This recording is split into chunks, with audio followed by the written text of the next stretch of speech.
wakey. Time to get up, sleepy pants. Good morning. How are you doing? He's dead. Alright, how's it going, everybody? This is not the Resident Evil 4 Co-op mod. I know a lot of you are probably wondering how that's going. Well, me and my buddy Gary had some creative differences. Can you wait a second? He had relations with my horse, and I'll never forgive that horse fucking jerk. And the project has since died. So instead, I'm going to do a playthrough of Resident Evil REmake, because it's my favorite game. And I got a request to do it from a user. There's a name here. I wrote it down. Hannah Bordellini?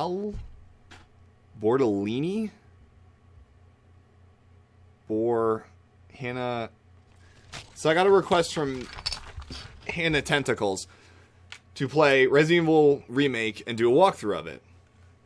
So I figured, okay, why not? It's an excuse to play REmake. I might as well. So we're gonna do just that. And let's go to load game.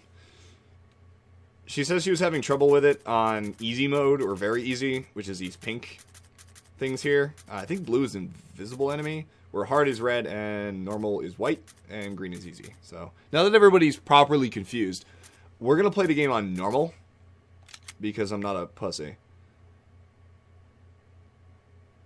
This is the most frustrating thing about this fucking menu, is it's actually a giant pain in the ass to use. You have to load a save that has already cleared the game in certain modes or tendencies. Like, I might not have all of the costumes for this one specifically, because it might have been my first normal playthrough. But if I load one of these, like, hard or invisible enemy ones, it's got all the costumes. So, just have the one central... Alright, so anyway...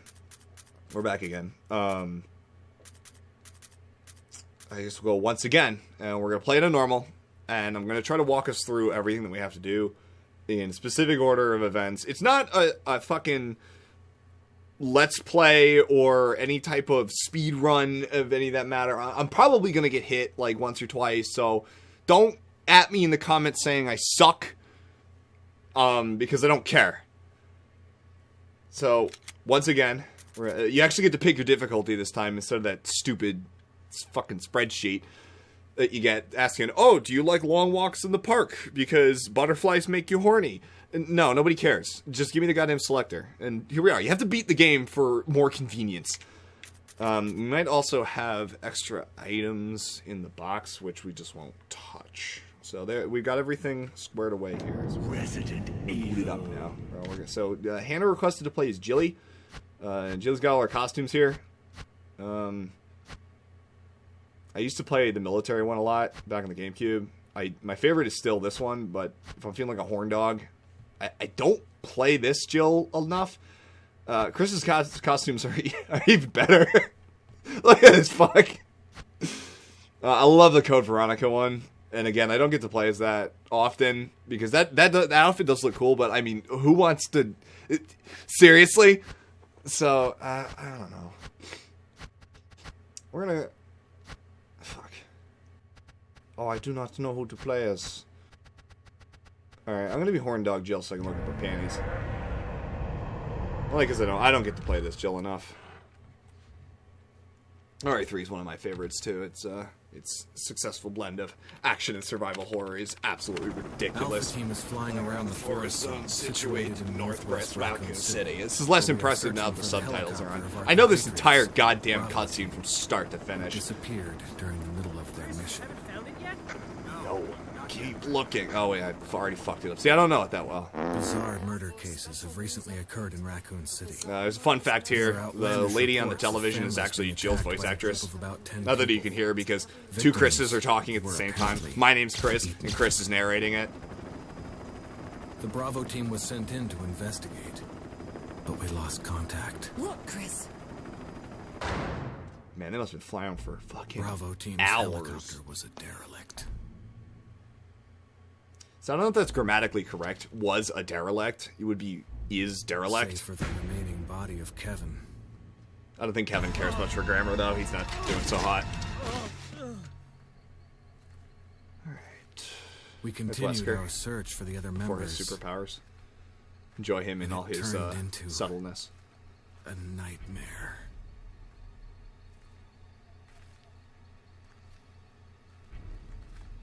So we're going to be playing this on PC.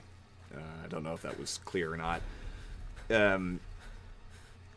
There's really not much difference between the PC port and the console port. It's just I've downloaded only one mod, and it's the recently finished HD texture pack that buffs up all the backgrounds and whatnot. So I don't know if it's working, to be honest, because they still kind of look like duty. So we're going to find out.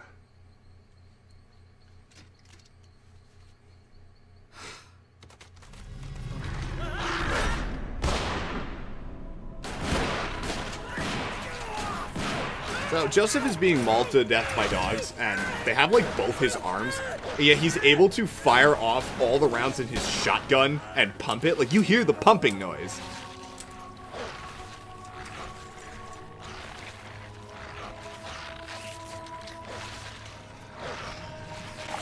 And people like to say like, oh, Jill's gun clicks empty here, her tiny little squirt gun there. That's not true. She fired a shot.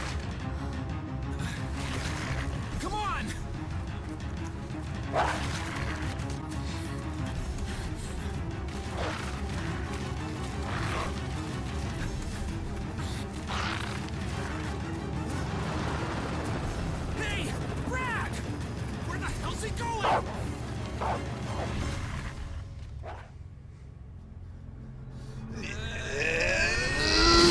Chris, this way!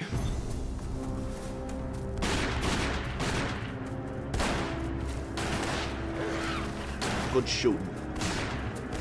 Damn it! Make for that mansion! We're like a SWAT team that found a downed helicopter. They are horrifically underarmed for this situation.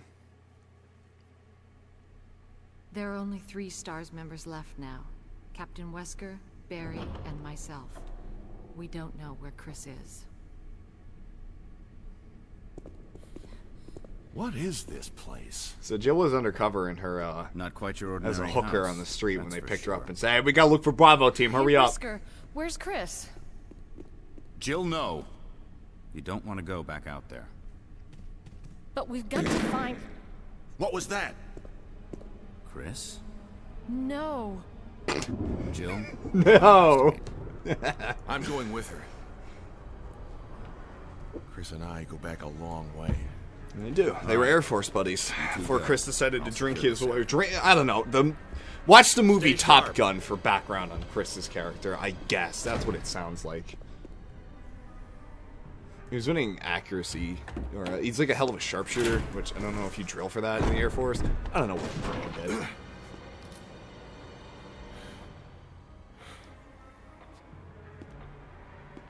A dining room. Yes, Barry. You can get your meal there, you fat lard. Oh, okay. Well, it's the New Game Plus. We got it's a rocket launcher. All right, so we can't use this. Shit. That's okay, though.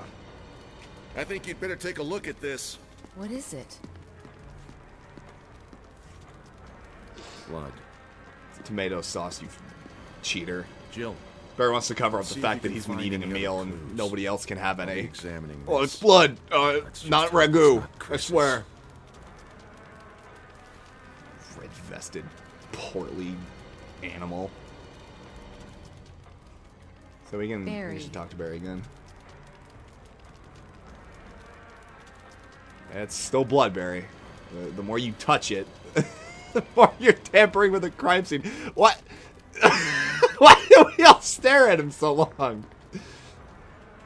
Oh, I forgot. Hannah also requested that this be a monotone playthrough.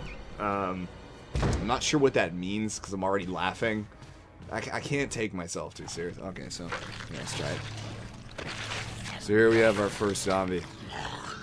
First zombie mimics the actions of the original game in 1996. Although Kenneth is not decapitated and has his throat ripped out, the zombie still executes his perfect camera turn and stare. Man, that's fucking scary. Alright, so don't fight him. Just run. He's slow and really hilariously stupid. But we're gonna get Barry to kill him. Essentially, sort of. Not really. So we're gonna run back out into the dining room here. Barry! What is it? Look out! It's a monster! It's the guy in a Halloween costume! Oh, I fucking me take care shoot him! Shoot him with the big gun! You can get him! There you go, Barry. Expect a 15-page report on this, and don't let the media know. What the hell is this thing? I found Kenneth killed by this thing. Let's report Really this to mean way to Wesker. talk about a guy with an intellectual disability. Alright. So we enter a co-op mode here where Barry follows us around, except we can't do anything, so. Let's see a zombie. Now we're back in the main hall, and Wesker's turning up missing. Which is no good. Kinda needed the guy, he's our leader. Apparently a Jill's change of clothes, too. Wesker! Jill, help me look for him. Let's So I not just leave realized this he changed hall. our harness. Good idea. It's not a Alice Y harness anymore. It's some kind of weirdo in between. So when you're looking for Wesker, make sure you kind of just run this specific path here. Go this way, around the long way around the stairs, and go all the way down and back out. Don't go up the stairs at all. Don't go anywhere near them, because Barry has a weird trigger sequence Jill? where he No, wont save you if nothing. you go upstairs What's first. going on around here? I'll I explain can't it for figure it cutscene. out. Same here. This and now Not much we can do. We can search for him. She'll just she'll look at the camera.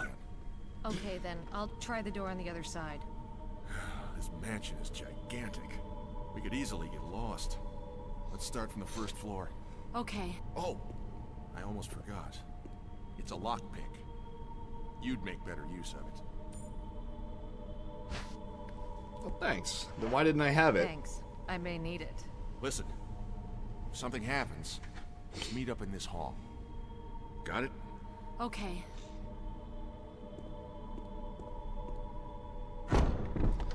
Alright, so like I was saying, we're going to go back in the dining room. We're actually going to follow Barry immediately. We can't let him take all the food, because we're hungry, and he will eat it all. Like, all of it. So look, the table's already empty. He did it. That bastard. Out of food, now what are we supposed to do? Going upstairs tricks the game into thinking that Barry needs to be in a different location than he would be to save you with the shotgun trap. And we don't want that, because we want to get the shotgun easier, and we don't want to do any more work than we have to.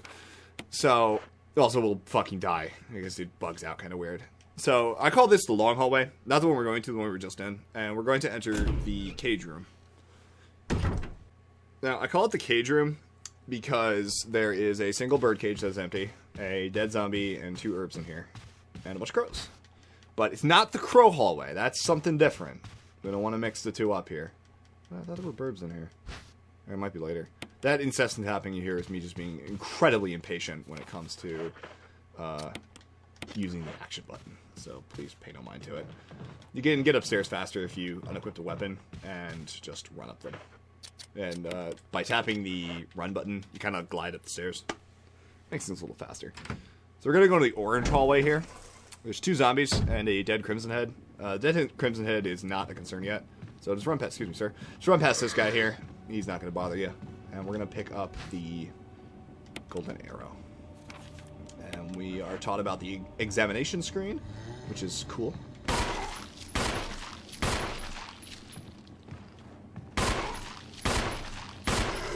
Alright, so just knock this zombie down. He's kind of hard to dodge. I do prefer to use the bullets on him.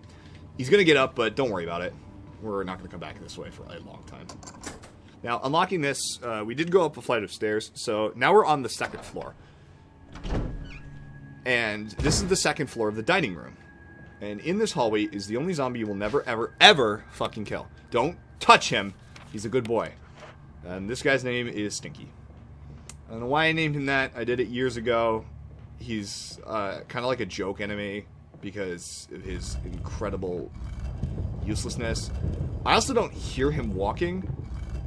I don't know if he's here. Where the fuck is he? Oh my god, he's not here. Oh no. Okay, we're playing a weird mode. Okay, so yeah, there's supposed to be a zombie here. However, Forrest, our friend with the grenade launcher out on the patio, might be roaming around. Forrest has a quirk to him that if you shoot him, the whole fucking mansion explodes. He's covered in grenades, and that's no good. Don't worry, Hannah, in your playthrough. He's not there. This is a new game, new plus thingy. Don't worry about it. But he does clear out some of the areas. So I guess Stinky got fired, which kind of sucks. He's a valuable employee. Alright, so just run past this schmuck in the outside area. Don't worry about the naked zombie either. We're going to go straight over to this wall here. Now, here's a little bit about the examine function. The basics here is you spin objects around. It wants to show off the 3D renderer of this game, which admittedly is gorgeous. It's absolutely beautiful. But using the action key, you can manipulate objects, see little hidden things, and turn things into other things, like ejecting all of your bullets out of your gun, which Jill knows extensively about. I can examine this herb here. Herb that grows wild in this region. How do you know that?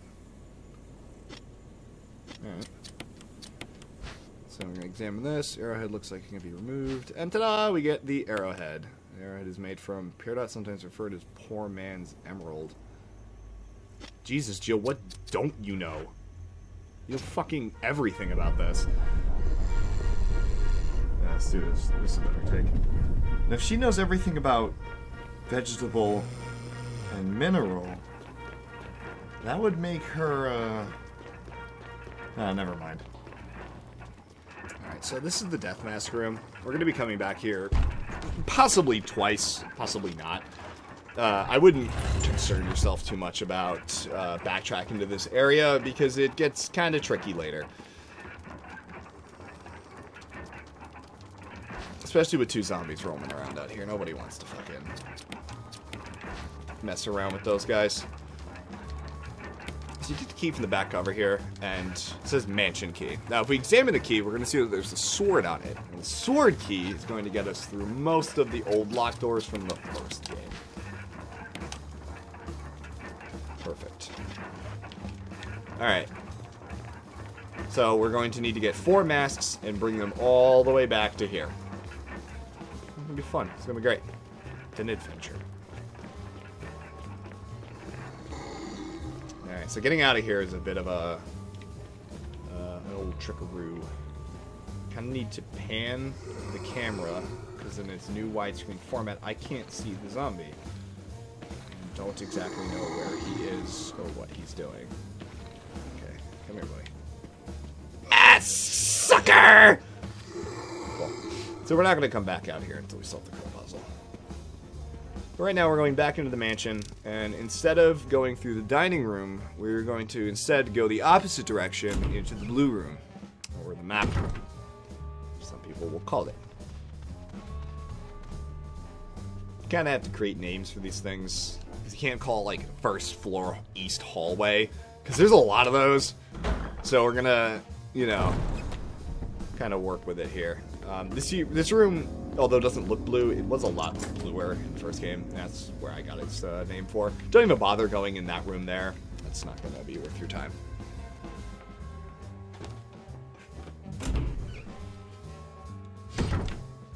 Alright, this is the dog hallway.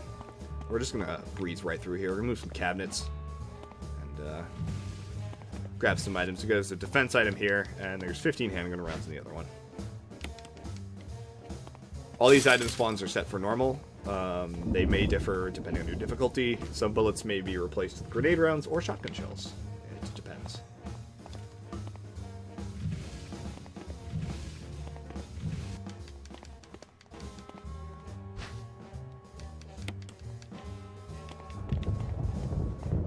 Alright.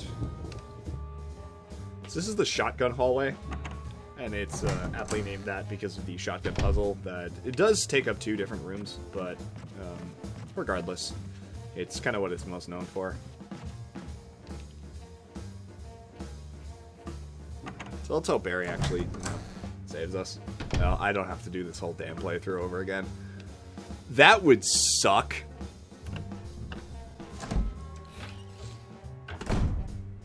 We got a defense item and an ink ribbon in here. which I would take.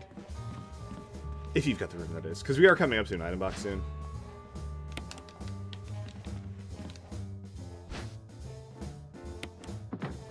I know easy mode, or very easy, is very generous with the zinc ribbons. You're going to have a lot.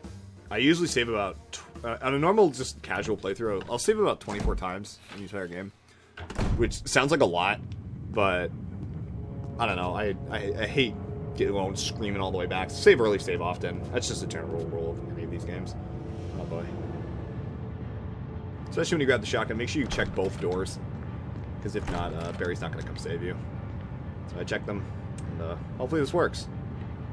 Oh god. Yeah, we did it! What did I do now? Barry, save me. Wesker! Barry! Watch that upstairs. Oh, Help! Jesus. Oh, God. Stop! Jill! You in there? Barry? Get me out of here! The door's jammed! Stand back! Grab my hand!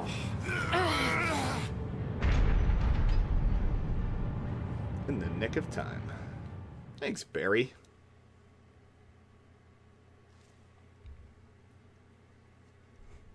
Barry. Snapchat. Oh, That was Barry. a close one. A second late, you would have fit nicely into a sandwich. Really? But Barry, didn't you say you were going back to the dining room to find other clues? I'm glad and all, but why are you here? They'll never not be stupid. I just had something I wanted to check. Anyway, we should get back to searching for Wesker and Chris. Thanks, Barry. I owe you one. Don't mention it. So Barry's actually hiding an entire sandwich from us, and she's not very happy that we almost found out that he needed to share. So that's why he looks kind of like sketchy and suspicious. Don't worry, it's nothing too serious. So we're actually going to double back here in our first instance of speedrunning because we got some things to collect. Barry isn't linked to a time limit, but you do need to do the shotgun trap as fast as possible, and in a certain order, geographically. No, it's been here, so it doesn't look like it's been serviced in a while. Well, that's a shame. There's toothbrushes here. I didn't notice that before. The other one still works. The fucking tub's full of it. Alright, so it's bath time. This is the most sexually explicit scene in the entire game. For some reason, Shinji Mikami decided to add in a whole... Oh, no, never mind.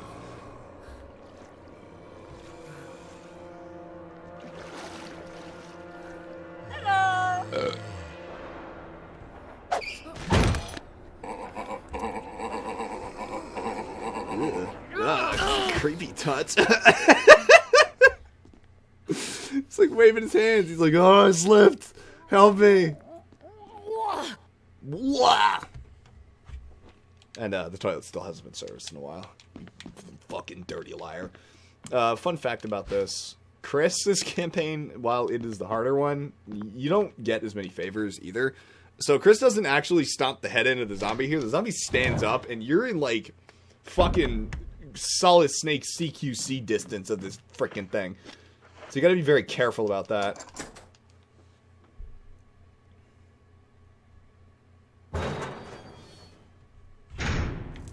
So we're out here, and we're gonna grab the chemical in this kind of like outside patio area. Dogs are stupid. Don't talk to them. As long as you grab the chemical and don't go any further than that, they won't jump the fence. So pick it up and just double back.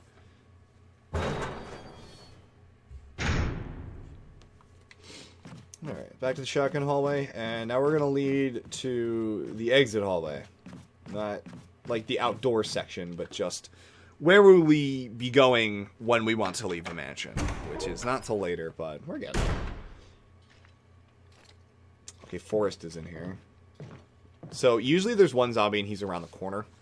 And then later, when 4 zombies come through the windows in the shotgun hallway, there's going to be another zombie that follows you as soon as the camera changes. So there will be 2 zombies like the original. So just dodge this guy, he's an asshole.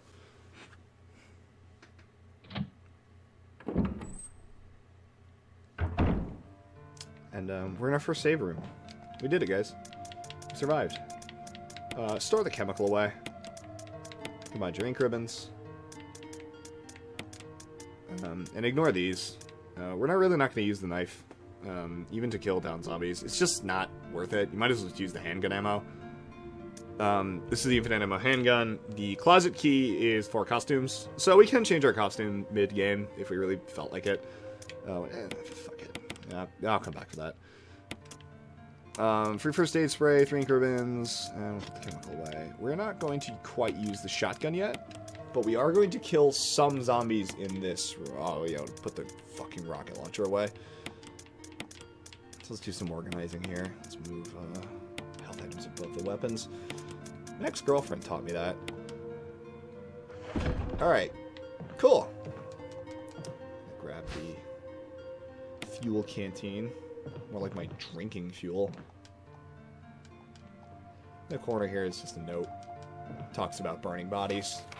Burning bodies is a huge aspect of this game. Zombies don't stay dead, and I don't mean when you shoot them, they kind of fall down and that's the end of that. They turn into an enemy what's called a Crimson Head, which is just a faster, more aggressive, and dangerous zombie, and you need to burn them. But that requires carrying 2 item slots with a fuel canteen and a lighter, which kind of sucks. Not gonna lie. Alright, so let's do a save here, guys. Okay, guys.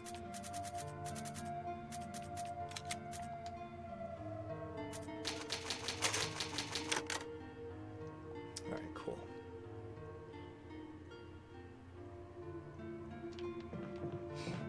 Five ink ribbons left. We're looking pretty good. That way I can restart in case I fuck up. God damn it. Alright. So remember, we got the one zombie that's still out here. Immediately turn to your left and run straight. You're going to take kind of the wider path around him, because he doesn't move locations. And he'll always miss if you do that. It's kind of a guarantee there. So take this guy out, definitely. And then get some distance between you and the coming zombie to continue the assault. You want to make sure you wrap this up before the stairway guy gets to you and starts causing trouble. Because we really don't want to kill him.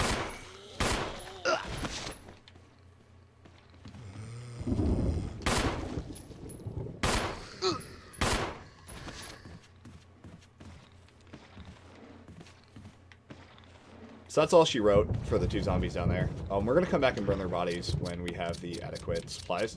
We really didn't have to kill the second one, but he will follow us into this hallway, which is no good. We really don't want that to happen.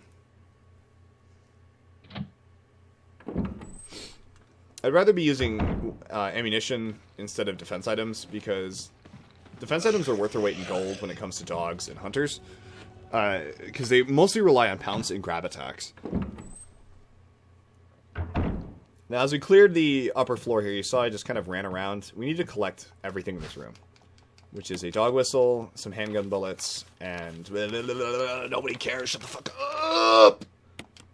Okay. Handgun bullets, and most importantly, the lighter, which is going to assist us in burning all the zombies. I do not care about this open journal. Okay. Lighter of later. Oh, I can finally read that text now. Oh boy. Oh, that's not great. 1985, huh? Is it from a bar? That'd be pretty cool. Lighter of lighter. Don't play with fire. Love, Jessica. Oh, that's absurd. That's depressing.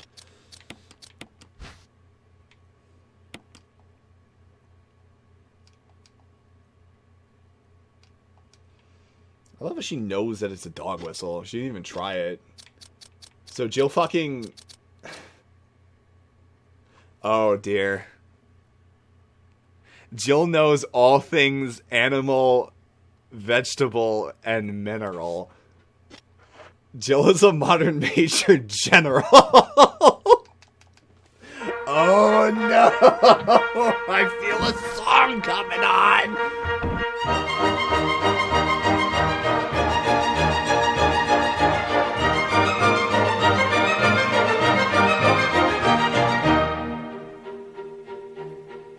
I am the very model of a modern major general. I have information, vegetable, animal, and mineral. I know the guns that are in use and quote the game's historical, from Gun Survivor to Dead Aim in order categorical. I'm very well acquainted too with matters architectural. I understand location both geographical and topical. And then it comes to bathrooms and I know there aren't a lot of loos. Seriously, only one bathroom? With many cheerful facts about the square of the hypotenuse. Alright, well that was fun. Let's burn some bodies. So you get zombies close enough together, you can actually burn them in groups. I don't think this is going to work. Yeah, I only got the one. If they're on top of each other, I've burned up to 3 at a time, which is pretty cool. But you try not to use too much kerosene. I have to do this too much. So this is looking pretty good. Our inventory is spot on, if I said so myself. Doing very well, and we're going to leave now and continue to the red hallway. Now, this hallway isn't particularly red in this version. It gets its name from the original as well. It's much, much redder. And the zombies were a lot less stupid. Dumbos. And we're going to swivel all the way around to the main hall here, and we're gonna get a present from Barry. So, absolutely, when you do this part, make sure you have one item slot open, Barry, or you're not gonna get the ammo he gets. Excuse me, sorry. The ammo he's going to give you, and I've done that, and I want to shoot myself. Madhouse? No. Can't say it's much safer here either. We'd better secure our escape route first. There's gotta be a back door somewhere. Let's try to find it first. Let's split up again. Hey, hold on a sec. Look what I've found. Oh, Jill's about to run back the way we came. A can of fizz. It's sure to yellow and mellow those things. It's yours. Hopefully you won't have to use it. It's cool, Barry. Thanks. What about you? Oh, don't worry. I like the buddy system we have here. I see. Thanks. I'll take it. See you later. Ciao. Ciao. Yeah, Jill looks like she had a stroke. You alright there, girl? Alright. So, right, again, we're going to follow Barry, because we can't just, like, keep away from him. Is Forrest here? Oh god, he is. Boy, is he coming. Oh, fuck. Oh, no! Get away from me, you freak! Get away! Get away! Don't touch me! Oh my god, I fucking hate this guy. You can't shoot him. You saw the grenades, right? Like, what the hell? Anyway. So now that we're in here, we've got a zombie in the stairs and a zombie downstairs. But we're going to worry about these guys later. Because right now we have to fight dogs. And oh boy, is this going to be fun. I hate this part. Alright, so, the blow the whistle. And here they come. Dogs are a nightmare.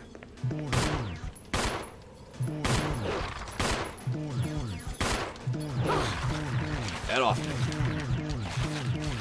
There's 2 of them. So, enjoy. See, getting comboed by dogs is sort of normal. Get very fucking used to that. You want them to jump on you, though, because you can use your defense item, which is a lot easier. Oh, what a fucking picture here.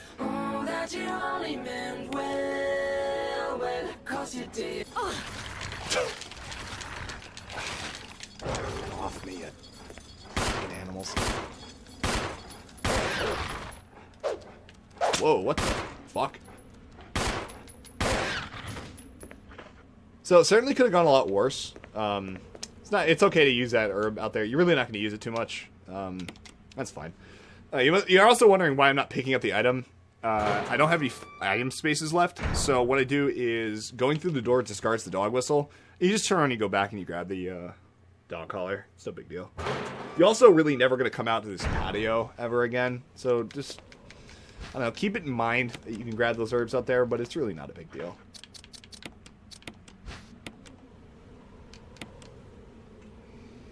So from this collar, we're going to get the coin, and the coin actually turns into a key once you examine the shield.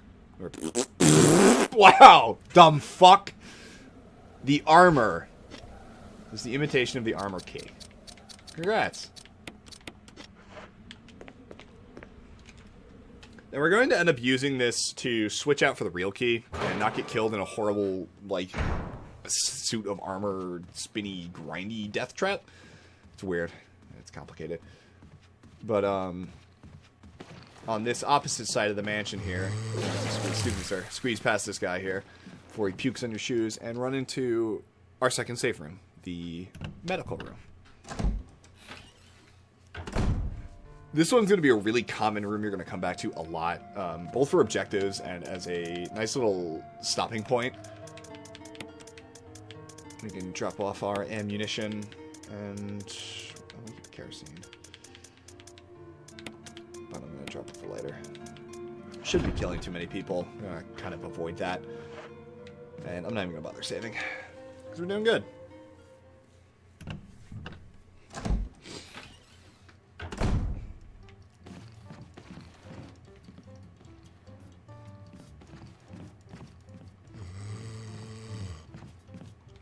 Alright, so around this corner here is where the broken shotgun is located for you to complete the shotgun puzzle in order to get it without using Barry's assistance. So if you decided to explore a different part of the mansion to get different cutscenes, you'll have to complete this puzzle this way. And this is also where you fill your kerosene up on this side of the mansion. And that's all the goodies that are in here. The battery is incredibly important. It's mainly the reason we come in here is the defense item. But the ink ribbon helps too. Not that we're really going to use it too much. They'll figure out how to get up the stairs eventually.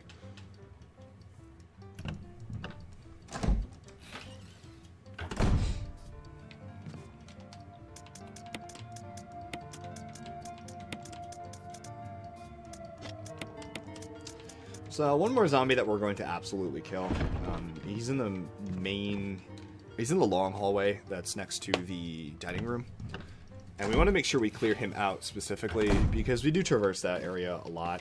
And I'd really hate to have to dodge him in such a narrow space. Yeah, bless you. Come on, Jilly. So there's actually another zombie that's ducked in that corner there. You really wouldn't even know he's there unless you killed all the zombies here and then he made a noise. So it's kind of weird. If Forrest is out here, I really don't want to fucking... Shit! Oh! Alright, so that looked like an incredible amount of skill. That was dumb fucking luck that I was able to turn around. And I didn't mean to hit the A button to go through the door, but I did it, and that... Oh! Get away from me, Forrest, you cheeky bastard. Again, in your playthrough, they're Hannah tennis balls. You're not going to have to worry about him. He's not going to chase you. He's not going to do anything stupid. So, you're going to be fine. Stinky is the only zombie up there, and he's really easy to juke out. Fucking Forrest.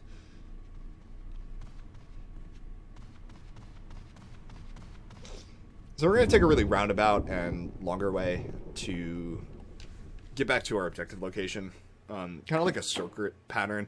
We're going to go downstairs to the dining room here. And I'm not going to pick that up.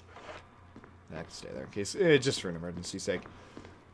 Don't pick up anything in this room until you absolutely need it. I'll tell you when. If we take the roundabout route, we don't have to dodge any zombies in our objective. This is not the zombie that was in here. It's a different guy. Now, when shooting a zombie, you hear the gunfire and then that crunching noise. That's your indication that you're hitting him. And obviously, the falling down noise means you got him. I would always run past a zombie that's fallen down to get yourself extra room, so he has to walk into your camera angle again. So now it's really easy to see him and tell what's going on. I don't think he's dead. You fucking dirty snake. All right! I usually headshot him, but I guess today's a good day. Is this the lockpick door? No, it's armor door. He'll be back. So this is kind of superfluous, and I really hate that this key is used here, but you want to get it out of your inventory, and this is the last door we need to unlock. You'll never go through this door. Don't, because it spawns a zombie, and nobody needs that right now. We're kind of running out of bullets here. I don't want to be fucking around with these idiots.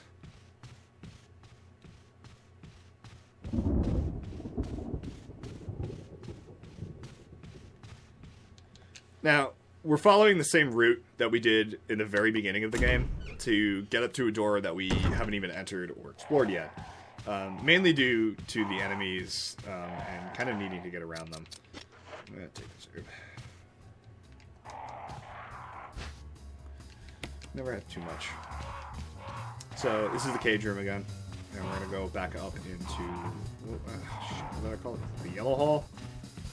Orange? I think it was orange. I don't know. It's one of the colored ones. It's got the dead Crimson Head on the floor. And you'll get to know him real soon. So just keep running forward. Don't stop. Or he's going to get up and make sure that you never, ever fucking wished you had played this game. Lots of stairs here.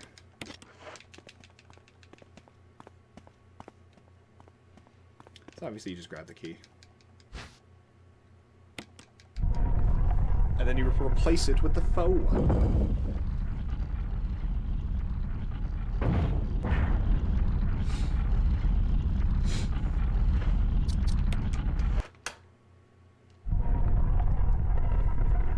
Alright, so now we've got the armor key, which means we can unlock all but the last set of doors in the mansion. We will be coming back to it after doing all of these puzzles and spending a lot of time away from the place. And all of the zombies get a pink slip. They're fired. They never come back. So anything you don't kill... sans Crimson Heads. I think Crimson Heads will stay, which is bad. Pick this up. And essentially we're going to go around and unlock a bunch of doors here. And make a lot of pit stops back at item boxes. We have to follow certain routes here because paths are being blocked and enemies are going to start occupying areas which are going to cut us off. And that's no good. So we're going to backtrack down to the long hallway here next to the dining room. And we're going to unlock the piano room door. And don't get touched by Forrest. Man, does he complicate this.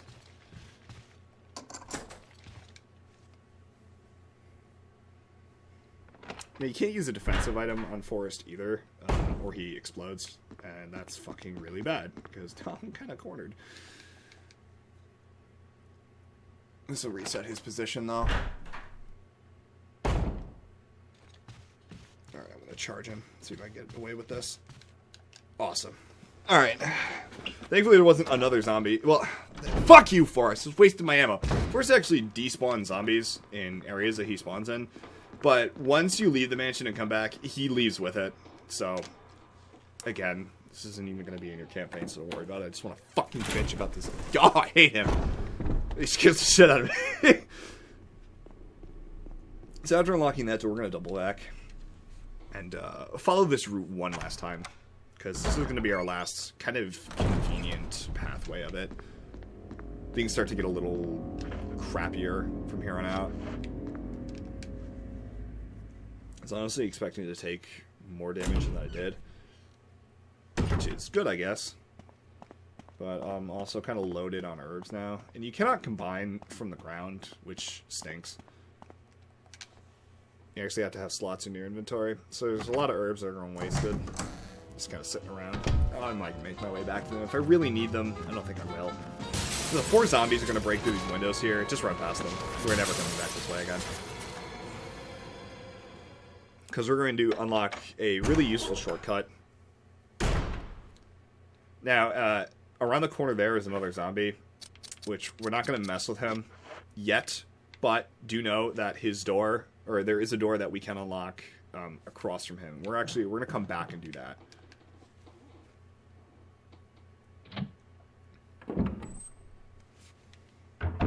Remember, there's still the zombie on the first floor here, so just cut this corner really close. After getting the armor key, Barry brings a bunch of items into this room for you to pilfer. They vary on difficulty, and but they're pretty generous. It's nice to know that they're there. We're gonna put the lighter and kerosene away and grab our goodies. If Jill would, you know, do the thing.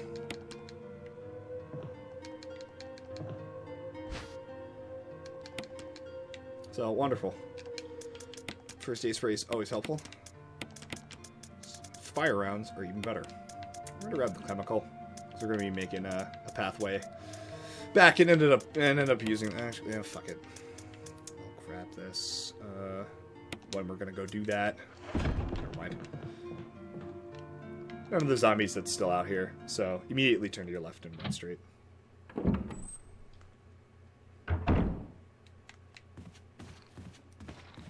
So, easy peasy. Slip your way up the stairs here. Since this top area is clear, we can really kind of muck around as much as we want without any repercussions. I believe Barry's going to be in this room because we didn't go to Forest in the grenade launcher, which is cool. It's our first red herb we're going to come across. So we didn't go outside. Obviously, you combine the red and green herb, and it creates the mixture. Mixture of green herbs and red herbs. It doesn't tell you, but this will heal you as much as a first aid spray. So be very miserly with these. They're extremely useful, but always use them over the first aid spray for purity reasons.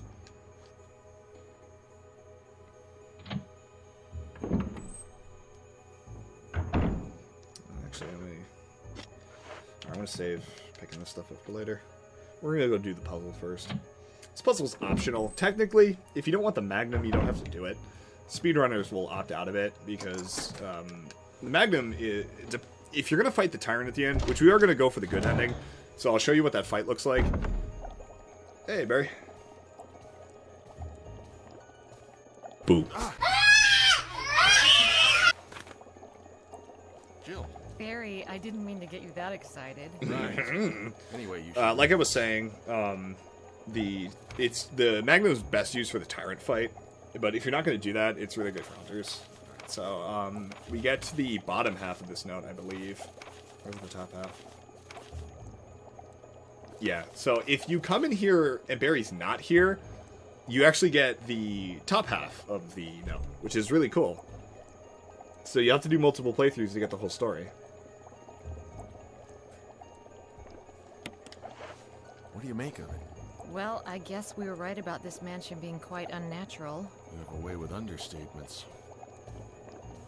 Where's the part that's torn off? Well, my only guess is that it was the most important part, and somebody didn't want anyone to see it. But why Let's is it in continue this our giant, investigation. like, book thing? Why is everyone holding it really funny? Alright. So you want to grab the 3 puzzle items in here. This one's not too complicated. It's pretty self-explanatory.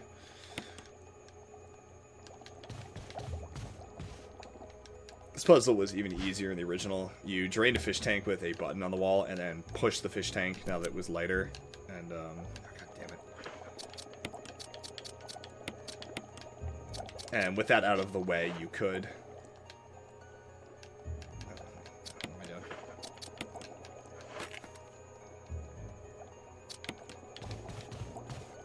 That way you could just get access to the hole in the wall. Trying to do this puzzle. Oh, it's actually a ink ribbon in the coat here. I thought, at least. It smells like a medicine cabinet. You don't say, Joe. Anyway. Alright, the switch. Hey. It was a classic crash from the first game. Also, the bee comes alive. I don't know what was like, had it in like hibernation or what the hell is going on. I don't want to know. Insects don't terrify me, except for spiders, which is hilarious in this game, but thank God the spiders are, you know, functionally... Their IQ is below 70. If anyone wants to catch that drift there. I just finished some college courses on special needs kids and how to teach them, and let's just say they got the LD going on. I like that class. I'm gonna miss those guys. Oh, it was nice. Oh, I don't want to dox myself there. It was nice of my college to drop my summer course 5 days before it, you know, was supposed to start, forcing me to pick something else. My textbook just came in for that class too. Oh, wonderful. $100.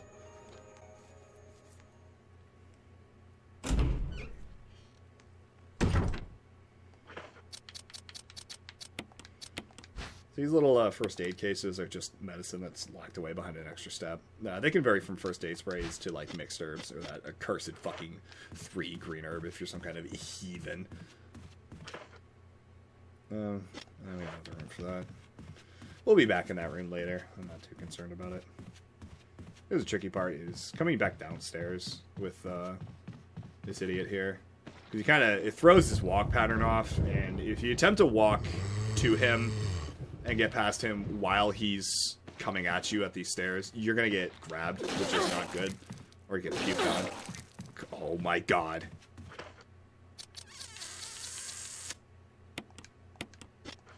So we're probably gonna kill this guy. Because we really don't want to kill him. Wow, that did an excessive amount of damage. That was no joke. Oof.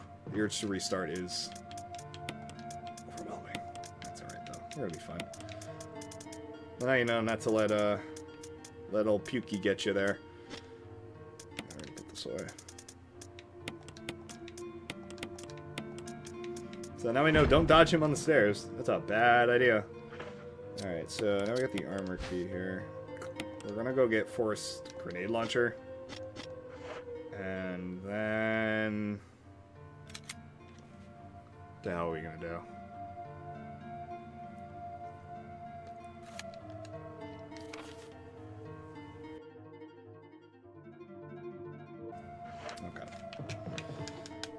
I remember now.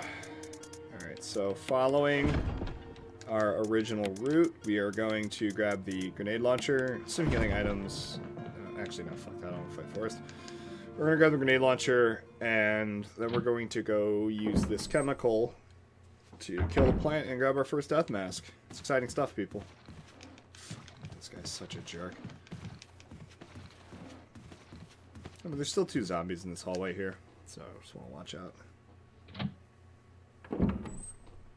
Dodging them isn't too difficult. This guy comes at you from the side here, but this guy likes to run into walls. And he's pretty generous about his dodge. Until you totally fuck it up. I hate that, because you gotta bait him into the camera angle. Just gotta remember you gotta run kind of tight around the wall there, and you'll be alright.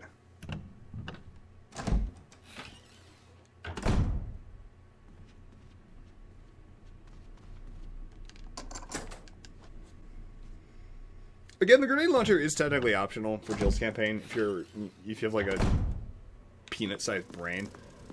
So you want to make sure you come out and get this thing here. It's just sometimes handgun ammo on the table. Not this time. Hey, buddy, you still using this thing? Oh yeah, he's gone. It's because he's running around.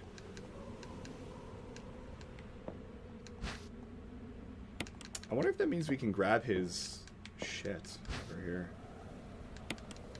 I don't know if we should try it. I didn't save. I can't shoot him if he's got fucking grenades all over him.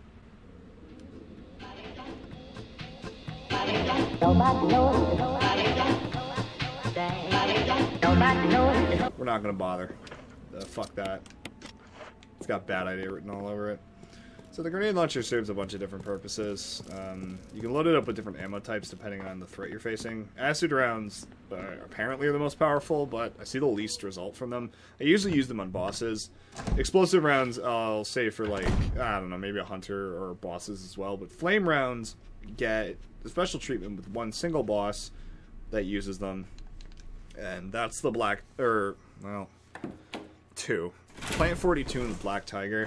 There's ways to weaken Plant 42, so you really don't have to worry about it too much. And the Black Tiger is vulnerable to them. He dies within like 4 shots of it. He's pathetic. He's the most hilarious boss fight in the entire game. The guy's gonna come out of the door there, but not to worry. Forest. He'll occupy this second floor here while Pukey there is going to Oh, wait. Oh, that was Forest. Alright, so usually a guy comes out that door and he kind of takes the place as the second floor guardian there, where he'll roam around.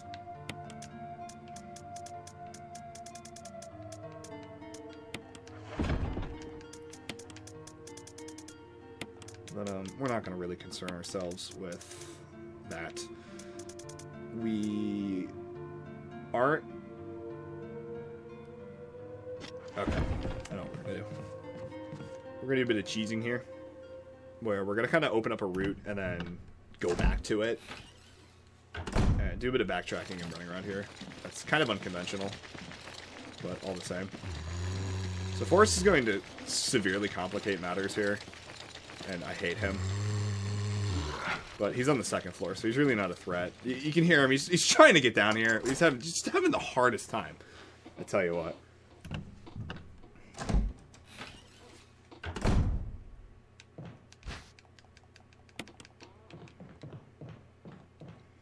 So there's a couple items we're going to cheese through this area. And a little bit of sneakiness here. There's the defense item. If you pick up the For Itchy Tasty book and the zombie comes out and this guy wakes up, we're not even going to do that. Just grab the handgun ammo. Let's just leave. We used to get shotgun shells, but it's honestly not worth it. But more importantly, we're going to unlock this door, which is going to link the dining room area to the now, the west side of the mansion, which is great. And Forrest is still here. Which means all original routes that were occupied by enemies are now clear. And we don't have to worry about them. Because we now have the shortcut that's going to lead us from the first floor dining hall to the west side puzzle areas. And we have a much, much easier time to the item boxes, because this is so much faster than having to run the circuit upstairs. Now, this blue gem here, we're going to put it in the tiger statue, which is tucked away in the corner here.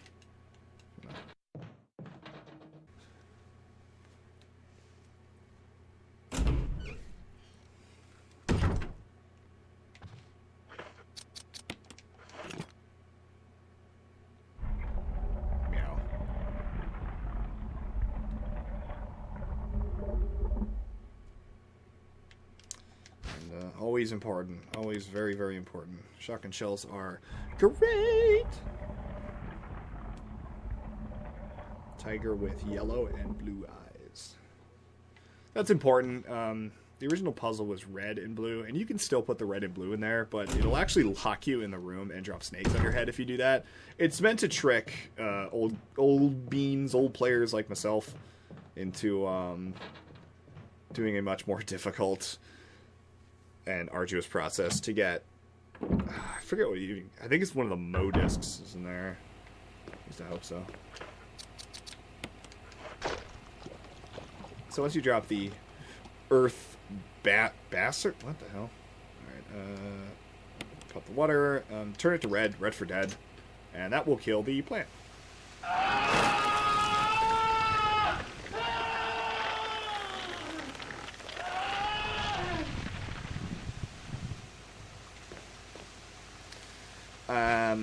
Don't quote me on this. I don't know if it's this version or if it's the original 1996 version, but you can glitch the plant.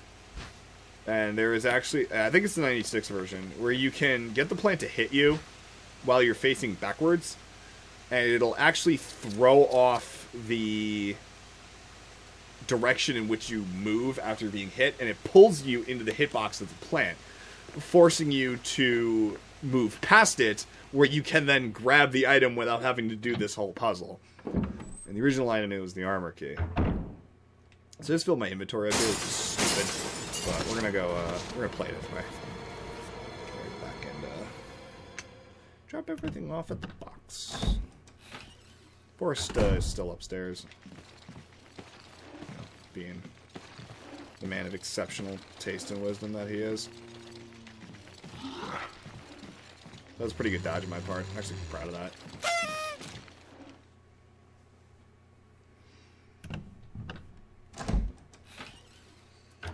Now, you might be asking, hey, Chris, why are you an asshole and you're playing with original controls? And my response is, Fuck off and die. why are you an asshole and don't play with original controls? I find the updated controls insufferable. They're a nightmare of absolute terrible proportions. I really despise how when I'm running and the camera angle changes, the direction of forward has now changed, meaning Jill spins around in a circle and then I lose direction and end up running back and forth between these camera angles, and that has got me killed. That's why Outbreak gets a little difficult, because that's the only way to play, and unless you want to use the D-pad controls, which just aren't as good, that's you're gonna have to adapt real quick. Which in my many years of playing it, even online with friends, I never got used to that. All right, so what the fuck are we doing? Oh, I know what we're doing.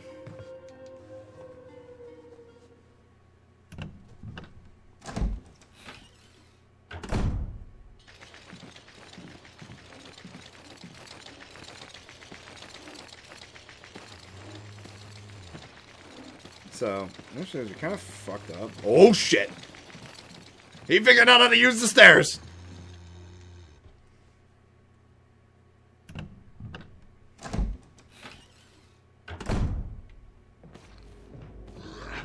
like how the zombie models change. It's not always the same. So we're gonna go save Richard. And begin our quest to the snake. I don't know how Forrest is getting around the mansion so much. He's crawling under the floorboards, and this is just it's not acceptable. Alright, Dickard, I'm coming, buddy.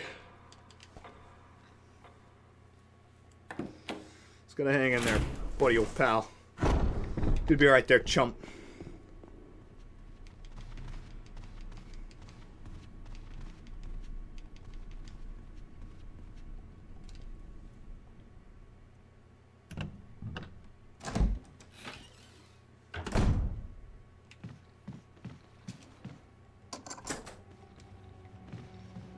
We're gonna see if we can get away with. Nah. Let's grab a death mask actually while we're here.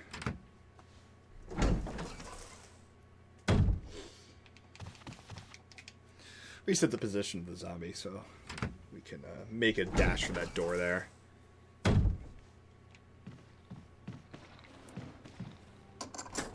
Cool. I don't know where the zombie will be when I come back out, but I'm not too concerned. Oh boy, what's the combination here? Is it... I think it's this one?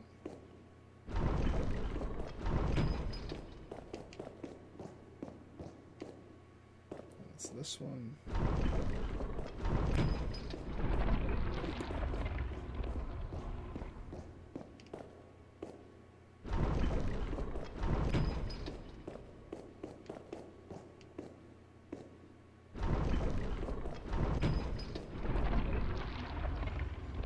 So it was... Alright.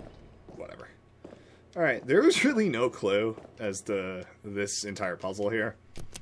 Which is hysterical. You kind of have to just figure it out on your own. Even the 4 knights that are haphazardly placed over there doesn't indicate the order in which you should hit them. Because it goes... What is this guy? Pike. Axe. Shield. Sword. And the order here goes...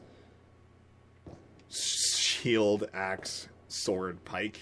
There's just no indicator.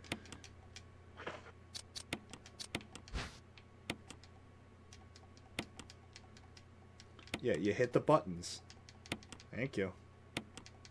There must be a way to open this box. That'll be a fucking... Alright, cool. So we got our second death mask of the 4. The last one is going to be the crow hallway, and... Or the next one's the crow hallway, and the last one is going to be at the snake. Which we might do the snake first. Depending on how well things go here.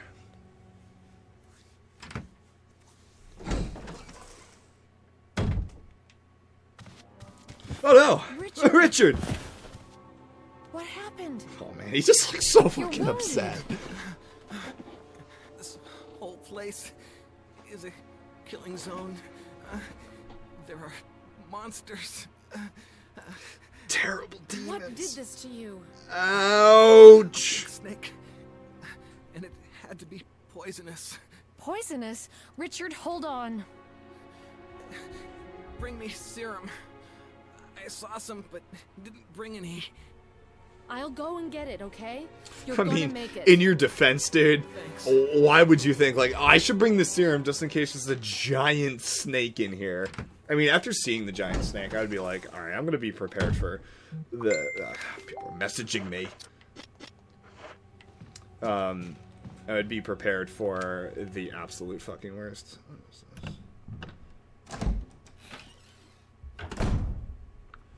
I'm going to respond with a laughing emoji. There we go. Cool. Alright. So, we're actually on a time limit. This means we need to, like, hurry the fuck up. Let's see if I can get Forrest to spawn up here and do the faster route this way.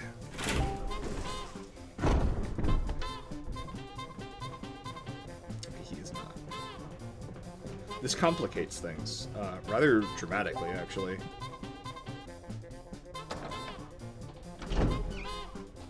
Because now we need to get around this fucking numbskull. See ya! Wouldn't wanna be ya! Alright, so actually our main objective is to go into the medicine cabinet here.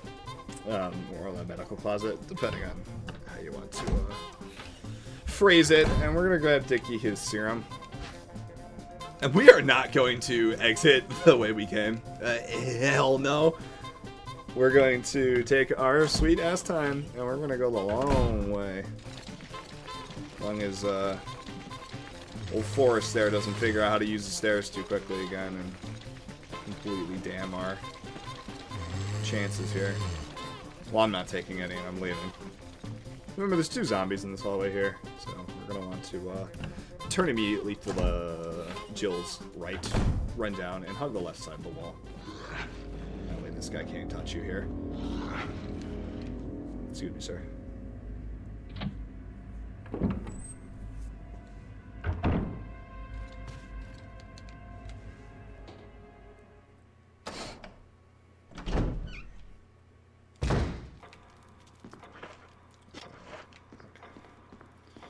Inventory could be worse. Could be better, though. It's all good. It's all good.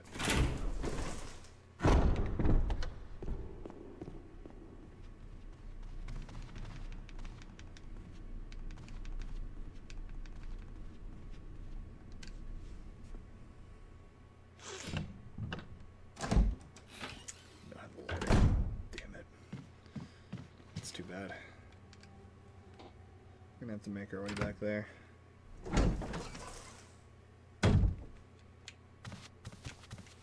So Here, if you're too Richard. slow, Richard I'm will gonna give give you you his a radio shot. and then he'll die, Hang in there. which you don't want because he's gonna assist you in the snake fight, and he's gonna give us a Here's technically my better radio. shotgun. It holds more ammunition and it has a tighter spread than the shotgun we got from the berry trap, which we haven't used. So we're going to Does it get ever our shotgun hurt? and start kind of using up its ammunition, so we don't have to carry around too many shotguns. We can actually talk to Richard twice here.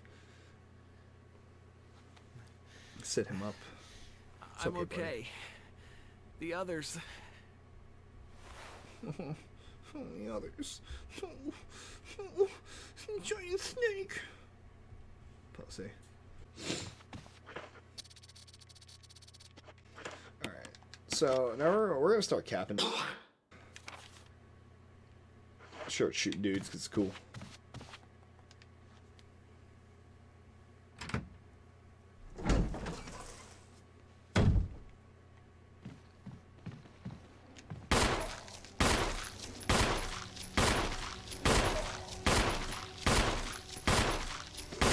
Holy moly. Dude ain't even dead.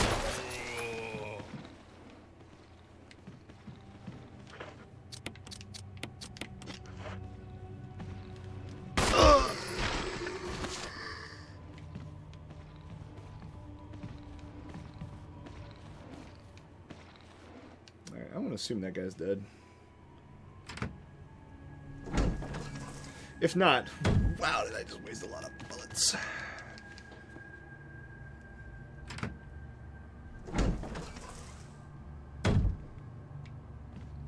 Yeah, he did.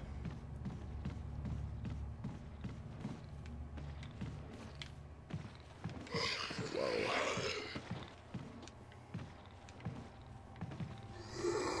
Too close there, Cheesy. Too close. Let's see if I can skirt past him. Nope. It's a good try, though. I'm gonna come back and make sure he regrets every decision he's ever made in his entire life. Don't worry. It's funny, I mentioned saving the defense items for the dogs and whatnot, and they never, not even once did they jump me, which is aggravating as all hell.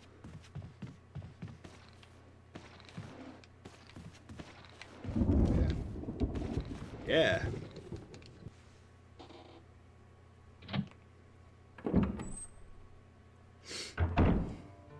Alright.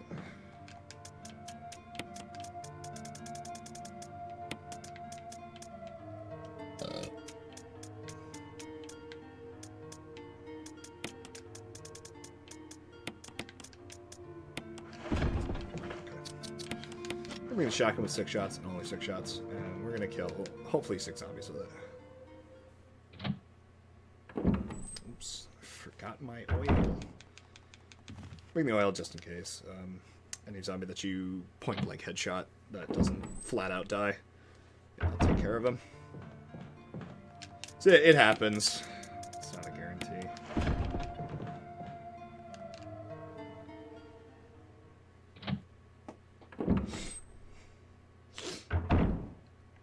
So we're going to be solving a musical puzzle here. By going past Dicker's room, there is a dark room, which we will illuminate with our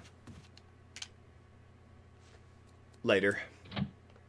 And then we'll grab the music sheet, combine it with the music sheet downstairs to finally solve the puzzle, and then we can square off with the yawn, which is the big snake.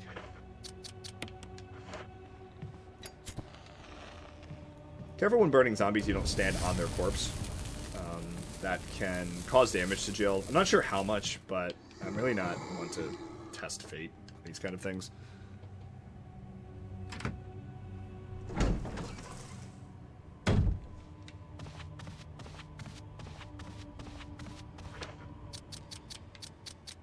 Alright, so we've got one more fuel canteen shot, and we're going to attempt to decapitate the zombie here. It usually happens, but if not, we're going to burn the body. We certainly don't want a Crimson Head when we come back here. And we have to kill him, or he'll jump us through the door after we try to grab the musical notes, which really complicates everything inside that room. Yeah, looks like today's not one of those days.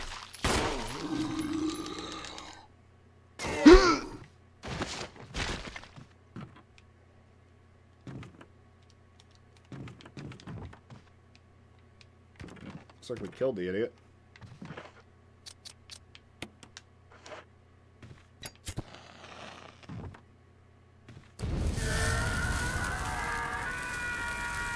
Not sure if you have to stick around to watch the body burn. I tend to, because I don't trust the game to not fuck me over. Which I bet is really not nice to say about my favorite game of all time, but what game doesn't do that kind of stuff these days? Make a net gain on our bullets here. Sort of. God said let there be light. And the light was good. There's one zombie behind this cabinet here. He's a joke. It's a fun little party trick I'm going to show you here. It's really useful if you know a zombie's in a room and the camera's going to change. You just back into the room. And you can... Forrest! Oh god! Not good!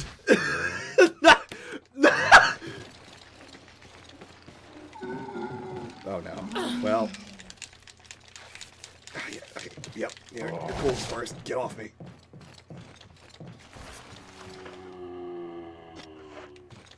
Oh, that cheeky son of a bitch!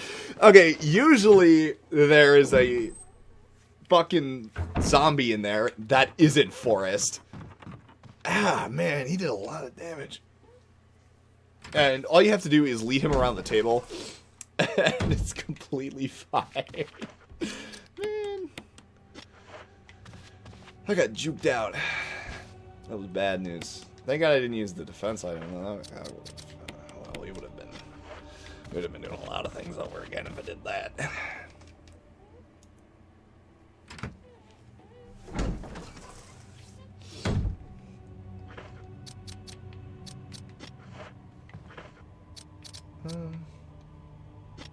Yeah, we'll be alright. As long as we can find the music sheet first. So, since our inventory is pretty cluttered right now, we're going to do a little back and forth here. That's not the most optimal, but it's just going to give you a general idea. Again, this isn't any type of speed run. Don't come at me thinking, oh, Christian is doing the fastest way possible. Shut up.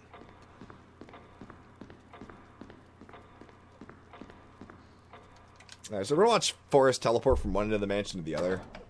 And be in this room to fucking hassle me and pester me and make my life a goddamn nightmare.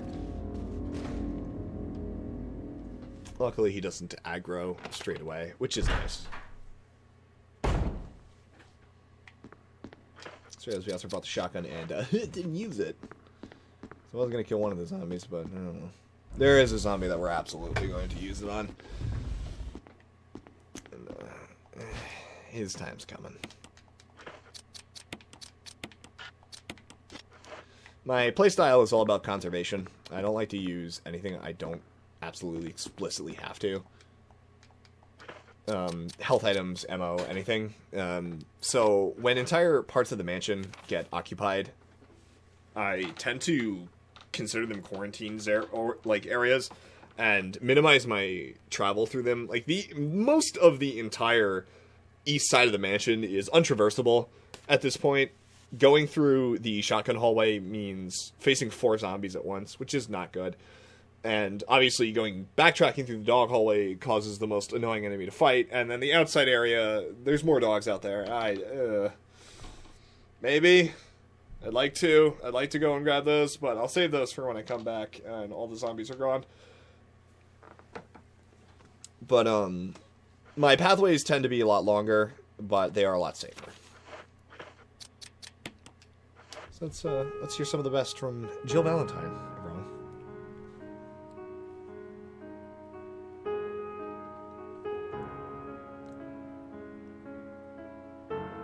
So Remake was a weird attempt at Resident Evil becoming bigger than the sum of its parts, whereas its trashier, kind of more comedic take on survival horror with terrible voice acting and sometimes equally bad graphics would lend Resident Evil's only defining trait, really, and its only redeemable one would be its gameplay, which I think is really fun, and I love the decisions you have to make when it comes to dodging enemies or fighting enemies, and all of the thought process behind your actions is really what makes this great.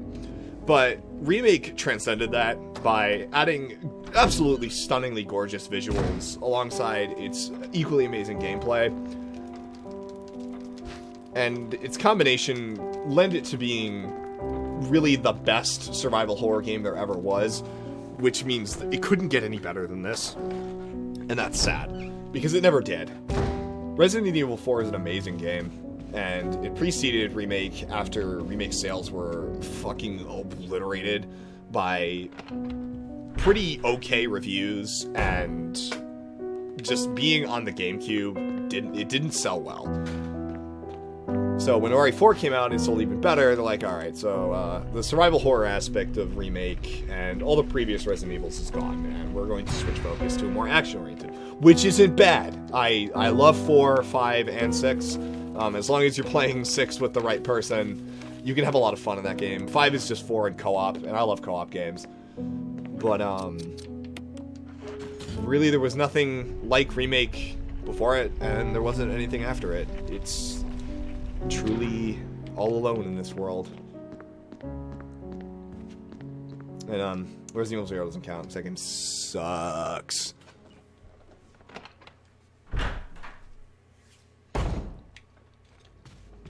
people will say the Resident Evil community is really fucking drastically terrible, which I would agree and disagree with at the same time. But actually, before I get into that, saying here, we're putting the golden crest above the fireplace in order to make the clock accessible as the door swings open here, which I don't know how the hell that works. Especially in 1998, the wireless stuff. Ah. The solution for this puzzle is really easy. It just takes for fucking ever. Take the large hand and turn it either left or right twice. And that's all. The hint is actually the picture that's next to the piano, the clock. See where the guy's driving his sword through his head, and then he's got the shorter sword through the torso. You just put the large hand, which is the shorter of the two on the clock, over the armor piece, and you're good to go. So right here is the shield key. There's only one door that opens up with the shield key, and that leads to the yawn. And we're gonna make sure we save before we do any of that, because it would be rather unwise to do it any other way. And we're gonna see if we can do it no damage with the death mask, with Richard's shotgun, without firing a single bullet. I think we can. I think it's gonna be fun.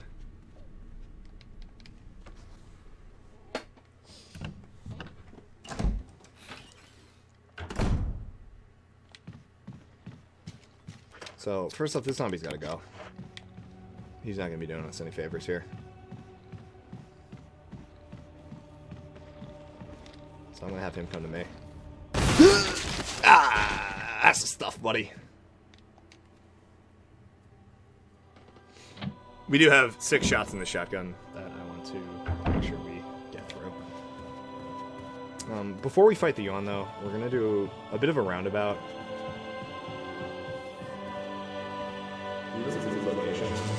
He'll always do that. So just dodge this guy. Because we really don't want to kill him. So probably gonna kill this guy. I saw that coming. That's okay, we'll burn his corpse. We've got the fuel. You want to make sure your angle is kind of proportional to where you can see if the barrel is next to the guy's head. Otherwise, you're gonna fuck that up, like I did. I think you have to use some of your gamer fuel. Just a big old can of Mountain Dew. I'm gonna pour all over this dude. Let's wake up.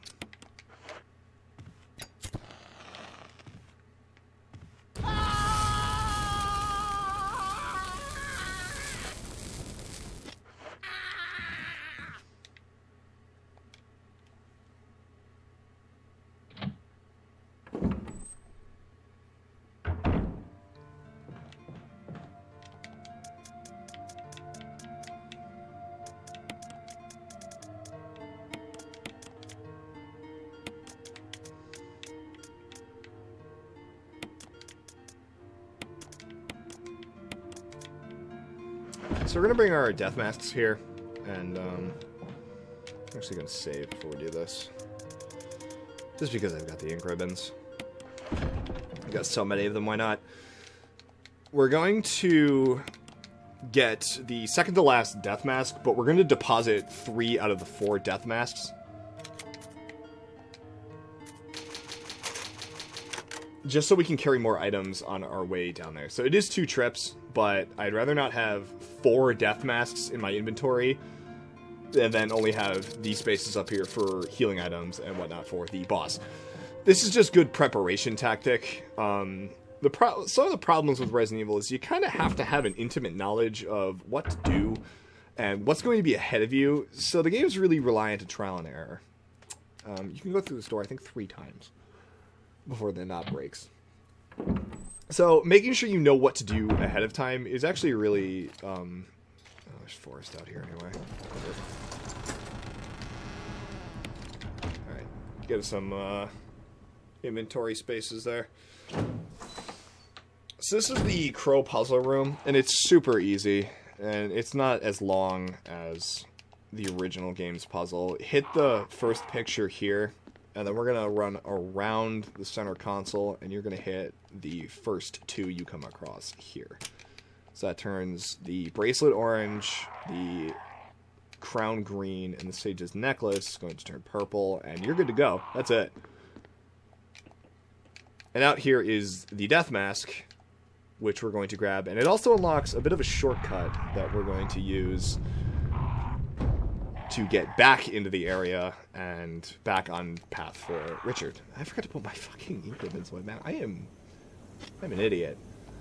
Anyway. I do believe the zombies are still out here, and we're going to attempt to avoid them. And that guy's all skin and bones, huh? Spook. I didn't want him to aggro. That could be bad.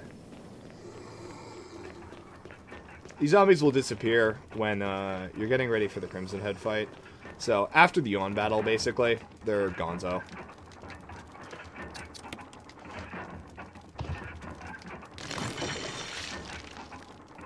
Georgie boy.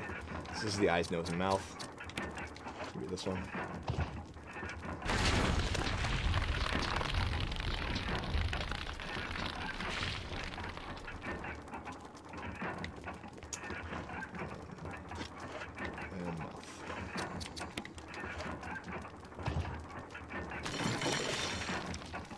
I love that, how it doesn't fall. That always makes me smile. That's really fucking creepy. Alright, so these tards are up here somewhere, doing something stupid, probably. I need them, like, not to be.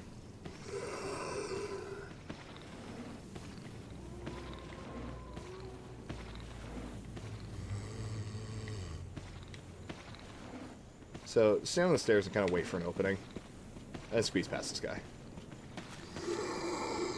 Now, instead of going back in the mansion and doing the opposite route, we're just going to backtrack and run the new shortcut way. Now, where Forrest is around the corner there, he's really starting to piss me off with this whole playthrough thing. I really forgot about that, so I apologize. Hannah Tortellini. But there's supposed to be a zombie that faces you outside this door here, and you want to kill him. You absolutely want to kill him. But, don't worry about it this time. Oh, boy. Things get complicated. Oh, fucking asshole. See, he really throws a fucking wrench into everything.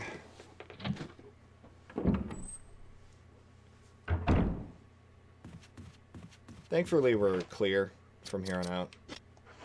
And I'm actually going to go heal with the herbs that are outside.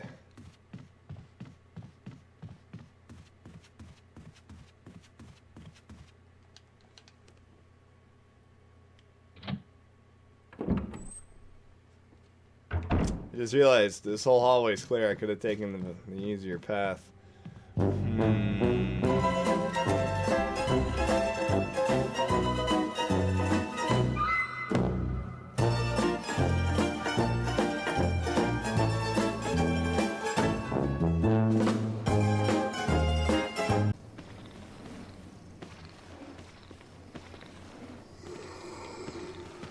Hopefully, yeah! Cool, I got the shotgun shells early. You schmucks! You dumb schmucks. You idiots. You imbeciles. You fools. So long. Farewell. Suck my dick. Alright, cool. So we're gonna take the path of least resistance, obviously, on our way back here. Save a bit of time.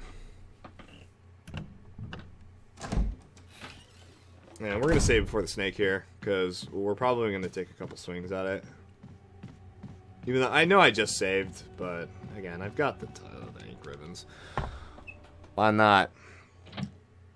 That board we keep running past too is used in the fireplace down the hallway this way, and you can use it to get second floor of the map, which we don't need because we've been just about everywhere. Lots of random circles around here. Ugh. the layout of the mansion is really great because it flows very well from one end to the other. There's usually more than one path to get to any location in the entire building, which is phenomenal. I love that so much. And also why I have a bit of a controversial opinion when it comes to things such as Resident Evil 2 and its layout. I do not think the RPD is even close to as good as the mansion. And you could fight me on that. I know people will.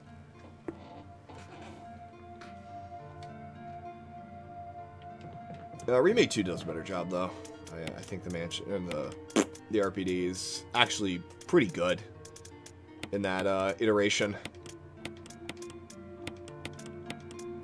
Oh, this bothered me.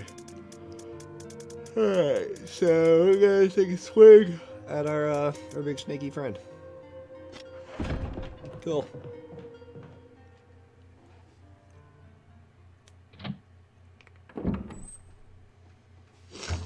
Actually, we're gonna have a bit of fun too. We're gonna change our outfit before we leave the mansion. We're gonna dress for the occasion, you know. Switch it up a little. Then when we come back, we'll put the third costume on.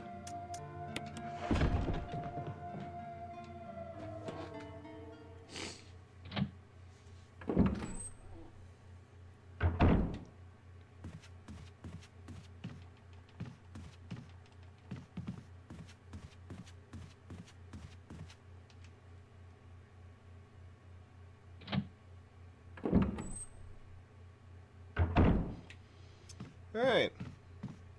Time for our snakely adventures. Leon is pretty simple.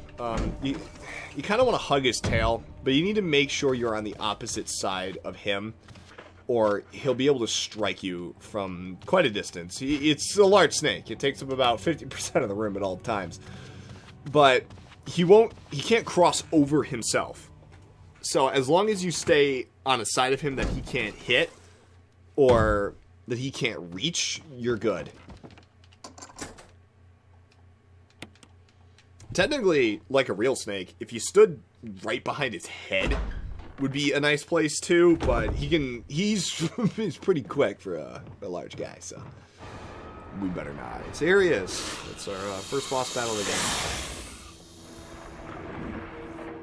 Now, I think this boss battle works really well in Resident Evil because the gameplay of Resident Evil is not about combat, it's about avoidance and dodging, which this is really good. And just taking no damage is super easy.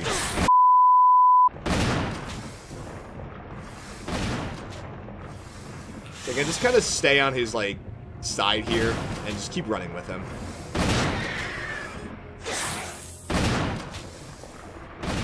Eventually, Richard's gonna eat the dust here. Let's just hope it's sometime soon. Change it up there and throw us for a loop. Richard did it. He killed the snack. Good job, buddy. Give me the boobs. Oh yeah, boy.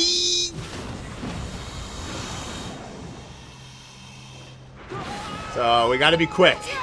We're gonna grab his shotgun and get the fuck out. Because now the snake is on us and only us. So we're gonna make sure we go the long way here.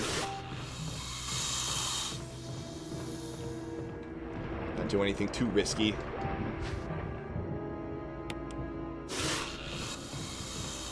Alright, we did it! No damage, and we got the shotgun. Now, a couple things could happen if you are bit.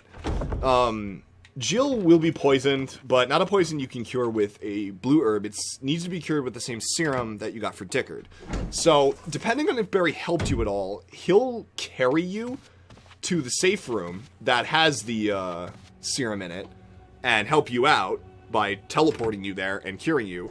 But if you haven't gotten any assistance from Barry, you're on your own, kiddo, because he's not coming to help shit. You gotta move your own ass there, which is annoying. Okay, so this hallway just got reoccupied by a zombie, which is really not that big of a deal.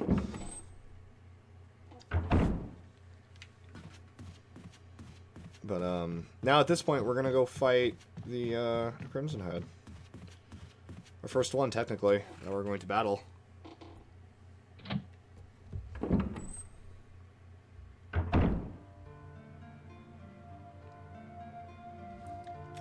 What's this?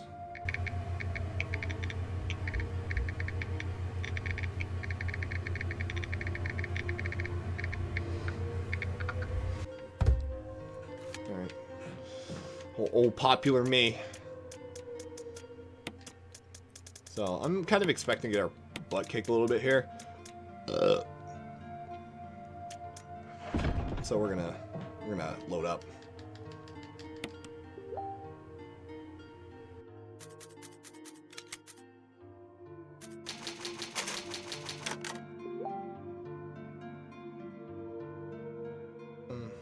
What I was doing on easy mode in this game.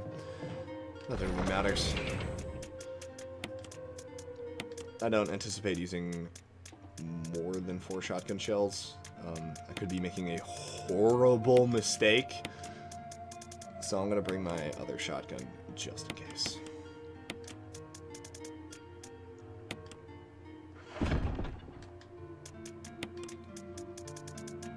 And I'm going to grab this and see if we can get the Magnum early, which would be really cool. I never tried it before, but we're going to see where it goes. Hopefully, Forrest, fucks off. Actually, I'm not gonna find. Yeah, we're gonna. No, there's another zombie there. All right, fuck it. We're going this way. Curious to see where Bozo comes out of the doorway here and ends up. Probably gonna have to give him a nice dosage of shotgun. I think he just reoccupies here. Ooh, he's all the way over here.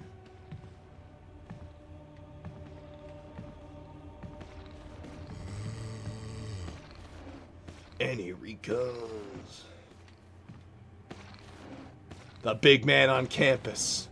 The guy with the most thirsty and hunger for brains.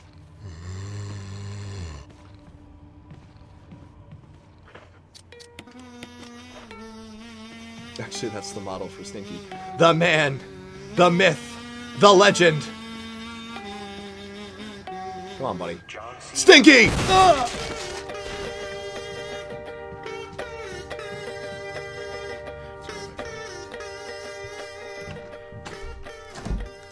What I had to do.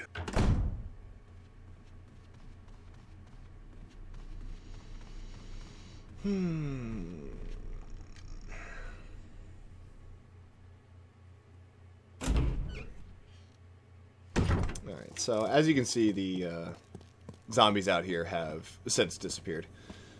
Because we got a boss fight in our hands. It's our first Crimson Head. And we're going to fuck his shit up. Hey, he's probably going to turn me into mincemeat, but we're going to do our best. It's a really awkward fight, because Crimson Heads are actually easier to take on in close quarters. Oh, I forgot we could change our costume. Damn it. So we're going to do this fight a little differently. I'm not going to wait for him to come to me. I'm going to rush him and play offensively in my combat strategies here. Because he likes to take his sweet-ass time.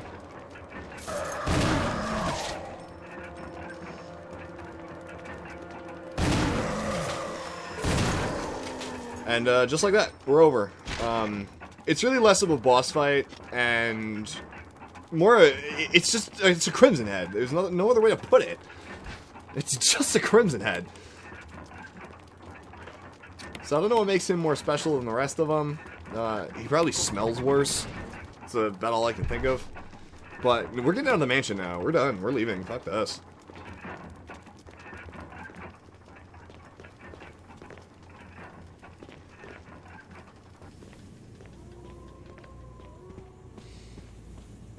Alright, see you, Graveyard. Have fun. It's nice knowing you. Ugh, this game gives me heartburn. I would have thought having to talk to absolutely nobody would be so much work. Actually, we're gonna double back and I'm gonna change my costume and show off what that looks like. Because Remake gives you the option to pick your costume ahead of time, which is not something you get to do in the original release. You actually have a key that you have to go to a room and pick your costume. So speedrunners couldn't set world record times in anything but Jill's default outfit because they couldn't take time to go off the path to change their clothes and play dress up.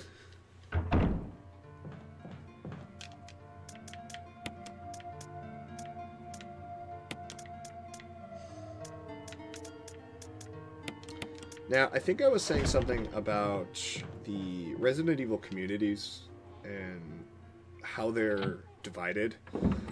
And they tend to, like, we all tend to bicker a lot, and we're all, like, gigantic assholes to each other, but we really always want more people to join in and play, because we feel like, even back in the day, this was still a niche kind of game. Not a lot of people would play it, and certainly nobody nowadays would really take the time to master these games, and we're trying to preserve the history of it, and obviously the joy we get from playing these games. But ask any Resident Evil player what their favorite Resident Evil game is, and you're never going to get the same answer. Because all of us have certain love and affiliation for the fixed camera angles and the tank controls. And then there's the people who joined in around Resident Evil 4 following its critical acclaim and love the action over the shoulder shooting. And and both are perfectly fine. I think they're really fun games. Certainly, I believe 4 is the best single player of the over-the-shoulder, while 5 is the best multiplayer, and Outbreak is the best multiplayer of the fixed camera angles, while Remake, the original, is the best of the fixed camera angles. So we've got two costume options here, one on each side. Let's see what this one is. Oh, you just get to pick now. We're going to change the stars, Jilly. We're going to go OG. BSA Jill was not original. It was only released with the updated version of the game.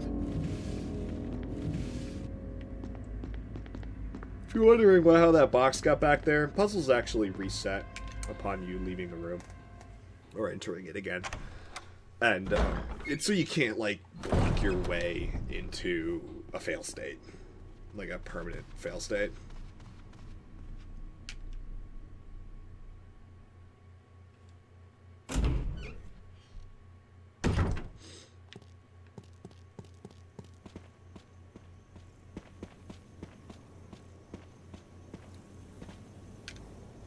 So hopefully Forrest fucks off and dies now that we can leave the mansion. I really hate this asshole. And I don't want to mess with him. I kind of want to shoot him and show you guys what he does. But we're ready to leave and continue on our adventure. So we're going to come back to this hallway here, next to the crow hallway, where there's two zombies. Well, it looks like that's not going to happen. Wow, see you, you insufferable idiot.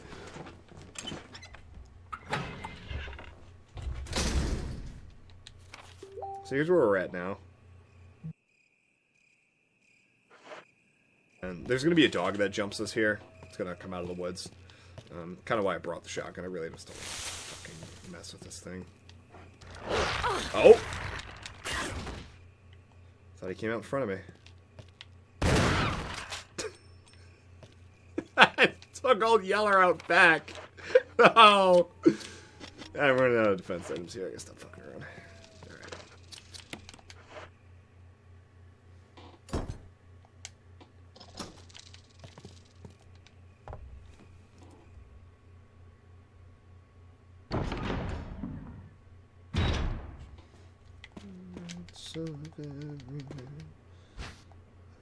Oh, I forgot the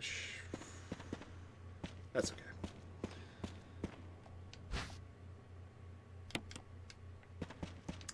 Forgot to grab the The emblem.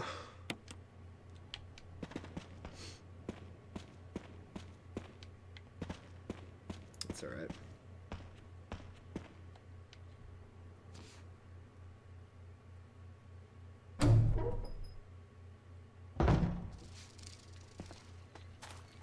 Alright, so we've successfully exited out the back of the mansion here. I think it's west. Yep.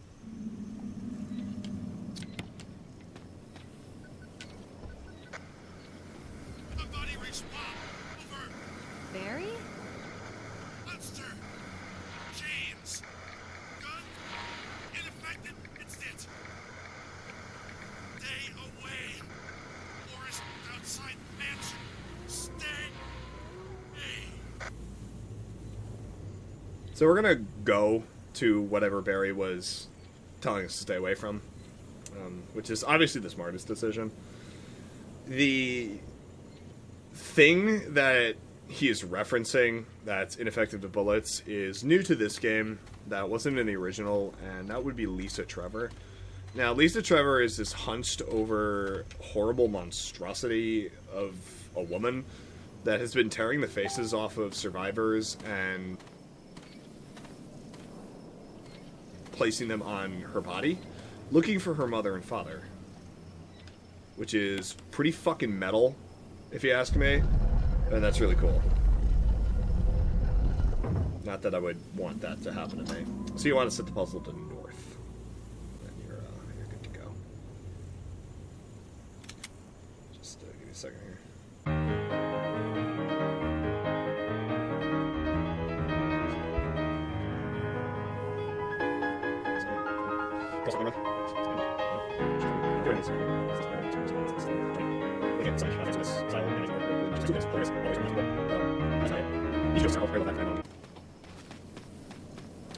Well, that's just good.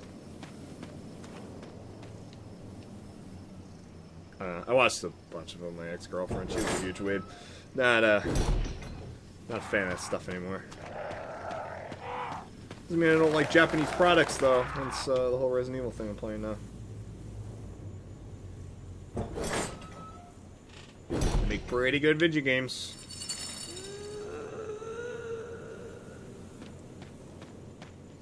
So that was old Lisa.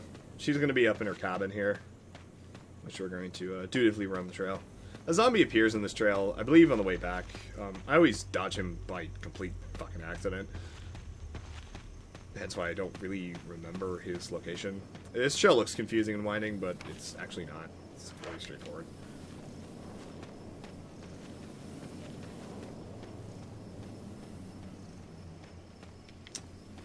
Voila, you're at the house. I believe there's herbs. There's an invisible wall. A really weirdly placed invisible wall. So I think on lower difficulties you get herbs out here. It just sparked a memory. This is Lisa's cabin. We're coming up here because we need access to a crank handle, which we're going to be using. I got the map here. Sure, why not? A lot of that you're not going to go to for the rest of the game. We're going to be using the crank handle to make our way to the guardhouse, which is my personal favorite area of the game.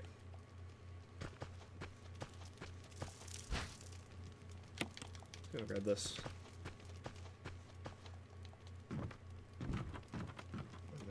We're gonna try something here.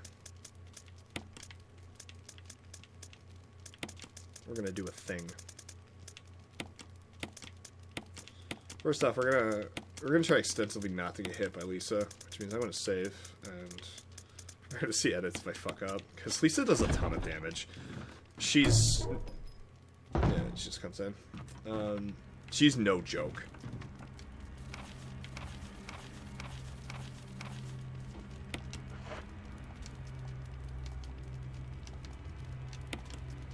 Really easy in prison. Thanks for asking. There's my invisible enemy mode.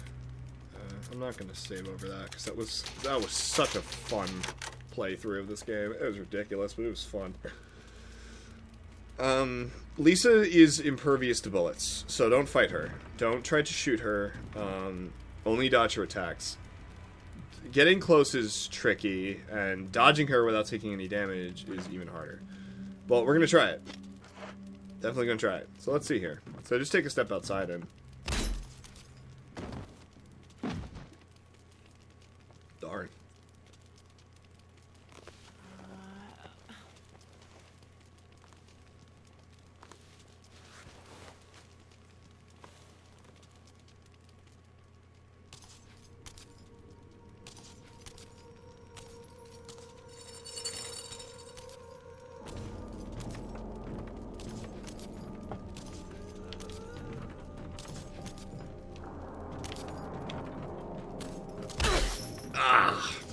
Right in the gut. I'll be alright.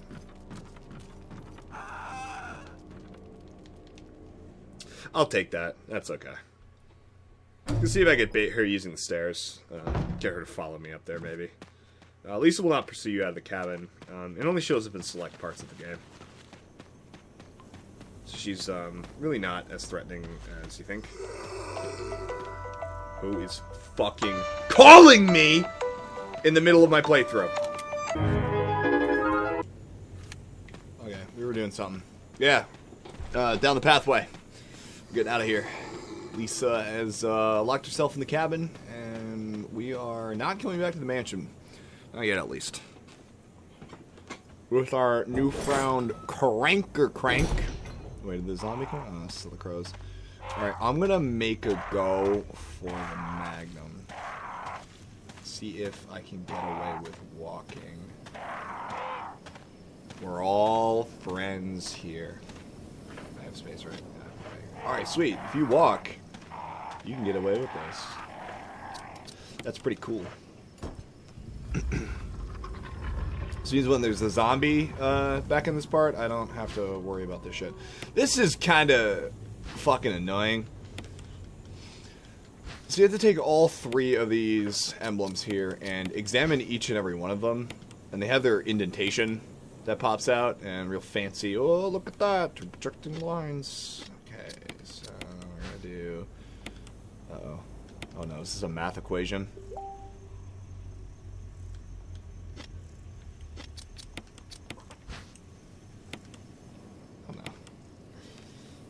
Unless that's super equals. That wasn't funny, Chris. Why did you say that? So then you just transfer them over here, and you just fucking... you don't even have to think about it. It just... Fuck. A symbol? You just use them. It's that easy. And Jill gets, I have this. Look at that son of a bitch. Put a weight in the bottom of the gun so you could bludgeon people with it. Yeah, Silver Serpent. Pretty sure a prostitute called me that once. Alright, let's look at this son of a bitch. Loaded with Magnum rounds.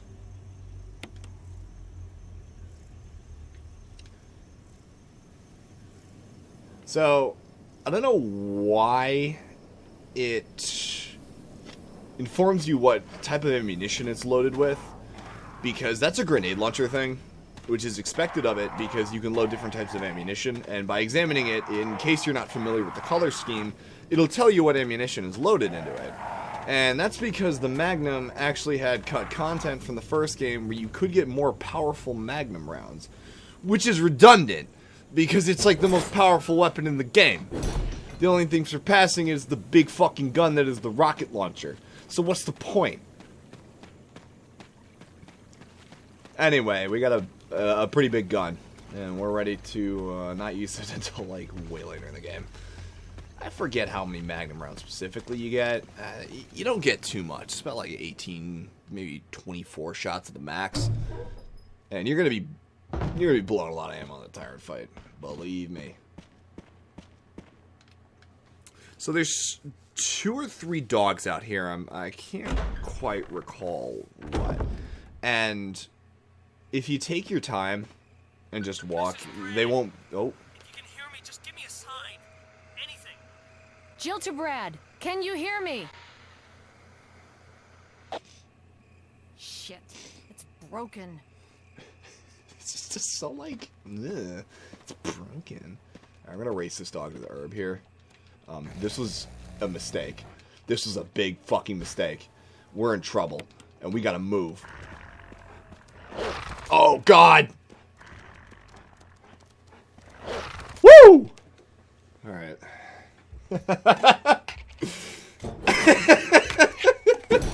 Let's not do that again.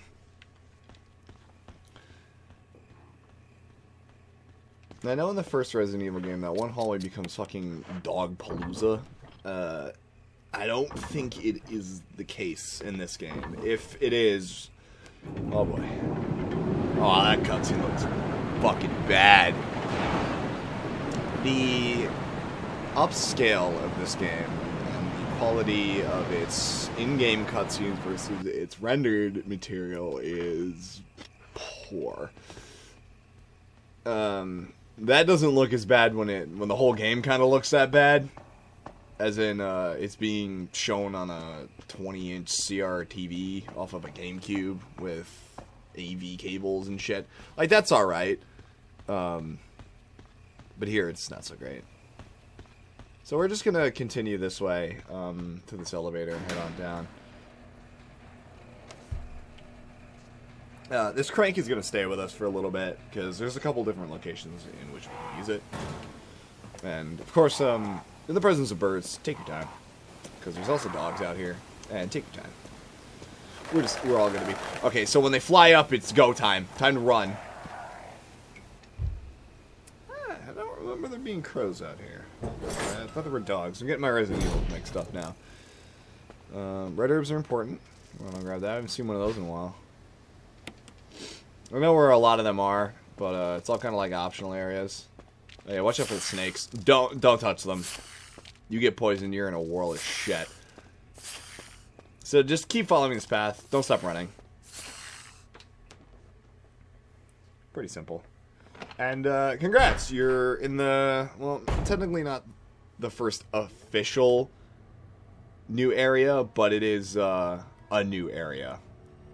And this is the guardhouse. I just realized the chamber's open on the shotgun. My gun's fucking jammed. So immediately in the guardhouse, we're gonna see some new changes here.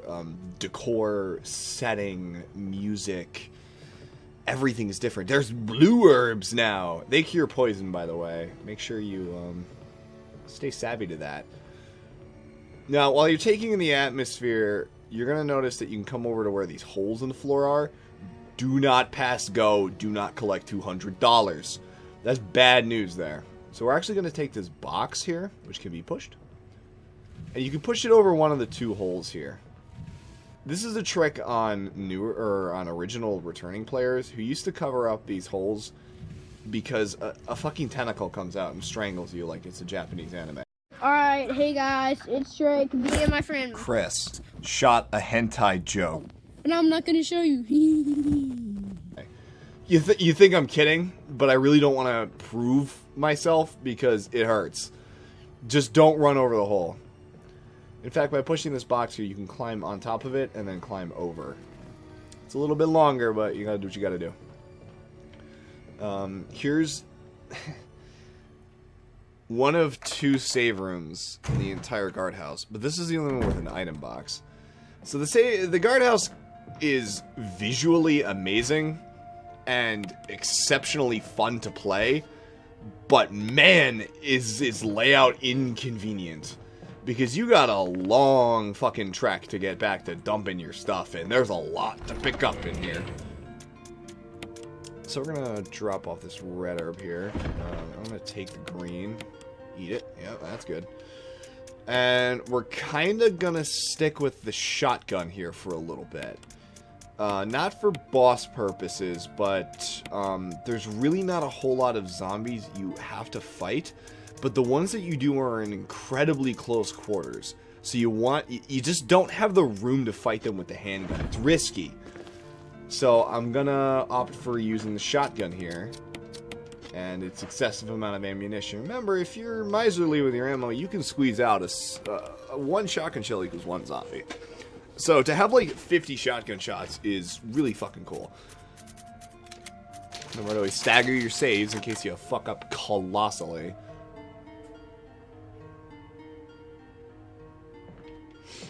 Alright, looking good. So, this begins the age of exploring.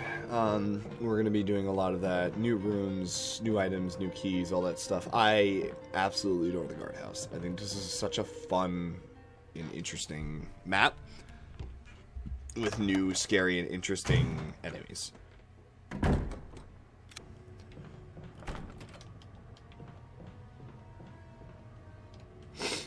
So, our first new enemy of guardhouse here we're going to see are the giant spiders. These things are fucking disgusting, to say the least. They're gross, bad. But they are the dumbest enemies in the entire game. If you seriously get hit by one of these bozos, you need your brain checked. Because it's not difficult to dodge them. They're big, and, like, they get in the way, but their pattern of attack is really poor, and they always seem to, like, hesitate before hitting you. Like, I don't really feel like it. You seem like a pretty cool guy, so I'm not gonna do anything. Bandage with blood, huh? I could write you a 4-page essay on how stupid these spiders are. So, the guardhouse is going to be one of the shorter of the levels as well. This book is going to come in important at the very end of it. So, just grab everything down here. It's really all you need. There's nothing else really in the area here, and you can just kind of leave.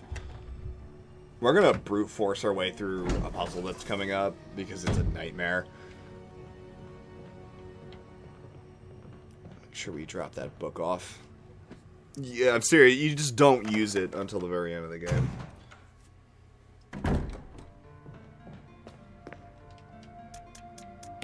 Now, if the T-virus turns peoples into zombies, why does it make Spider big? And not people big? See, these are the important questions. I do have the answer, though. It's because Resident Evil's fucking stupid. And the entire story of every Resident Evil game is bad. The closest the game series ever gets to being decent in its story and its characters is Code Veronica, and what really fucks up Code Veronica's chances for being a good game is the fact that it is Code Veronica and it's, like, bad all around. So there's a map here. Don't take it. Don't touch it. Don't do anything of that nature. Oh. That wasn't part of our... She should be dead. You have some explaining to do. It's not necessary to destroy stars. Don't be such a hard dog to keep under the porch. What kind of dog? St. Bernards. Why am I St. Bernards? Because they're fat, like you. That's why. Fatty.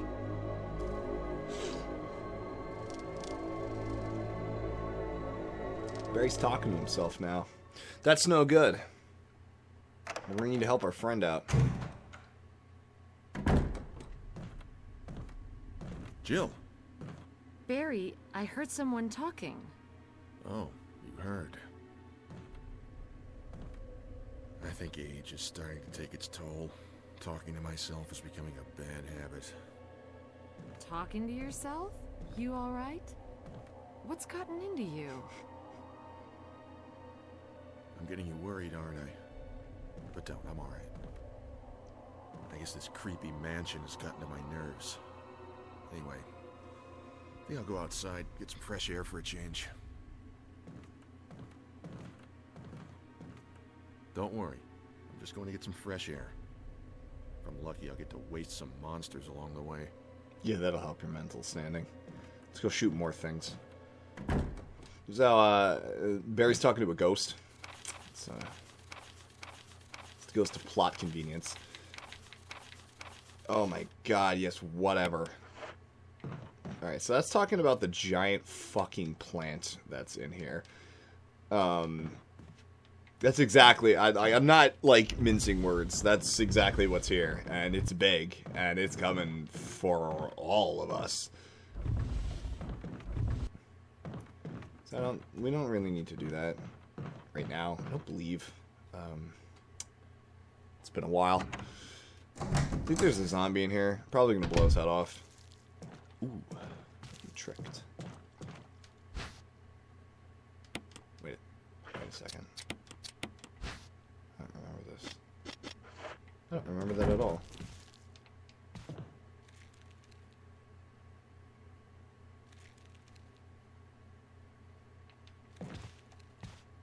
I don't remember this.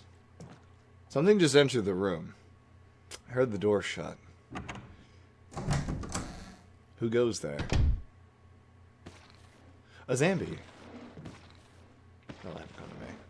This guy's pretty important to kill. We're gonna be coming through here quite a lot. Just don't fuck up like I did, because we're in Crimson Head Town now. Oh, great. Let's come back, burn his ass.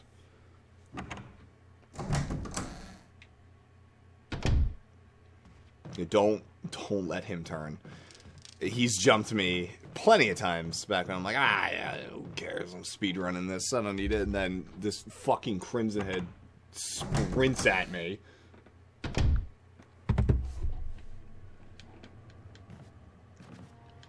Now, of the new enemies in this area, you've got snakes that were leading up the path there.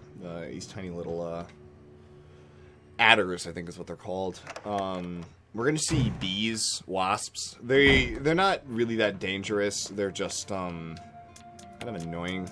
They're more of a puzzle element than anything. And then you've got the Neptunes, which are gigantic sharks. I don't remember what the name of the big one is. It's like the Great White. But again, they're more of a puzzle thing than an actual enemy. Really just a great fight, though. I love the suspense and the lead up and the puzzle for it, and it's just fucking intense. It's one of the scariest gaming things. Remake does a great job at the horror it attempts to portray. Where, sure, it's like disgusting and it's viscera, but it's subtle and it's haunting.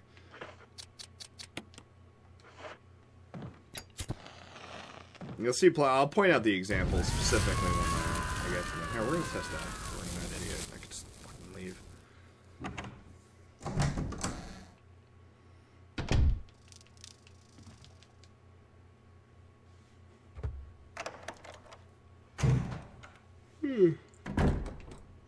Is he gone? Oh, he is. Alright, so as soon as you light the zombie on fire, you can bounce. That sure speeds things up. Alright, it's enough going through the store here. I'm bored now.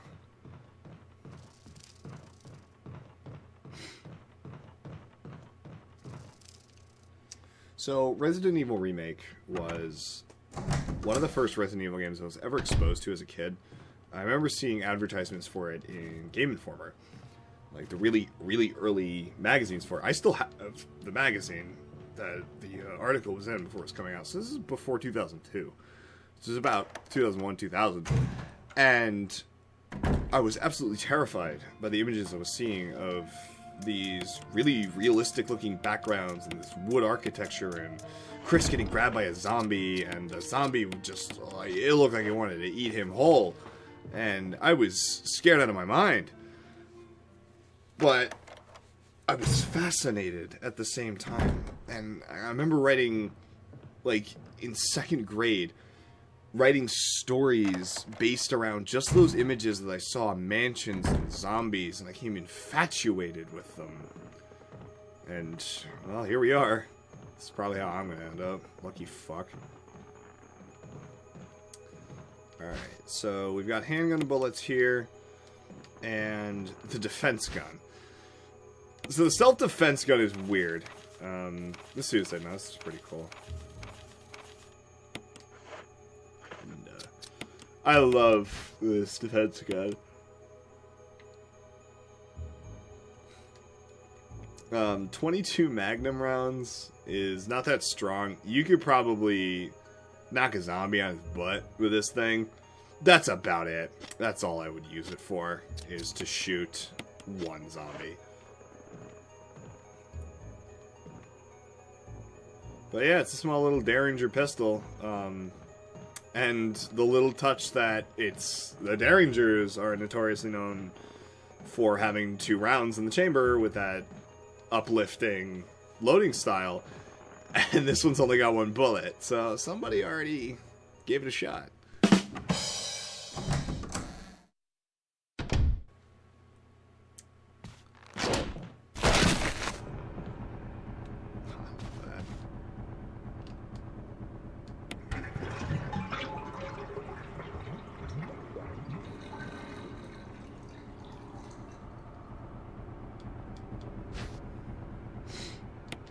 That's the key we're going to need.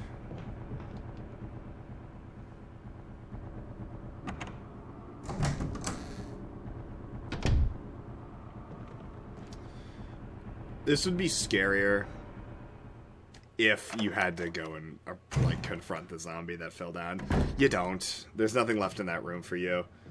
But now we are going to go conduct a battle with some of the Neptunes. Actually, we're going to clear our inventory out a little bit more.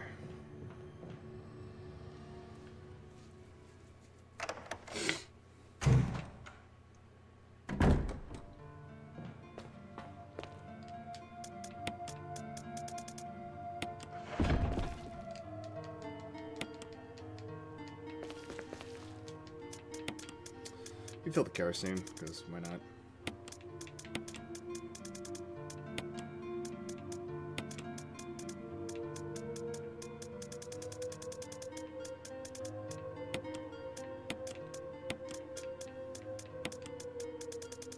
I'm going to bring an extra green herb, just in case. And we're ready to go. So, the Neptune fight is not really difficult. You just kind of have to keep a cool head. It's a puzzle, but you're on a time limit. And the time limit's not entirely clear, because it's a percentage that's going up that isn't going up in a typical raising norm. I think it goes from like 10% to 33% to 88%, and then you fail. So you just have to be quick on your feet and stay cool. Now, getting to the pressurized tank puzzle requires a bit of finesse and running. You also have to be quick. The boss is on timers, basically.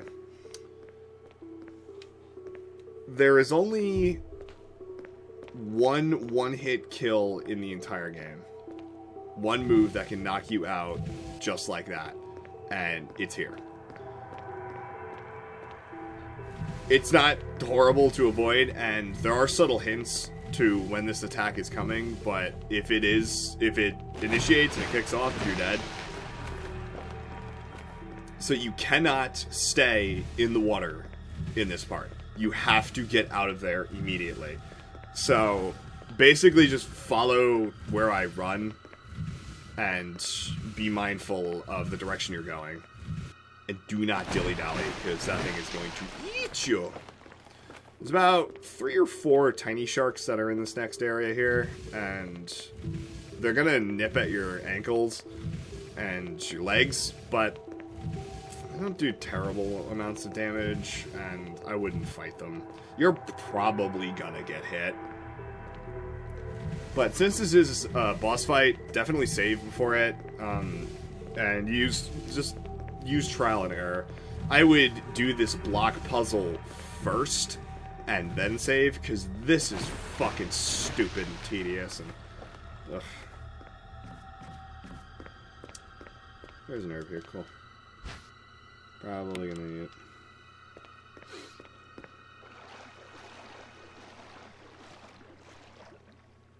So I love that.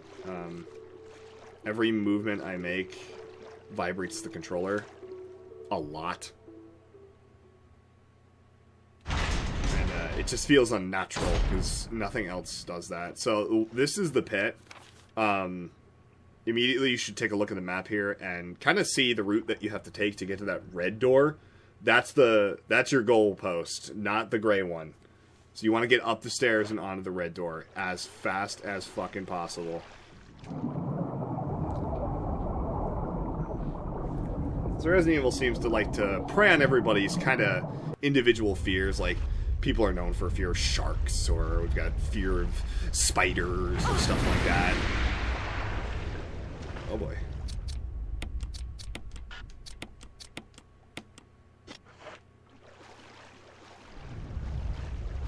So I was at the low end of fine. That should have only done like 1 other point of damage. So you hear that music? Yeah, it means time to get the fuck out.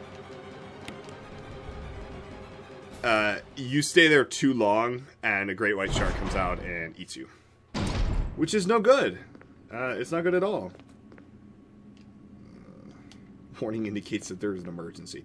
If the giant fucking sharks wasn't like a telltale of an emergency, then I don't know what is.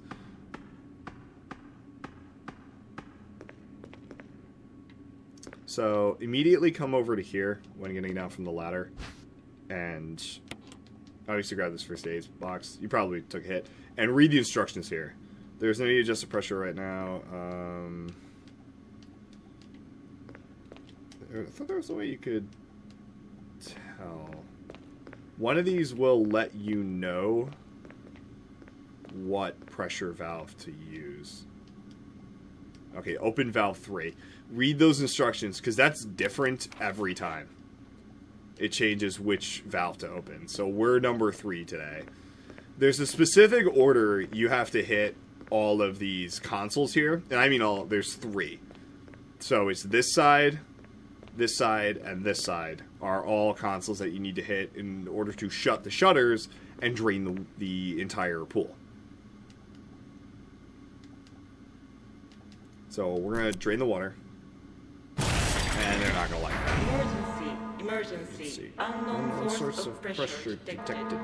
Locking all doors to achieve maximum safety.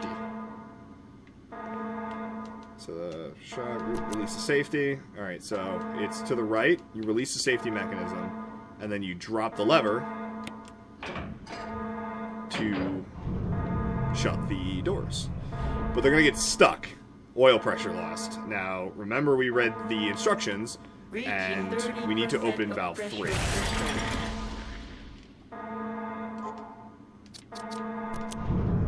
That's going to reset. So now the safety mechanism is back in place, so we need to release the safety.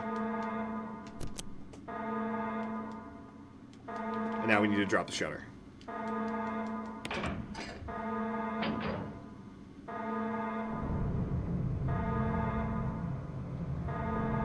And you did it. Once it's like this, obviously the pressure isn't a problem now that the hole has been locked down and you can drain the pool. Now, if you do this with 30% left on the pressure, you have a big dick and you're really cool. If you take longer than that, you're a loser. So I thought I'd let everyone know.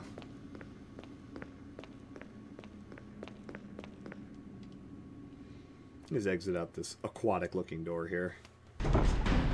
Submarine vehicle door. Everything's super wet now. Not the shotgun shells. I thought there was magnum ammo down here. But I guess that's not cool enough.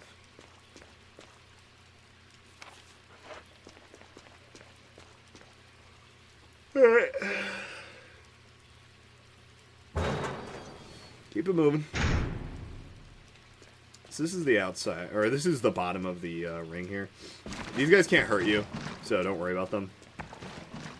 You can actually, if you have a knife, you can stab them to death, which is entertaining if they're really giving you trouble. You can shoot them too. You can kind of bully them and fuck around with them. Here's where things get weird.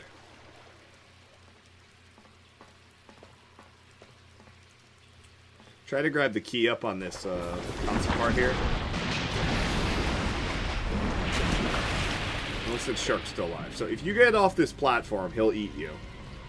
What you need to do is push this into the water. Flip the switch.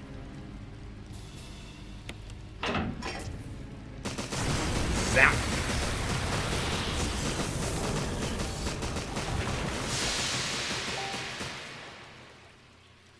Now, I love this. This guy can one-hit kill you if you stay in the water too long. He's massive.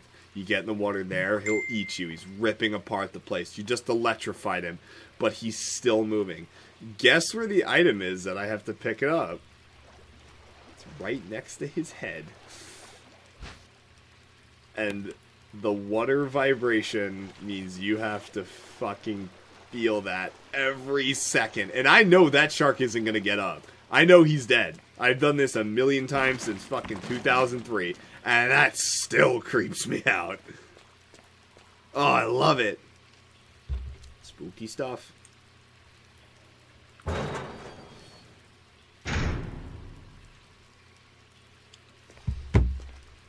So now that we've returned here, we can go through this gate. And this will take us back to where we need to be going. Ah, there's the magnum ammo. Since the water was drained, we can't exactly backtrack to the way we came because the boxes were floating in water. But this ladder will take us up where we need to go. It's a pretty linear path here, and hilariously at this point, with the gallery key, we're almost done with the guardhouse. It's the shortest of all the areas. I wouldn't say that. Maybe the caves is shorter. But this is much more involved and I think better paced. So if you didn't burn that zombie that was up here, he would definitely be a Crimson Head by now to make sure you regretted all of your progress.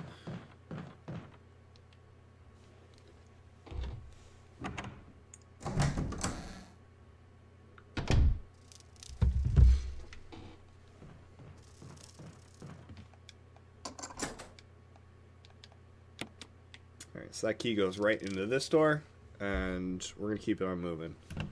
And that's going to be a theme of this next room here, is keep moving, because it's actually infested with bees. You like jazz? You can't see them yet, because you kind of have to trigger them, but it's real simple. All we're going to do is run down this hallway here, and then grab this guy's bug spray, like we're fucking Bugs Bunny, and then just keep moving, don't stop, and as long as you're moving, the bees really can't catch you or do anything, and then exit the room. So all we're doing is grabbing the guy's bug spray and leaving. And this is why you don't take the map here, because behind the map is... there's a hole in the wall here. Don't look through it. Take the bug spray and use it. Because on the other side of this hole is their entire hive.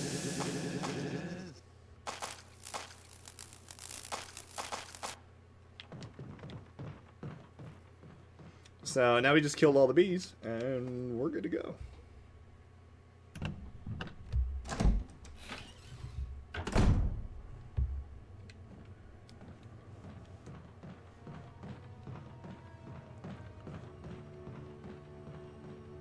What a horrible fucking death.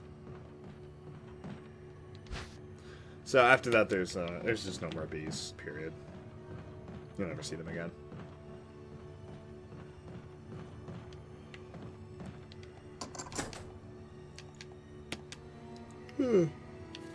Alright, so unlock this door here, but don't go through it yet. We're not ready. We are going to have a little fun. Okay. So is it 3, 5, 6? Yeah, it worked! Okay. So you just kind of brute force your way through that puzzle. I think it's 3, 5, 6. Is always the combination. Maybe. Hopefully. Anyway. welcome to science class. We are going to be making a potion, or a chemical, in which to help us have an easier time fighting the boss of this area. So on this wall here is a mathematical formula, which I would definitely use your modern smartphone to take a picture of. I'm going to actually do that right now. I kind of know this already. Fantastic! Each of these corresponds to a chemical in the room. So 1 is equal to water, 3 is equal to UMB number 3, 4 is it yellow 3 and UMB 4? Let's see. Oh, yellow 6. Alright, so UMB number 3. So we're going to take that. And it's simple addition at this point. So you got 3 and 1. Let's combine. Now you've got NP04, or 004. And then 4 plus 6, which is going to be...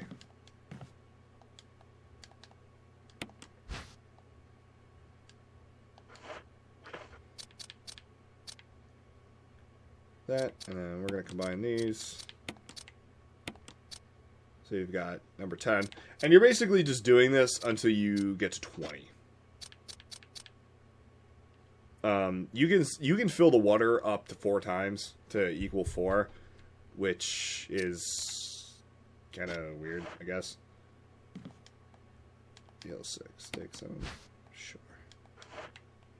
Can I fill... Oh, I can't. Oh, Bob. Fucking Bob Saget. Alright. That's okay, though. Sacrilege. 2 green herbs. Alright, breaking the rules of the Geneva Convention. For the sake of time. So make sure you've got, like, 3 inventory spaces open for this. You can always go back and just lazy. So we're going to want water plus 6 equals 7. 7 and 10 equals 17. And then UMB number 3 to top it all off.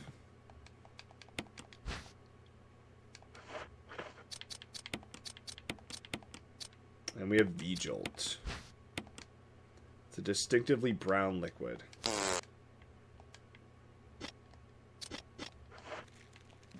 But what is V-Jolt? Well, it's a poison chemical that is used to counteract plants infected with the T-virus. So zombie plants. Actually learn about that in the next room over here. But we're going to go and jump the gun. And make... we'll come back for that. Make Plant 42 regret its life decisions. Since we killed this, one of the only zombies that you have to fight in the entire guardhouse, since he's dead as hell, there's really nothing impeding our progress here. Guardhouse is very, very easy. And very, very forgiving. Except for the one-hit kill enemy, that is. But even so, the whole boss is a puzzle.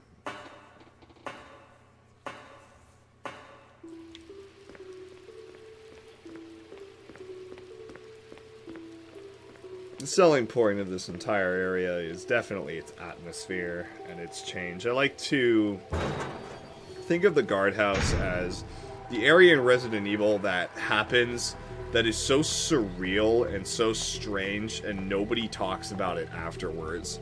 Like, that was weird. And I think that in media is really fun, like in episodic content, like TV shows or levels in video games. Like, the really experimental outlier one, to me at least, is usually the one that's the most fun.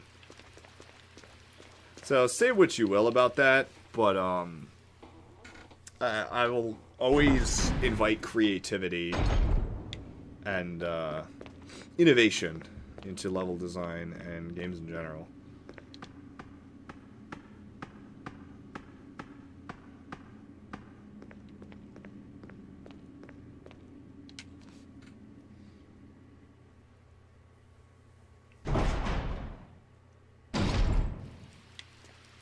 So you can't use the V-Jolt unless you have drained the tank first. Because the water supply, like, the way the plant grew when it was infected is it started to grow through the entire facility to reach the water supply, which is, well, it's here. Look at this fucking behemoth. Die.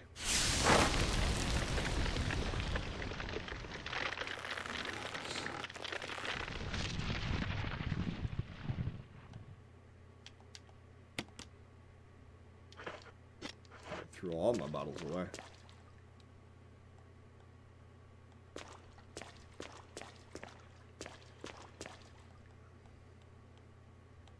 There might be goodies in here. Somebody's got them. Or not. So we did it. The day is saved. We're the conquering heroes.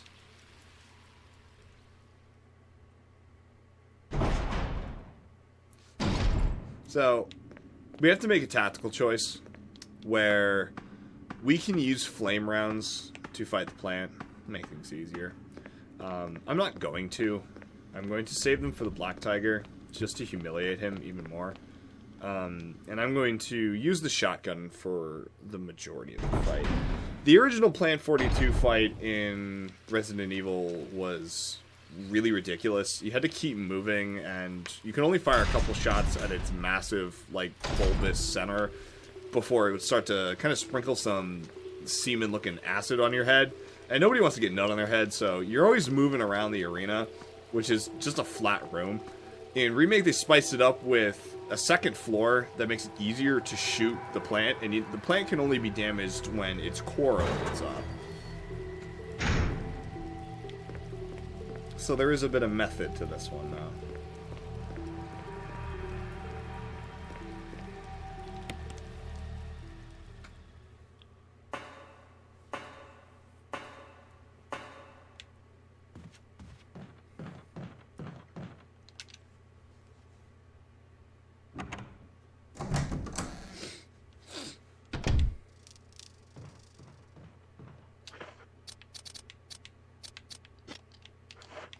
We're gonna drop this stuff off here. If I was going to fight a plant, I definitely wouldn't use a shotgun. I think proper gardening tools would be a better fit, but to each their own, I suppose. Nobody's gonna blame you, Jill. The flame rounds are effective, but like I said, we're gonna save those for Black Tiger. Because I am a fucking moron and have never done a Let's Play, I don't say anything here. Basically, I am gearing up for boss's fight, and don't forget the red book we picked up earlier like I almost do. Don't forget the red book for here, either. Like, I almost did. This is important. And everything is out of whack. Alright, cool. You're gonna need it for the puzzle to even get at the plant. There is a typewriter just before, but I don't feel like carrying a fucking entire stack of ink ribbons just to say hello to it. Goodness gracious.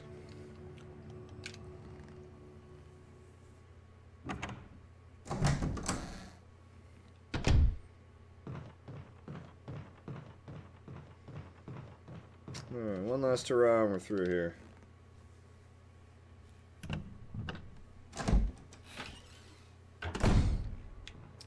Remake can be any number of types of game that you want it to be. It could be a very long and arduous journey through a very tight and realistically small space, or it can be an hour and a half blast that you just pump out in an afternoon just to kind of feel good about yourself. Is that a sex joke? And I respect that. It's one of the attributes I do love about Resident Evil. I'm not a, I wouldn't say I'm a massive speedrun guy. It's not my thing. But, Resident Evil is something else. I just absolutely adore being able to make my way through this game as fast as possible, to be able to overcome that terror and that horror and strap myself with 1,000,000 guns and go on a rampage and beat the game in like an hour and a half. I love that. It's such a great feeling.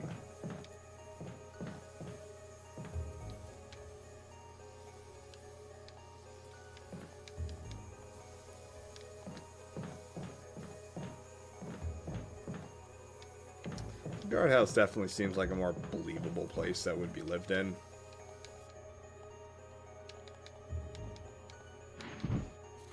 Here's so they talk about Vigil.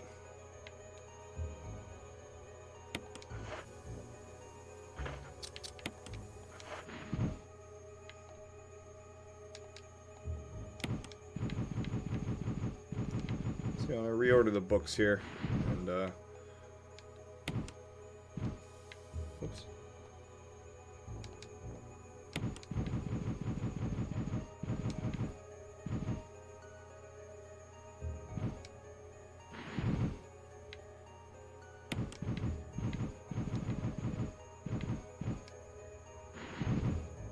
Not too difficult. Just make the naked lady, and you're ready to go. Let's go kill us a plant.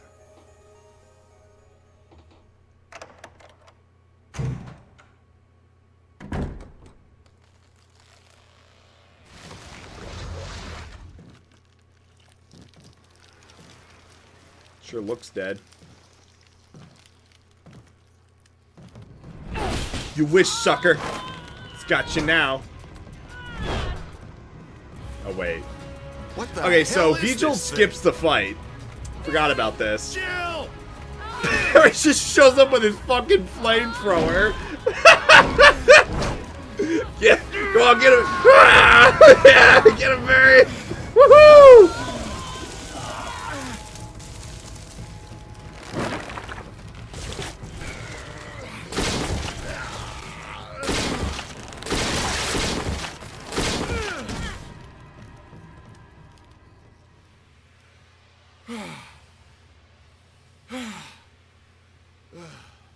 I thought it was finished.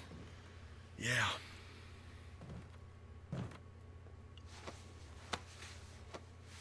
That was close. Thanks again. Don't mention it. Those subtitles are wrong. What was that?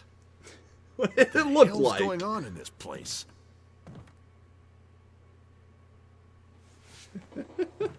Alright, so I forgot about that. Vigil just skips the fight. So here's what you would have been doing is you would have came up the stairs here to sit in the center area and take shots at it, and then dodge its attacks when it would try to knock you back down to the first floor, which does a lot of damage. But not today. Not today.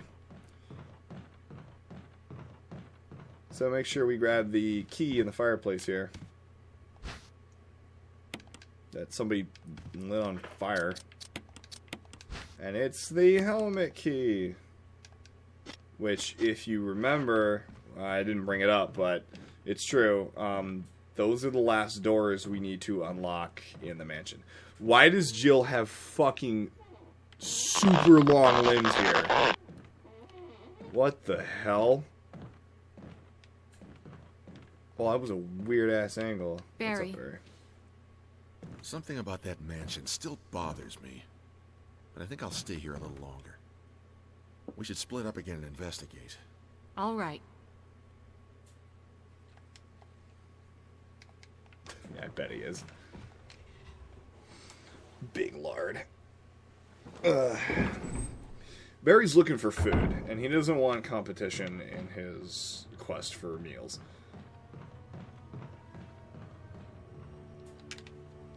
Sandwich monger.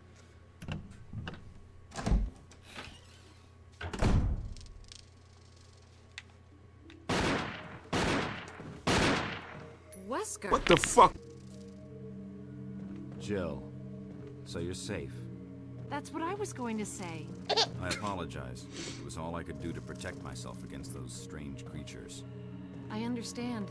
Anyway, it's good that you're safe. Did you notice? Barry, he sounded a little flaky. Now that you mention it, Yeah. I'll keep a close eye. Maybe it's quite natural under these circumstances. It's not really our standard operation. You don't Jill, fucking first say. priority is to get out of here. I agree.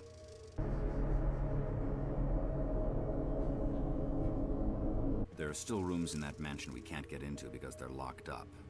I've been looking for ways to... Okay, if there's anything, I'll go back to the other mansion. I'm counting on you. Well, that was nice of him to stop by.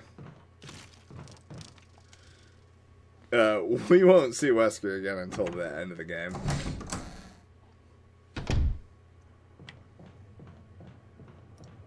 That's quite alright.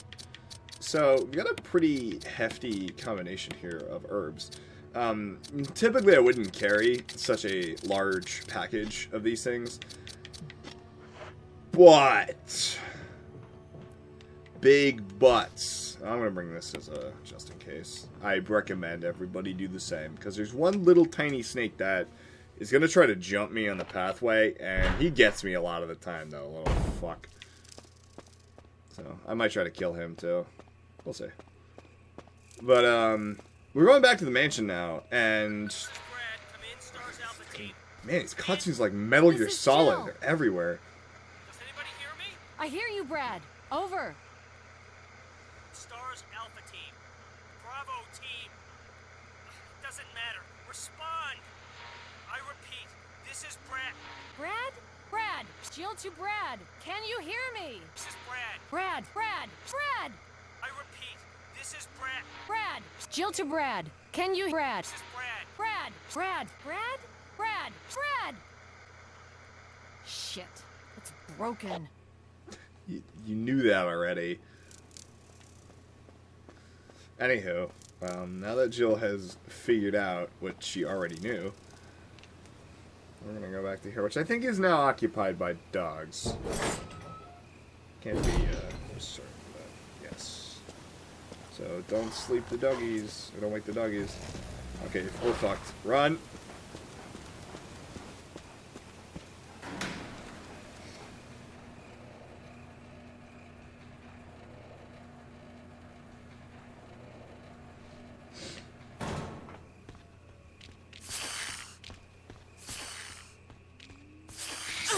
Ah, he got me.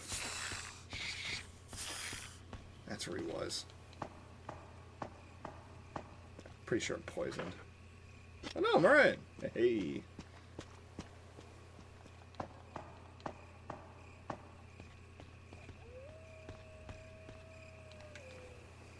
So, as I was saying, all of the zombies have been fired. They aren't occupying the mansion anymore, and they've been replaced with something far worse. You ever had a nightmare where... oh yeah, goodies. I can fit them all. Let me just grab these suckers here real quick, and I'll go back to waxing philosophical. Have you ever had a dream where the expanse and infinity of your own imagination thinks of something so terrible and yet so awesome that you stare in equal parts horror and amazement? A doppelganger to your every move and advance, created not from flesh and blood, but from evil and terror.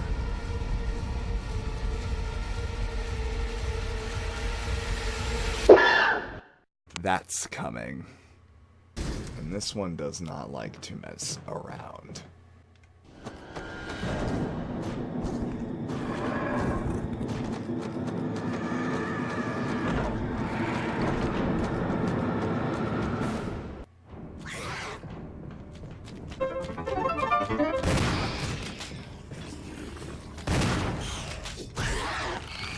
Fuck!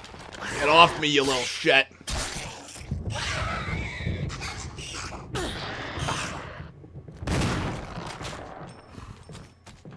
Oh, it's dead.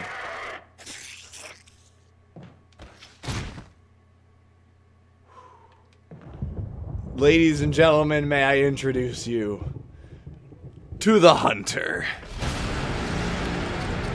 This force of nature is now replacing all of the zombies in its area, or in the entire mansion. There is going to be like 4 in a room at a time. This gets difficult, everybody. So I hope you're ready, because the fun's it's just beginning. Hunters, paradoxically, are easier to dodge than zombies, due to their very nature of attack. And you see how that one kind of glued his head to my ass? They don't grab you unless they pounce on you. So you have to be ready for that. But as long as you dodge around, I believe it's their right arm, because all enemies in every Resident Evil game are right-handed, you can almost guarantee your safety. But you gotta have mastered the controls and be very, very quick on your feet. So yeah, you can load more than 6 shots into the grenade launcher. You can load infinite amount, as many rounds as you have, which actually lends itself to a glitch that you can pull off. But yes, here and now, Hunter Town. We're definitely gonna save. That's a guarantee.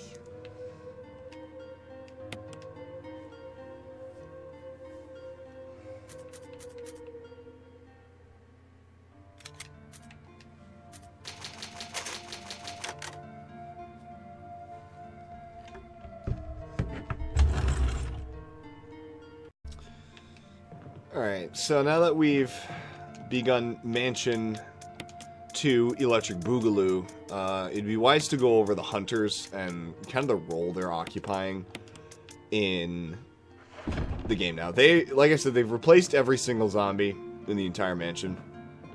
Sort of. Where they were originally, they're now occupied by hunters. Hunters can be classified by their speed, agility, and propensity for damage and destruction. Hunters will leap at you, slash at you, run at you, and if your health is below caution yellow, they'll screech and spread their arms out and execute a one-hit kill leap attack that, in the original versions of the game, decapitated you. But since we have the international release, there is no such thing that happens, which is fucking lame. So yeah, we need to watch out. We're gonna kill the one out here, cause fuck that shit. Actually, try to keep him in frame here. Ah. Yeah, bastard. I'm not sure if they'll jump down from the second floor. Yep.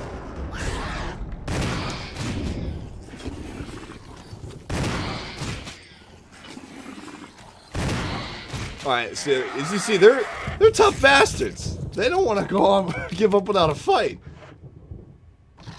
That one's a sweeper.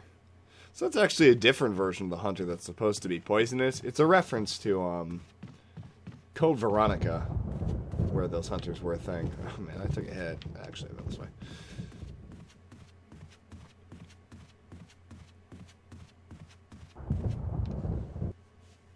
Since we have a puzzle to solve here. Your shotgun is going to become your best friend from basically the entire rest of the game, because hunters are going to be relentlessly pursuing you and obstructing your path. You would do wise to have this on you. So we got a neat puzzle here. I do like this one. I don't believe I have to push that like this. It's not too difficult, but it can scare you if you're not careful enough. So the walls start to close in on you, reminiscent of the shotgun trap. And you might be thinking, oh dear, I'm gonna get squished. This is bad. This is really, really, really, really bad. Oh no, what's gonna happen to me? Oh wait. Statue. Otherwise you would be fucking pancaked. So as long as the statue's there, you can't get squished. So the reset button is over here, which you can get squished if you don't move your ass. And the second it goes back, it's going to trigger again, so just push this very quickly. And you're good to go. Look at that. So originally in the first game, this is where you would fight the Yawn a second time, which kind of lends itself to boss fatigue, how quickly you fight the Yawn in the first game. And you haven't quite recovered your ammunition or your health from the original fight with Plant 42. But here, no such thing happens. In fact, we're actually gifted an item we would be finding much, much later in the game. So, the Eagle of South... Eagle of South... Wolf of North. Okay, that's supposed to be two different things.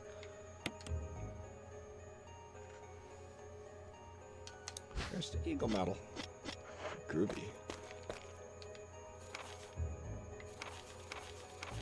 This is where George Trevor locks himself by accident. Father of Lisa Trevor, who we met in the... guardhouse. Not guardhouse. Courtyard.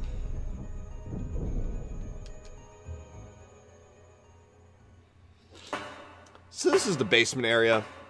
There's going to be a couple of spoders down here. Again, they're spiders. Just keep moving.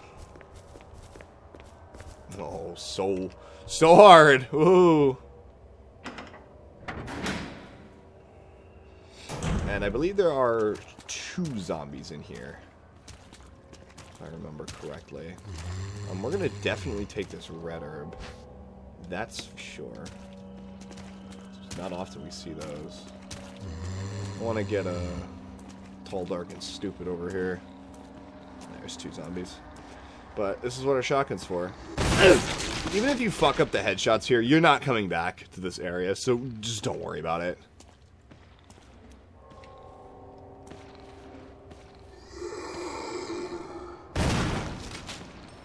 Ah, you bastard. Not sure how I missed that. Toasty. Alright, cool. I'm running out of defense items here. That's no good. Make sure you hit the switch over here, around the corner.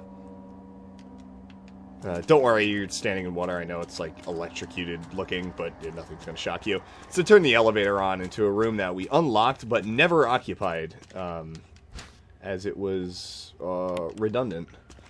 Probably going to make a stop at a box here. Fight some hunters along the way.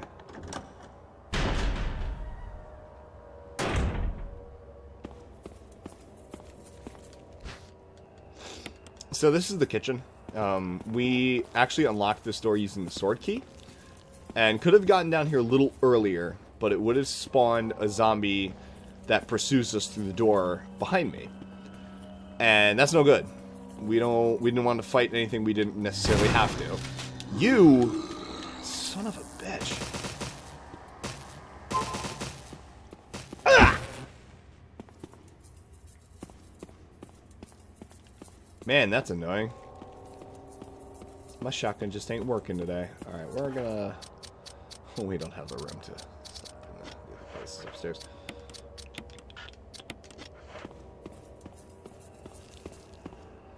I think there's 4 or 5 total doors we're going to unlock with the helmet key. All of which have a ton of new items. I believe we're going to get jumped out of the doorway here. Yes.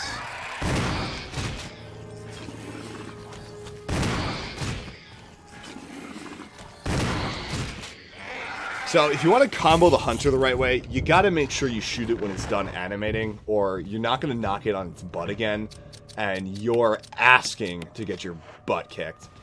So, this guy actually opened up this area, so there's no longer a loading door. Whoopee. There's no item there. Which just made our life a hell of a lot easier. I believe there's another hunter coming up in this hallway, though. I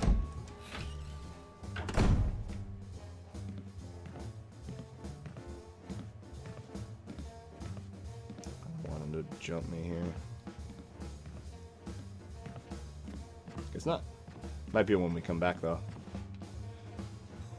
We have a puzzle that we have to do upstairs as well. That zombie downstairs is probably going to turn into a Crimson Head, but that's what shotgun's for, so I'm not really that concerned about it. We're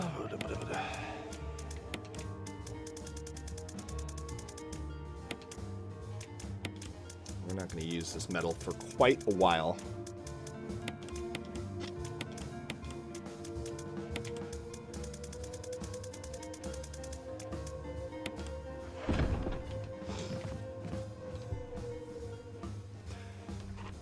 On easier difficulties, it takes about 2 shotgun shells to put down a hunter. Obviously, here the consistent number is about 3.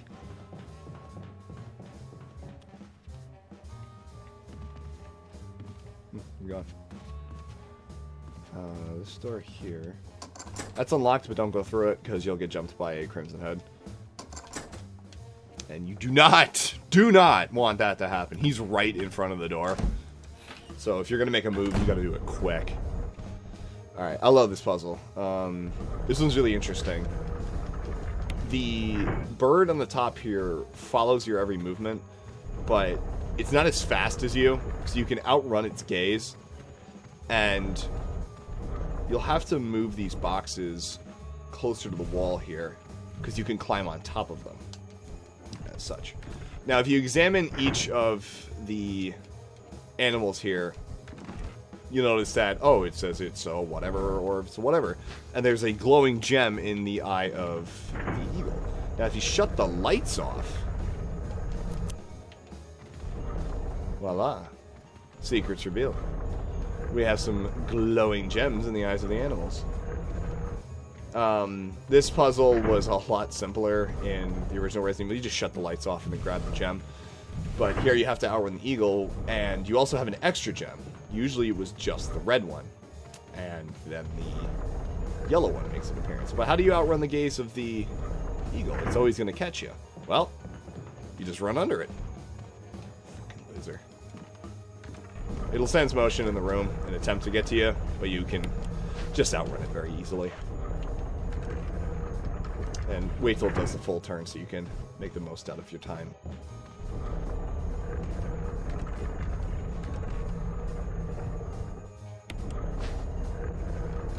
So once you've got the 2 gems, you'll remember the tiger statue that's downstairs.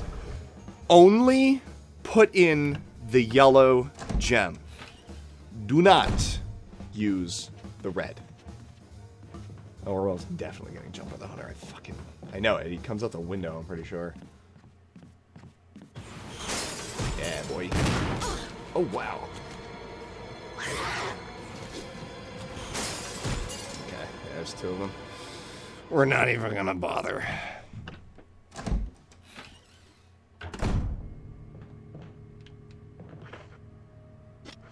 You know what? We're gonna make a stop.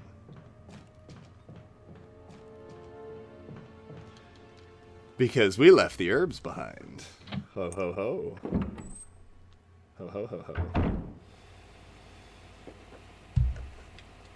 Alright.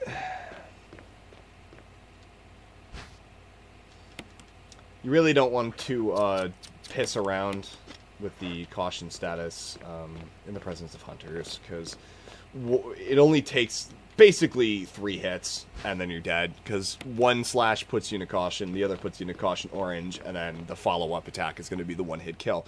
Which is funny, considering you have to shoot them 3 times as well, meaning everybody's in this kind of close-quarters brawl and fight for their survival.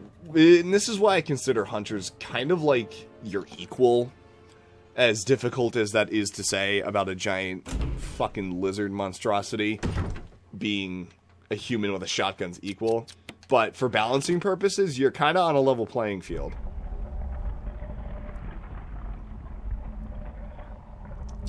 So you'll be thinking, the Modisc here, is like, what the hell is this?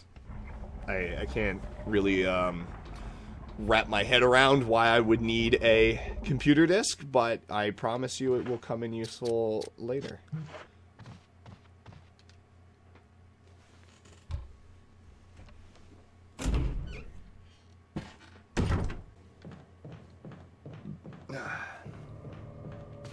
So our inventory is getting pretty full. And we'll have to do something about that. So we're just going to open the remaining doors with the helmet key.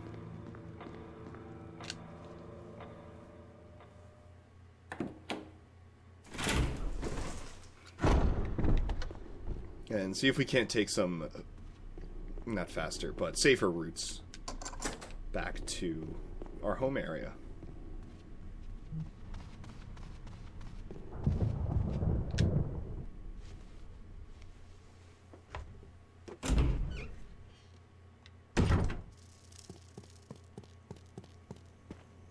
So nothing is ever replaced out here, which means we can kind of cheese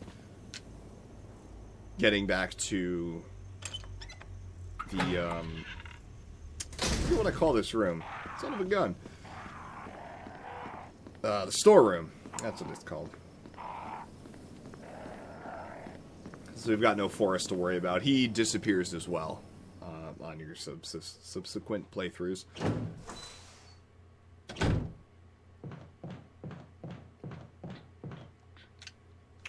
We are going to continuously avoid the dog hallway section, the shotgun hallway, and just kind of stick to what we know and what we can easily get around. Not that hunters are the biggest threat, but I would rather not fight them if given the opportunity. So we're going to load even more grenade shells into here. I forget where to use this fucking red gem. We're going to put the Modisc away.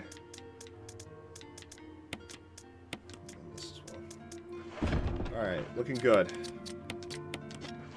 The main purpose of coming back to the mansion here is to collect the two, what are they called? They're called metal pieces until you put them together. They're kind of like, they're these umbrella diamond pattern gem things that you place into the cage that's underneath the stairs in the main hall. There's a hunter here.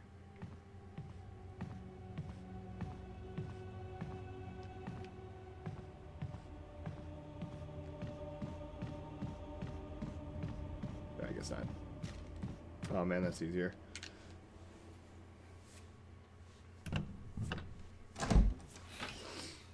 Forest gone. We can also get away with grabbing his herbs that we missed. Fuck that.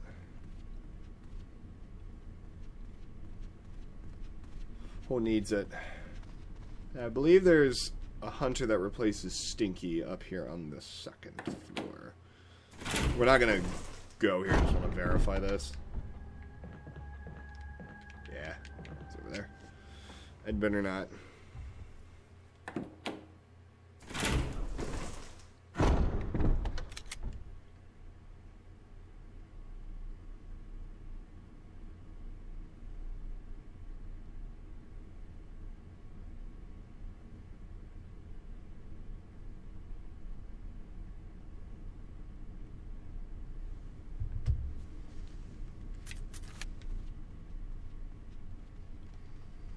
And we're actually going to repeat. You know, we're down here. Might as well do this. Man, my brain is not fucking screwed on straight right now. This is such a strange room with the whatever the fuck that is. Kidneys and intestine in a jar, and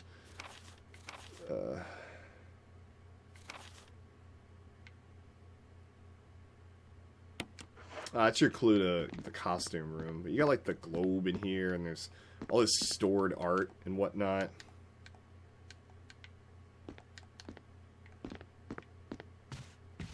No zombie though. There wasn't the original. We're not gonna bother taking that. Now I believe there's a hunter in here.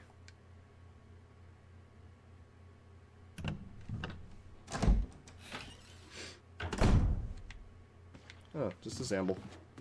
I love the framing of this room here with the mirror. That's really cool. Right, bud.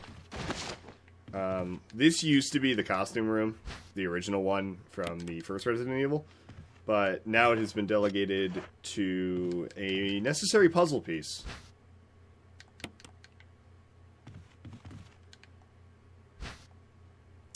What is known as the most aggravating puzzle in this entire game. It is a actual puzzle. We will be placing pieces together to form an object. Just follow the sequence here, and it's so strange how you can minorly adjust the pieces. They don't have to be perfect. Just don't be stupid with their placement. You're forming the Spencer crest, which isn't really, like, clued to you at all. See, like, I have to skirt this piece a little more. And then this will fit. Oh, come on, you.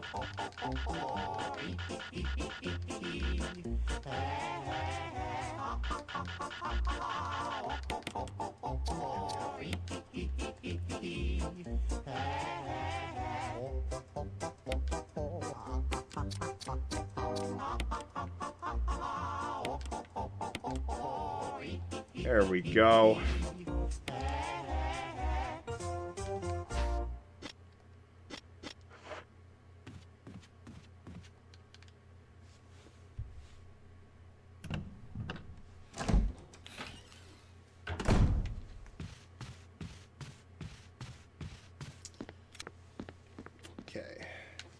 So, with this brooch key, we're going to head back to the exit of the mansion and open up that door and grab all the goodies that are inside, but we can't leave until... Ooh, which way am I going?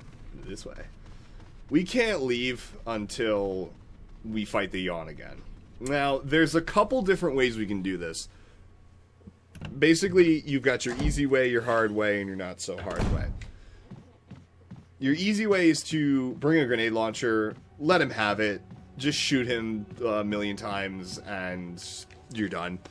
The not so easy way is to use the shotgun, which takes considerably longer, and you might end up using the handgun. I don't recommend this because, as you can see, we're kind of starting to push the line here on ammo, and I want to make sure we've got enough for the caves. And lastly, the hard way is the knife. Now, hard, and when I say like knife, like, oh no, we gotta get close to the snake and stab it, you have no idea how easy this is. You literally glue yourself to his ass and just keep stabbing it. And you follow a very specific pattern, and you'll take him out no problem. But we're just gonna suck it the fuck up and use the grenade launcher, and I'm gonna bring the handgun as a secondary, just in case. We're going to go solve this puzzle here quick in this room. It's literally turn a light switch on, that's fine. Then we'll come back and we'll save before any fights. Yes, so Barry fixed the doorknob. I didn't read the note on the wall, but that's what happened. So this door can be opened as many times as you please.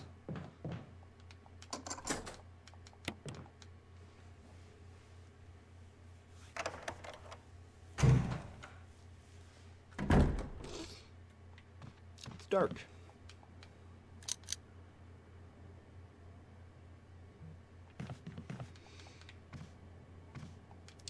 So this is an important piece here. This is what's gonna basically be the thing that leads us to the lab. It was one of the necessary items, but it looks familiar, and that's because it's the same thing we found in George Trevor's casket, just missing the metal ring, which we're going to have to go on quite the scavenger hunt to find. But underneath the stairs, the gate has two symbols where you can put these metal objects in. And we only have the one. Well, the one we found for George Trevor, we're going to need to grab that too. But not now, because we do need to go back out there, as we're going to be kind of finagling with the crank puzzles a little bit.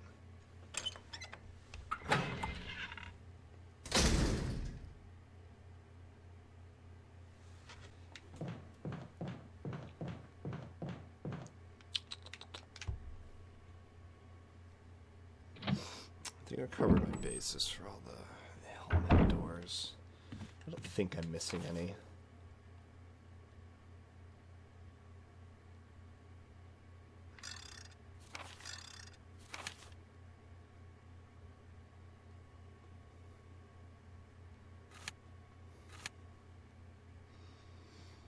That's where you come out. Yeah, we gotta do that whole elevator thingy. That's okay.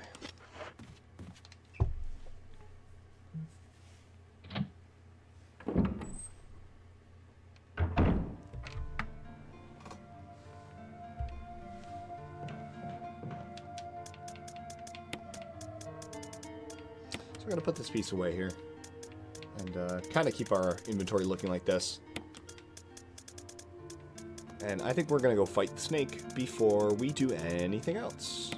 Grab one of your ink ribbons here. Always save before your boss fights. That's just, that's a no-brainer.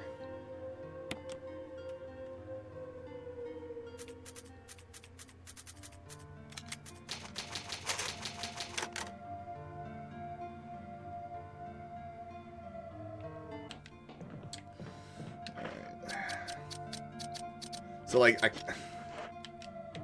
need the pistol. So, like, I kind of want to John Rambo him. But, man, does that take for fucking ever! On the easier difficulties, it's not bad. But it's a fucking nightmare. On normal, it just takes so long. Do not use the Magnum.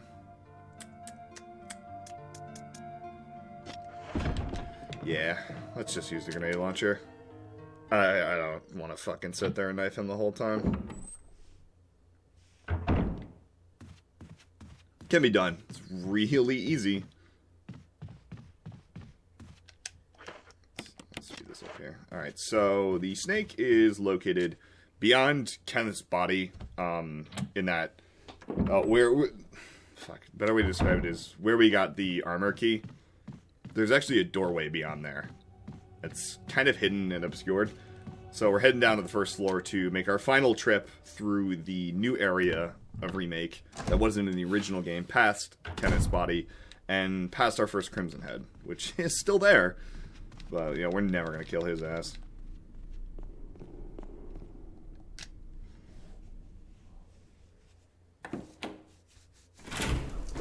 It always shocks me how many enemies I actually do kill at the end of the game here, and it's something like, oh god, it usually says like 40 or 80 enemies, and like, I didn't shoot that much shit, there's not even that many bullets in the game. How do I kill that much stuff? And I forget that later in the game, you do kill a lot. You start to fight more. You've been kind of saving up all of your ammunition just so you can go ballistic in the laboratory. And it's needed. You need your shotgun ammo for there. It's important. But I'm always too miserly with my ammo anyway. I always come out on top with way more than I need. But I like to think that this method of saving here and dodging is a good way to teach people how to save in emergency situations and what to do in case you find yourself really out of ammo. It's who specifically you absolutely need to kill, just so you can put bullets and stuff off to the side for that. I didn't even put my ink ribbons away. What the fuck am I doing?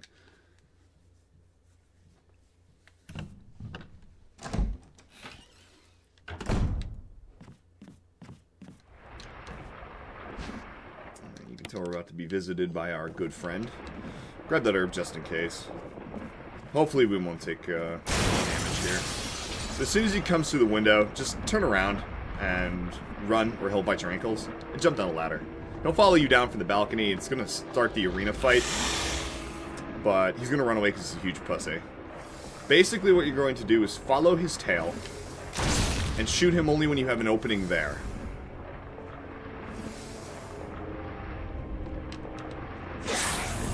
Wow, that was close.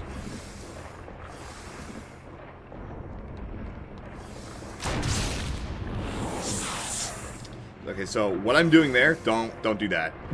Bad, very bad. So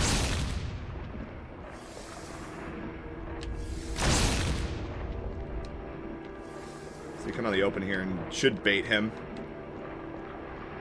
There we go. You just follow this pattern. You can always tell you're hitting him because more green blood comes out. It makes that little squishy noise. Let's see if I can bait him this way. Come to me, my stupid. Yeah.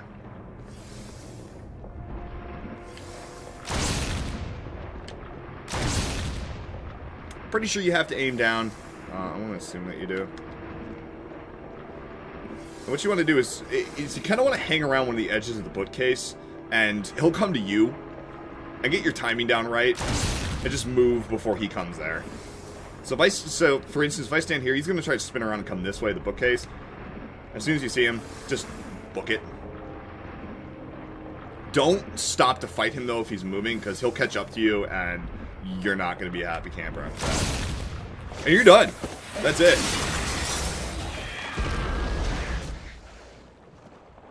Really, the first boss fight proper of the Jill 100% easy version.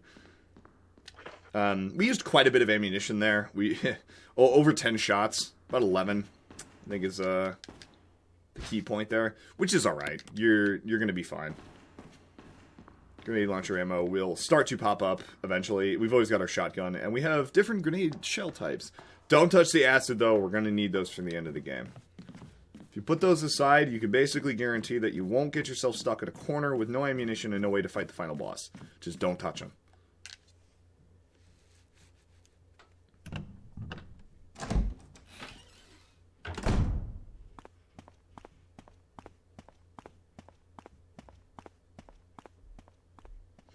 Alright, so now that we've got the book here. Ta-da! We have our second of our medals. Metal piece. What are these? Metal. Yeah, that's right. Which we're going to use to get into the laboratory. We're not done yet. My chair just breaks and I fall on my ass. Actually, I lied. We're going to go back through Crow area because fuck fighting everything in this room. We got the ammo. We could blow up the steam, but again, I'm going to try to show you what needs to be killed and what doesn't. Especially on the easier difficulties, you can really get away with killing 90% of the enemies in the mansion.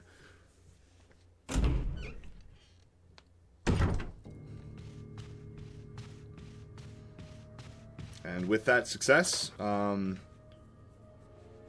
we are going to deposit this stuff, but we've got some hunters in our way.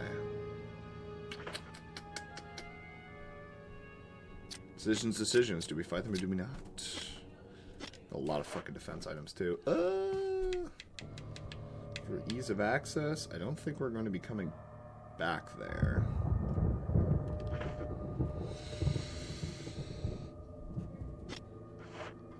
Okay, for safety's sake, we're not going to do it.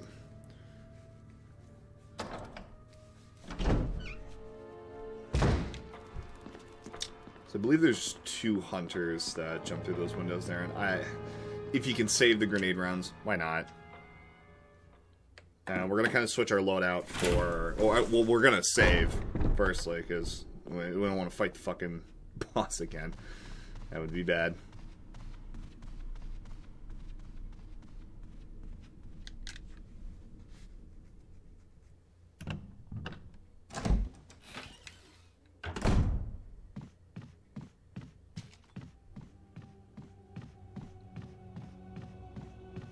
Remember I said that the medical closet would be kind of our most used safe room, and I was very wrong. The east storeroom is definitely the one we go to the most. I don't even know why. Well, there's not as many locked doors around it, I suppose, and there's a lot to do around here. This is one less thing I have to put away, because I have the ink ribbons already. Let's store stuff here. So my God.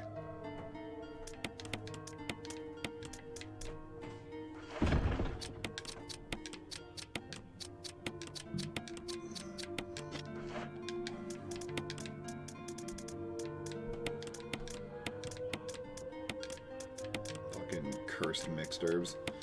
So we're gonna put the grenade launcher away. we're about set for that for now. We're actually gonna pull the handgun out. And we're gonna pop some zombies. Yeah, we haven't seen those guys in a while. So that'll be fun. I'll put it this way.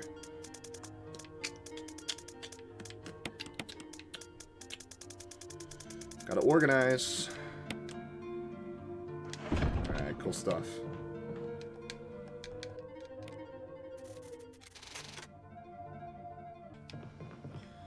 Alright. Only got 4 ink ribbons left. Is that really what's going on here? Yeah, I've been saving quite a lot.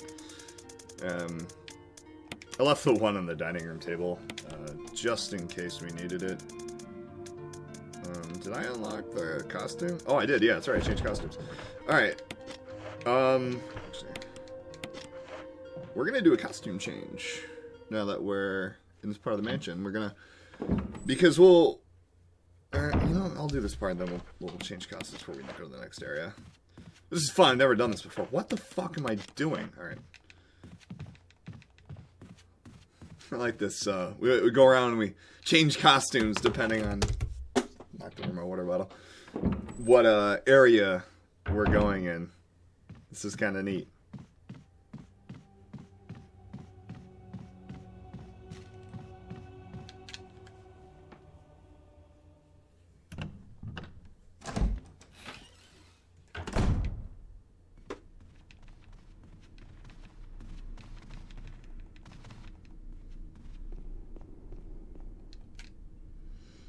Alright, so we're gonna go to the basement, and which we unlocked and explored, but we did not proceed with due to our lack of inventory space, which usually happens when you return to the mansion. You've been collecting a lot of stuff. Before you go up to that area, you got like power weapons on you still. You've been fighting hunters and stuff. You're just not equipped strategically for this coming area here. So we switched to the handgun because there's no hunters in this area, only zombies. Zombies in which we'll never see again, so shooting them dead and not burning them is not really a problem. Man, that Crimson Head's still there. As long as you don't walk over him, it looks like he's not going to wake up, which is great. I love this, that makes you wait for the elevator.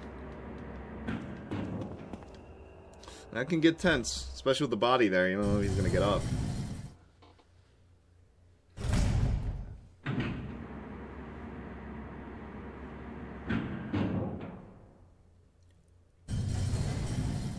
Alright.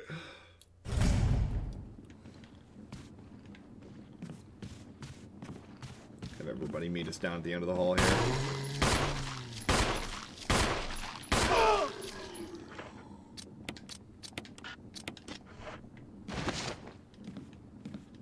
No fucking way.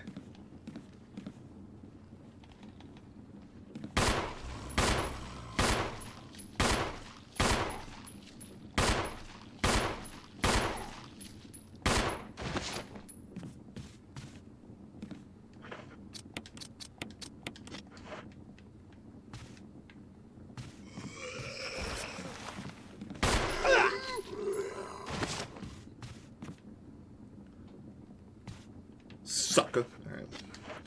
So before we pick up the funny items, like the herbs and whatnot, we're gonna get the important stuff.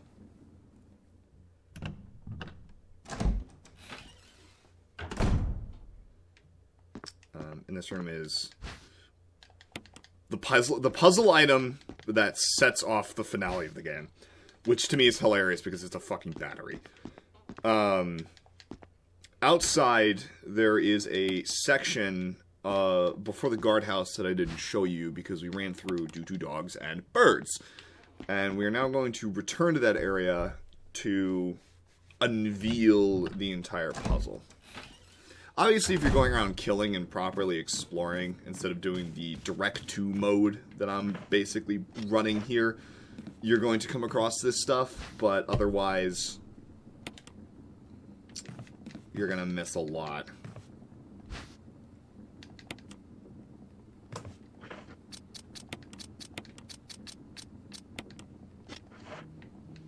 And since we will be going back out into the courtyard, we're going to be making a pit stop on the way out anyway. So, costume change time. But we're done with the mansion. This is it. I hope everybody enjoyed it and its luxury aesthetic, its creepy nature. Oh, by the way, we didn't go down that one hallway because it does loop back and it's a little faster. But it's going through the crow hallway again, but the door spits you out in between a fucking Crimson Head and a zombie. So, no. And this route, you end up in the same location. At, like, the same speed. So, the hell with that.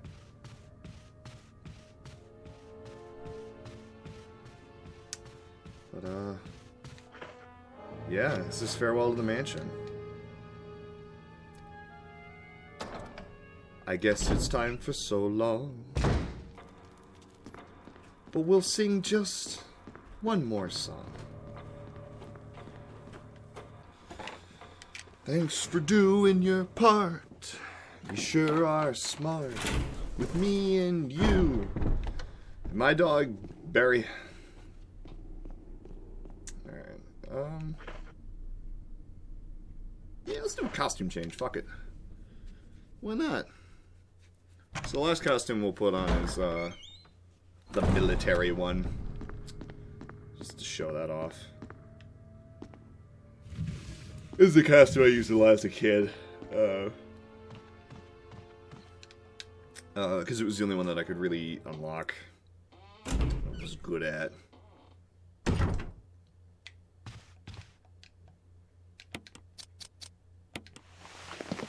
Army Jill.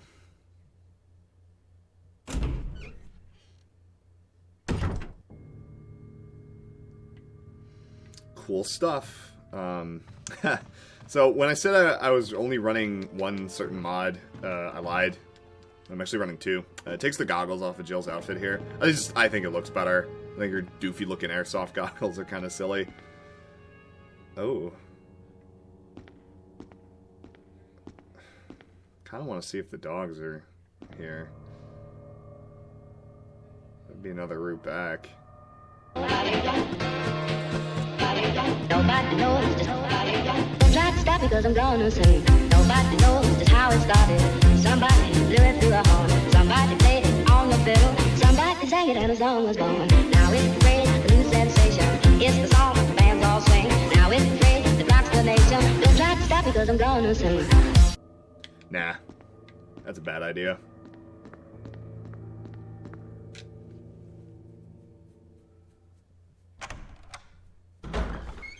Again, it's basically the same amount of doors. You end up in the same place, and you dodge danger. If you really want to go faster, you can cut through the courtyard here, this way. But we gotta make a stop at the item box anyway, so let's just fucking backtrack the same route. And you'll see with the style of play that I've got here is clearing certain sections and using them ad nauseum to avoid death and danger. Not that I'm incapable at combat, I think I do alright. There's, just like, I don't know how to explain it. I don't want to fucking die. I don't want to go screaming back all the way to the last save and have to do everything over again. So I'm just gonna not bother. And this is really an old style of Resident Evil play that just doesn't exist anymore. You'll never see... Well, I don't want to say that, because Remake 2 did a really good job about that.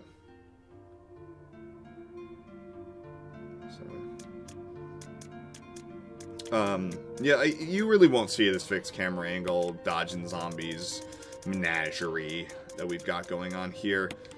It's just a bygone of a different era. It's fine.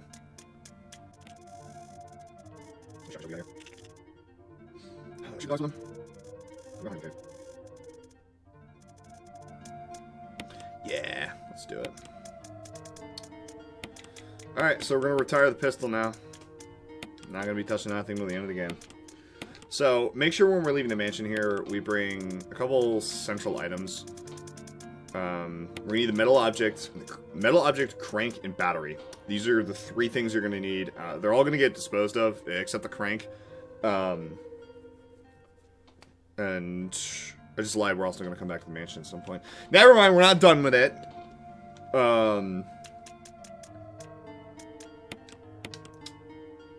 Yeah, we're ready to go. Let's do this. So like I said, there's a combination of the cranks and battery are used to solve this puzzle. And here's kind of where the principle of enemies remaining in an area due to resources continues the threat of these areas despite backtracking being such a common thing. Is because we're going to run through 3 different areas of this outside section here. Oh. We didn't even take it.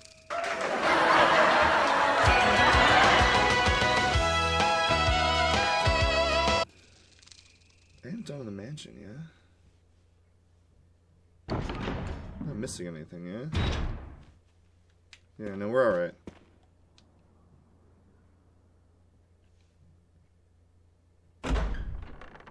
It's not the way back. So, we're gonna run through this dog section here. Oh, wow. The controller totally took a dump there and I didn't take the turn. Remember that there's snakes out here. I'll try to show you the path where you don't get fucking bit, but no guarantees. Because this little sumbitch always gets me. And it's hard to stop and shoot him because other snakes are literally dropping on your head. So we're going to give it a try. Alright. So if you cut that corner there like I did, it seems like you'll be okay.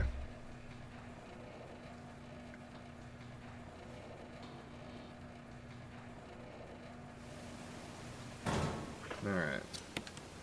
So, I'm going to take Yeller, Old Yeller out back here.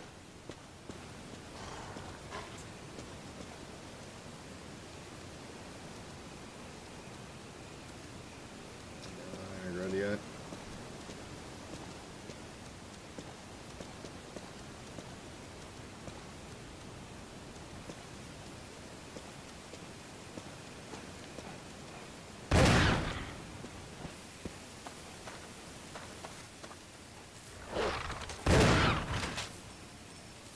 Alright. Crisis averted. Alright, so back here by this little fountain area. Explore around, taking the sights and whatnot. Oh, what? Ugh. What the fuck that is. And you're going to place the battery in here. This power's on the elevator.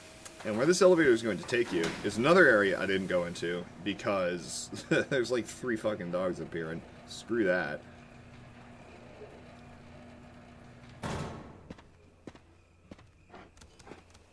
Can they get me in here?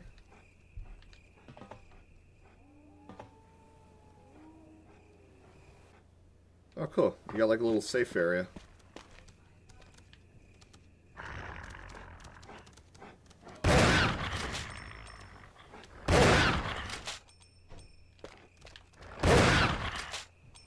Wow. Good auto aim, Jill. Alright, so we've cleared this out. You could have done this at any point, theoretically, but it's best not to get cornered in there and get completely fucking bounced around by these dogs. They'll kick your ass.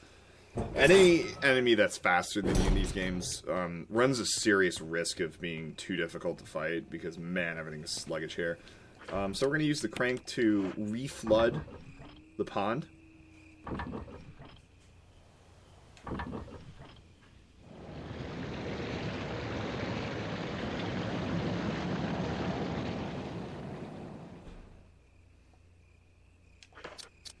So, special attention to that waterfall there. Because we're going to find a secret passage beyond it.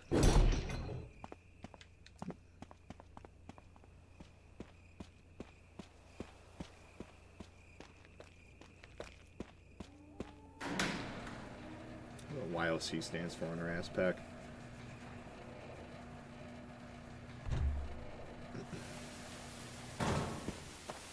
And the last area unexplored, there was a waterfall here prior that is now gone. And it leads to... Well, how do I put this? The caves is not my favorite. It's interesting, but it's not my favorite. They made it better in Remake, though. I'll tell you that. Because originally, there was no item box here. And that was fucking dumb. So you can throw this crank away here. This thing is never going to be used again. I guess the metal we didn't use can go back to a better location. We're going to swap the shotgun out with the grenade launcher. And we're going to start using that to, wherever the hell I put it, there it is, to the best of our ability. Because in these caves here, we are not alone. Our favorite friends are here. So we're going to make sure you save. Let's not fart around with this. See here. Let's get into more of an action stance. Now there are a lot of items we're going to be picking up in very quick succession. Do a little bit of exploring here. It's impassable chasm, and the door and ladder over here.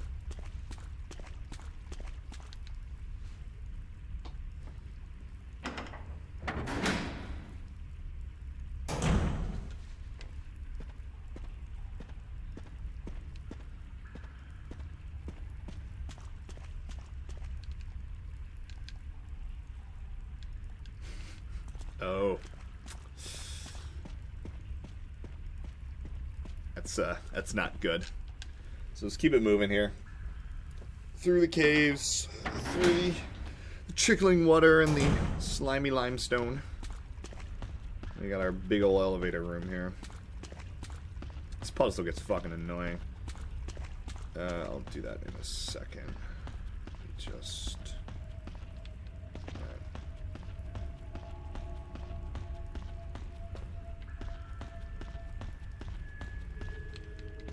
The music just kicked in, so I'll do this puzzle then, I guess. I don't think there's anything here. I have to get the other part. Yep. Jill can grab my shaft. Alright. So we're gonna go through this door here, which is to the right of the elevator around it, and continue down our path until... Is that you, Jill? Is that voice Enrico's? Yeah? You're alive! Stop! Are you with anybody, Jill? No, but why? The stars are finished. Someone is a traitor. Umbrella set us up. Enrico!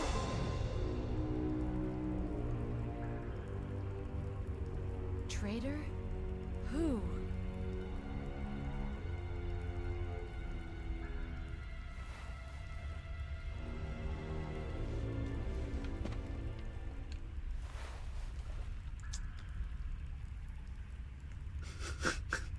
Yeah, I know. People did make a really good game out of this.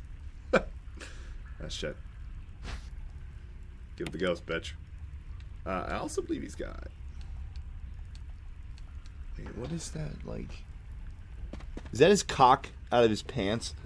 Alright, so we're gonna censor that. And keep it moving here. Oh yeah, we're about to get a surprise! From our scaly green friends. Fucking cheater, get off me.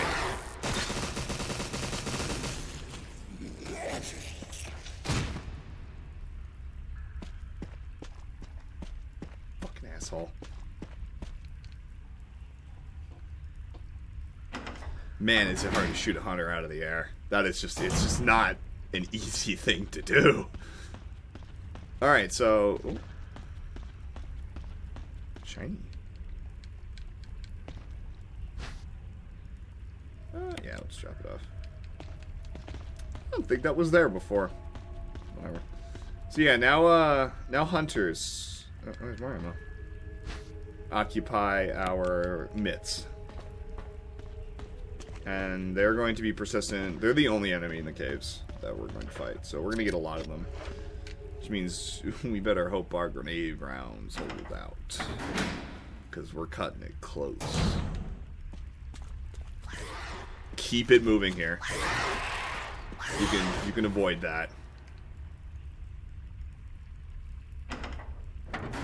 It's usually what I do. Just hug that left-hand side and run.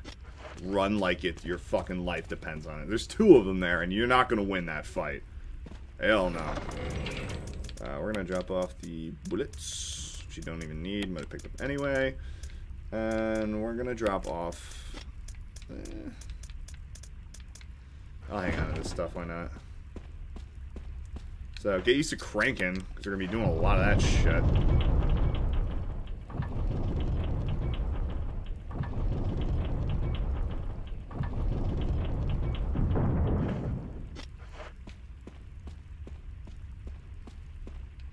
I won't take that out.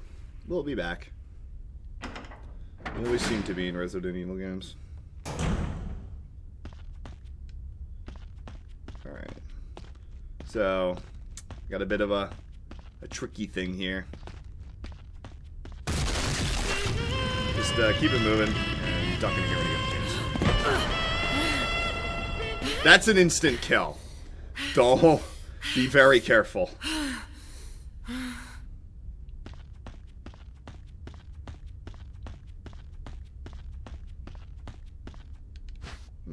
Shotgun shells. I believe that triggers a hunter to come in here. Oh no. It did not. That's the Black Tiger fight. Alright, so we got a boss fight. We're gonna fall back and gather up some supplies. And supplies, may you be asking, well, what are we gonna need? Well, we're going to put away our shotgun shells, and we're going to bring 6 incendiary shells. And that's it. That's all we're bringing. Bring your grenade rounds to reload afterwards, because I'm pretty sure some hunters are going to make sure we regret not doing that. Because when you come back, one comes out.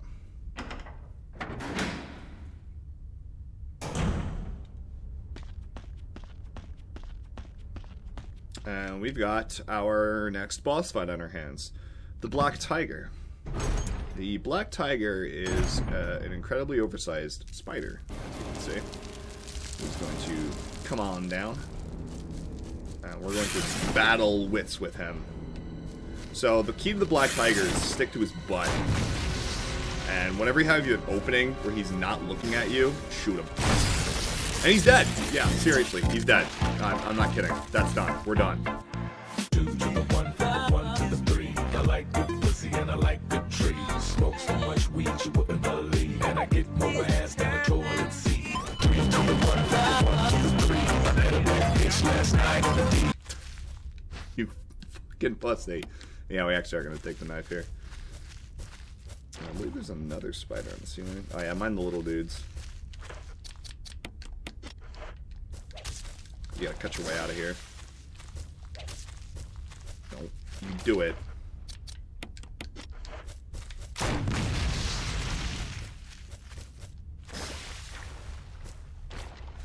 don't know if I can hit him, so. Don't worry about wasting fire ammo. This is literally all you're going to use it for. That's it. We're done. That was the boss. Okay. Ooh. So yeah, that's in case you got poisoned. If you did, well, you need to get your priorities straight. Man, that boss is fucking easy. Easy.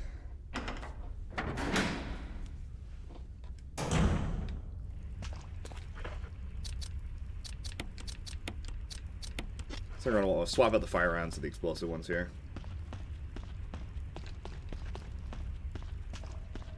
And we've got another boulder.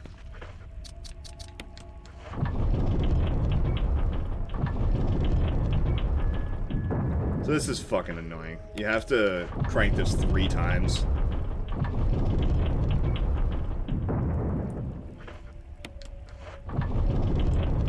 And then the path is revealed. Let's go release the boulder. Run forward and into this area. Death will not become unto you. And we're about to be stupid and fill up our inventory here. What's the health item? Fuck that. Swimming in those. So after that annoying puzzle, we have another annoying one. This one is really, really tedious. So how it works is the center block here rotates when something's pushed on it. And we need to get this statue turned 180 degrees around. But it's up against a wall, and we can't push it. Jill doesn't know how to pull, so what we're going to do is push this statue onto this section of wall here that's kind of browned. And run over and use the crank on the wall here. This will push the statue out. And then we can move it away and then turn it. What you want to do is use it twice here, just so you can give you that little extra room. There's less shit you have to do.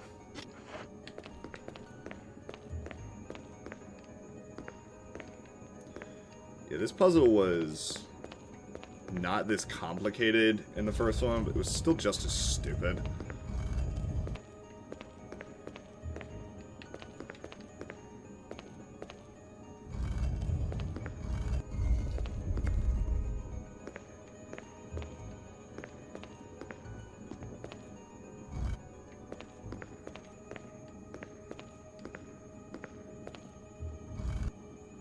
Turn, you.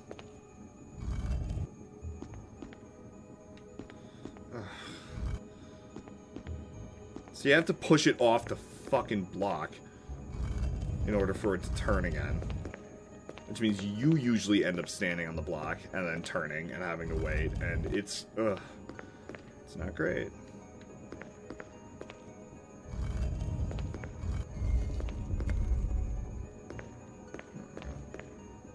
I'll show you what I mean here, because I'll end up on this block.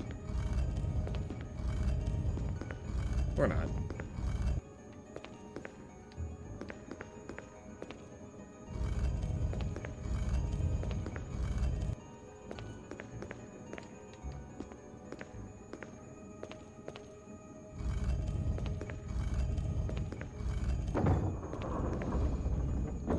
Alright. Yeah, maybe we could fit that health item after all. Okay. So, here we've got Roman numerals 4, 2, 3, and 1.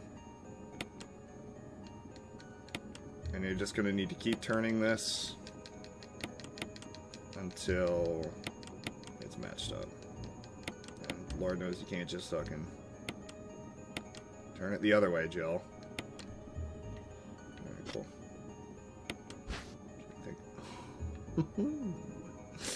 Looks like I'm gonna have to do that again.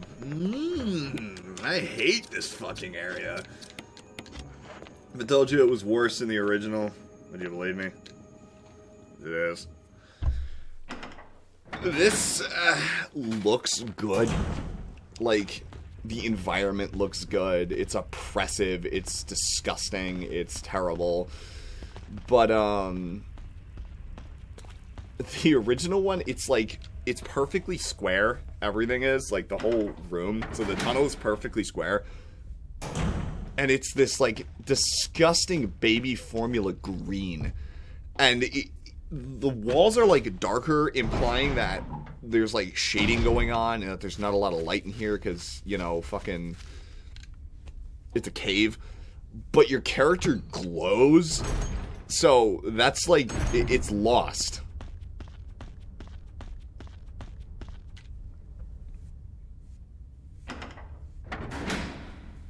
Okay, so we're going to make our way back to the shaft room, which has 2 hunters in the way. Save. Fucking save.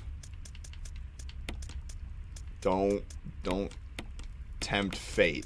Just save. These fucking knives, man. Down there with that crank.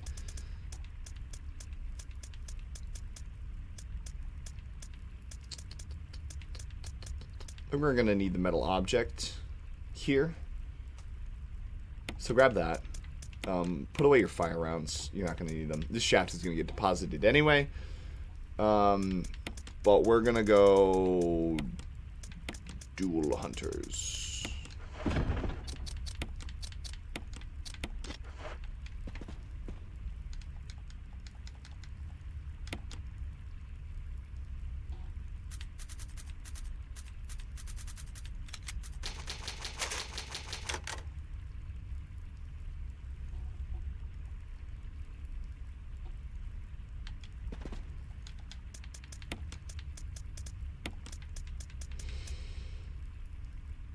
Alright. I don't think we should fight them. We're gonna try to not to. See if we can get away with avoiding them. So, my theory is you hug the left wall, like our Jill's left, and then just take this corner as fast as possible and keep moving. We made it! Check it out. Almost didn't, but we did it.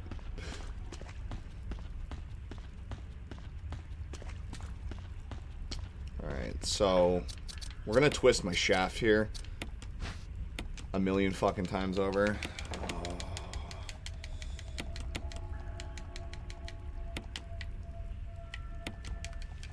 And just remember the numbers 4, 2, 3, 1.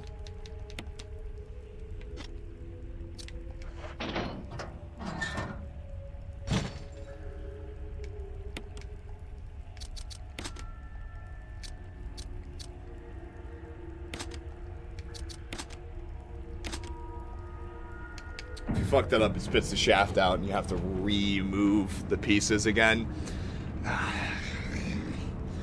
It's just fucking, God, it's awful. It's so awful. Alright, and down we go. Jill. Huh? Barry? Thank God you're safe. You too, Jill. A noise I heard brought me down here, but I didn't expect to find a place like this. What were you expecting, Barry? With the giant lizard monsters in the Any creepy ideas mansion. what might be at the bottom? There's only one way to find out.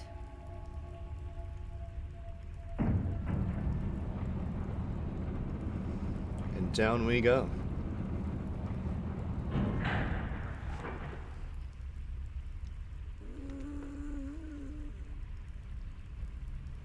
What the hell is that sound? It could be a person. Jill, go check it out. We had enough surprises for one day. I'll stay here and secure our escape route in case something happens. Okay. Alright, so Lisa's back. Go Lisa. I'll stay and secure our escape route. It's actually not a bad idea, considering how everybody's fucked over in this. I don't know if we're gonna need the crank again. I don't think we do.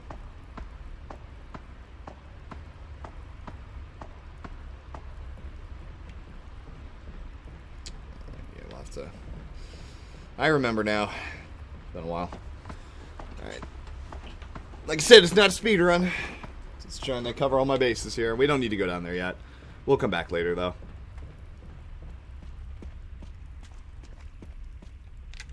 Head through this white door here.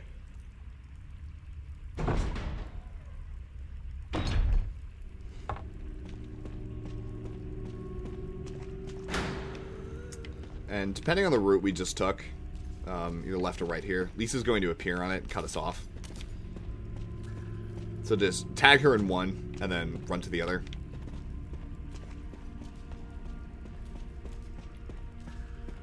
And then head on this way, and through this door. It's sort of a big circle here. It gets a little confusing, and it's almost like deliberately designed to look similar and get you kind of sort of lost. But don't fret, it's not too bad. And Lisa's slow, so you can very easily stay away from here. Goodies. Yay.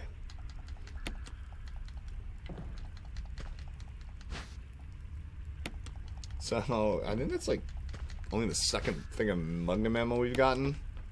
I didn't need to take that, but I did anyway. Alright. I didn't find about those until years later. Just never even bothered to look.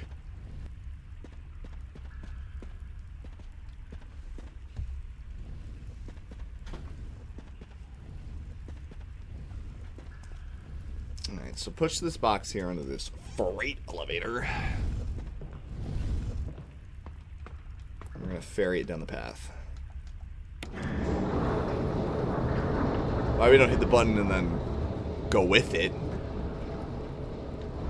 That's another question. But oh well. Once it stops moving, you can move. Where we went down the ladder is now where the elevator has arrived. So once again, we've got Lisa. So trigger her to come this way, and then we're gonna run this way, and I'll show you that there's a switch, a lever here that we're going to need to pull. It's going to activate some rings near a door that we ran past going up the stairs where we just were. If that's confusing, yeah, that's the point. It's supposed to be a runaround puzzle. Oh, okay, fuck you, Barry. Because Barry just left our ass to die. Barry. Why? Put this ammo away and stuff. I just do not have a lot of magnum ammo. I'm going to be using that at the end. For sure. What have we got? 20... No. 18 shots. Oh, this fucking self-defense gun. I forgot I never used that. Some asshole told me that it's good against hunters. Because it's basically a magnum. It's a 22 long rifle round. That's... What?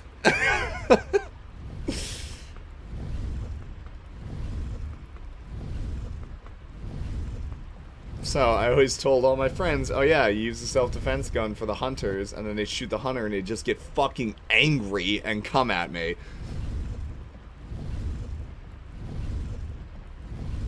So push this box over here into this industrial-sized crusher. I heard someone talking. Where's Chris?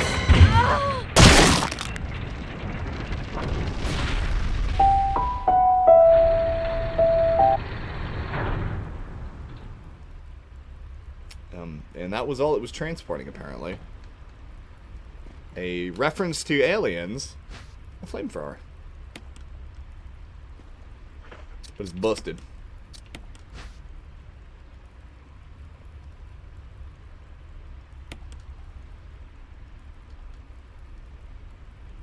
I think more than the muzzle's broken.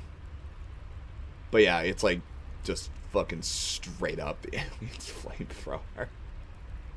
Which is cool. It is a weapon. You do get to use it if you play Chris's campaign, that is. He gets it in the caves, where he has to use it to open several doors that we went through that had these hooks that we passed. They're already open for Jill, but for Chris, there's no dice. You're going to use the... This is also the flamethrower that Barry showed up with. But, you're going to use the flamethrower to fight the Black Tiger instead of the flame rounds you would get with the grenade launcher, because Chris don't get the grenade launcher.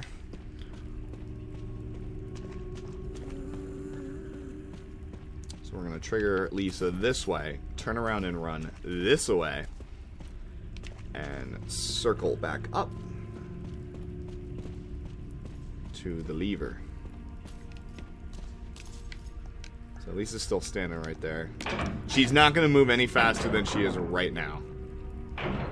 So don't worry about getting away from her.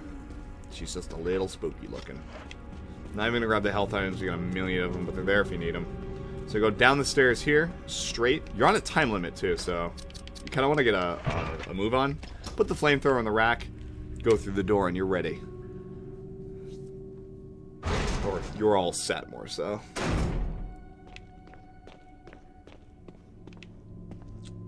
So, definitely taking the atmosphere here. This, seems like somebody's domicile. Keep moving the water. It's just a couple of snakes. They won't pursue you out of it.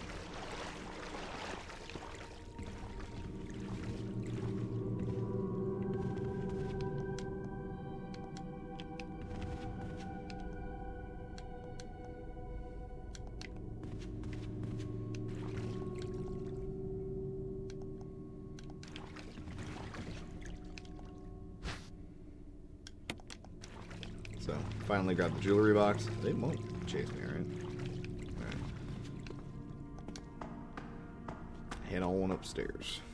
Up the ladder. This one just opens. No puzzle.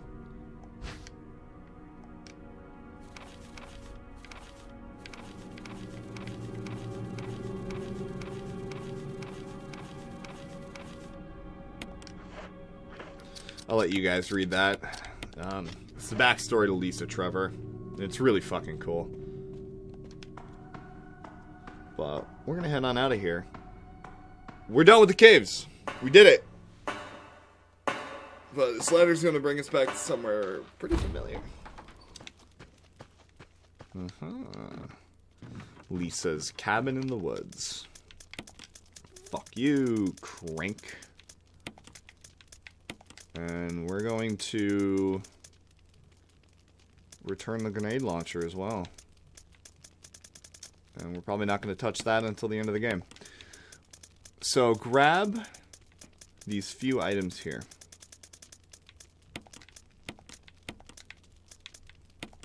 And set your inventory up to look like this. We don't even need a weapon. Because there's nothing left to fight until we get to the laboratory. And it's not that there aren't enemies, because there are. There always are. But we're going to avoid them, take better routes, and play safe. Happy and healthy. Where is that fucking asshole that's always out here? Whoa. Almost got me there, dude.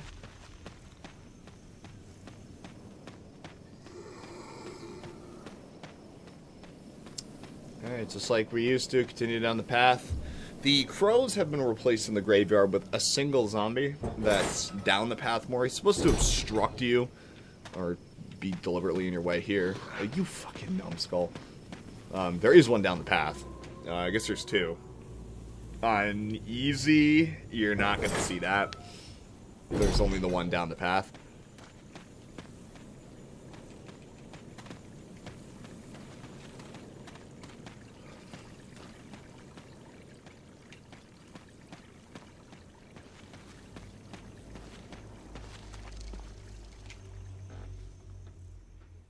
We're back in the mansion.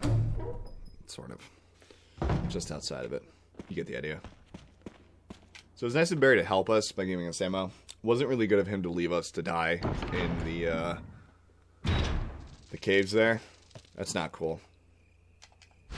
So we're going to take this, locking us out of whatever hellscape we just escaped from there. We're going to continue on our final trip to the mansion. It's a brief return. No costume change here. Because I'm not going to put the BSA stuff on. That looks weird. I wasn't a fan of that outfit. I didn't think it was really creative. We're going to cut through the crow area here. Just to save time.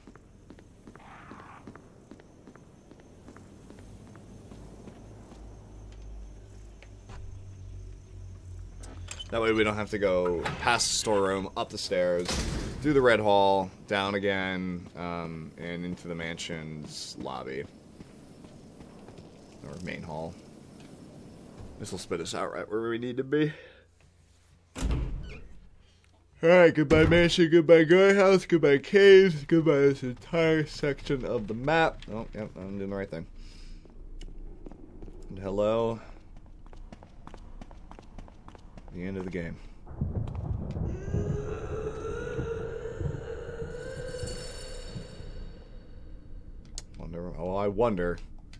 I wonder what's on this side of the door. Oops.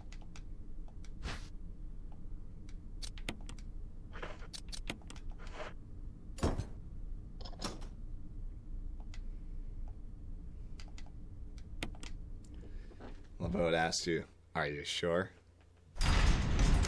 Are you fucking sure?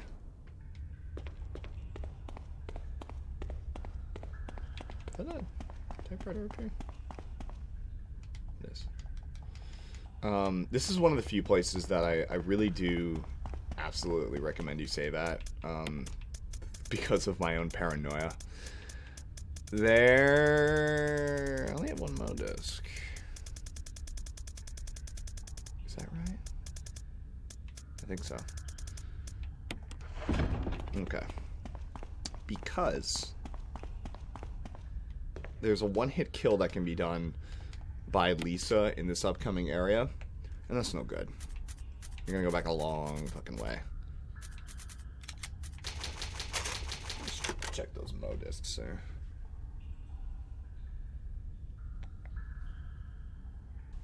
As I theorized, we're all set.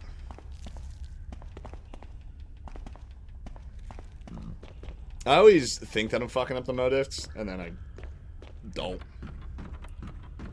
Because you get, I believe, you get one in the caves in the original Resident Evil. I start to mix up which version I'm playing. Alright, so we're gonna head down this ladder here. This is all pretty linear, not much exploration to go. Barry. Jill, you're alive. I was worried, because I thought you were... Start talking. Calm down. I didn't want to do it. Believe me, I can explain. Don't lie to me.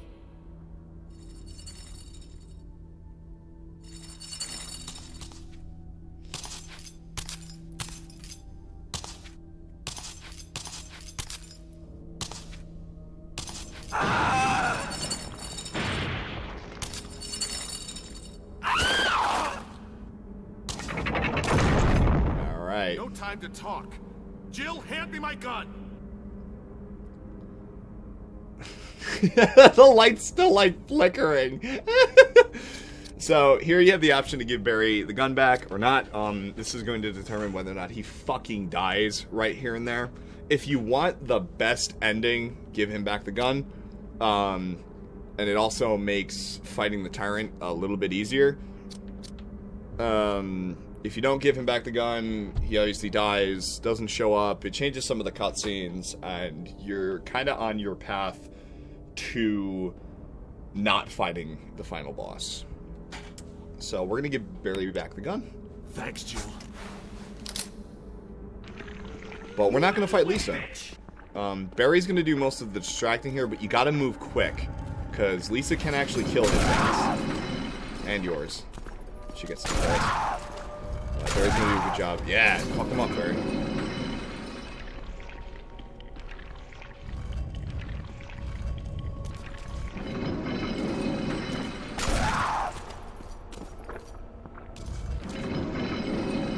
Alright, so just push those blocks down. Remember, Lisa's invincible, so don't fight her here.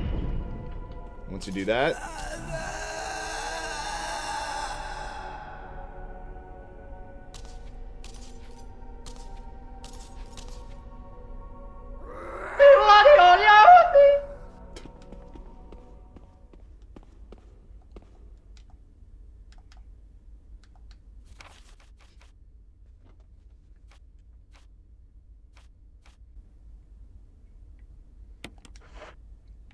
It's a long time.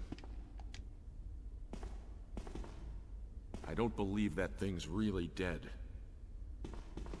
Leave this place up to me and go on ahead. Okay. You're just pretty trusting of Barry at this point. Like, oh yeah, that's fine. Alright.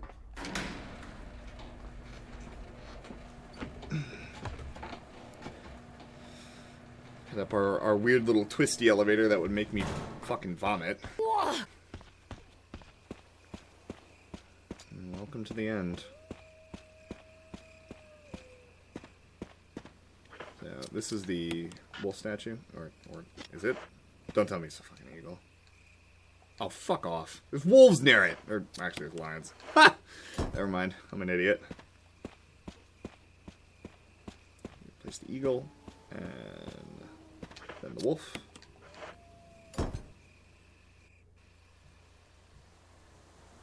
Drains the fountain in the center. Secrets will be revealed.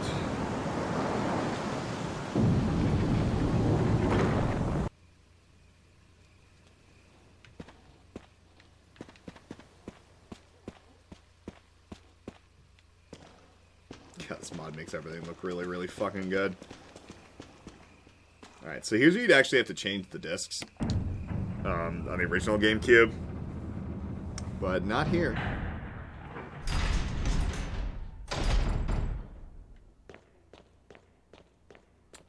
What's going on here? First class emergency. I would constitute this. Storage tank. Secrets revealed.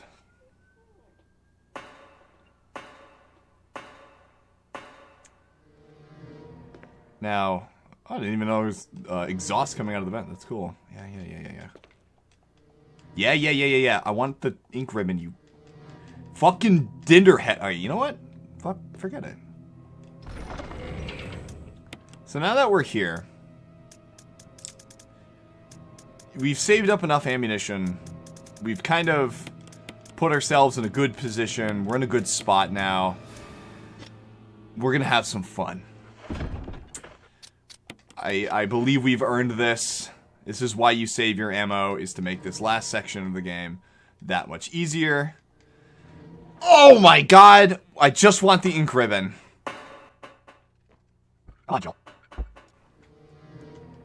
There we go. It's a stupid ass place to put it. But in the coming room here, we're gonna have 3 zombies. 3 people that we're gonna fucking blast, shoot them up, knock them dead. And we're gonna have a little bit of fun. Now that we can afford it, at least. So, let's put this away here. And friends, Romans, countrymen, let us relinquish the civilities of our species and return to the roots of man. For all that has been saved for here. And let us release the violence.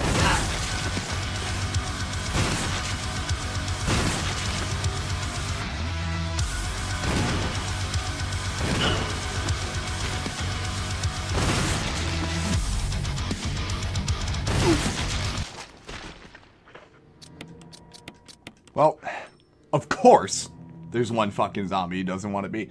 You know what? You know what? Bring it. Change. Come on. Get up. I dare you, motherfucker. Let's do this.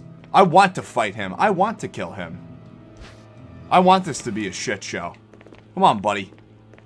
What you got? What are you gonna bring that Kermit the Frog the Hunter hasn't already fucking brought? You are nothing. You are shit. You are scum. Fight me, you pussy.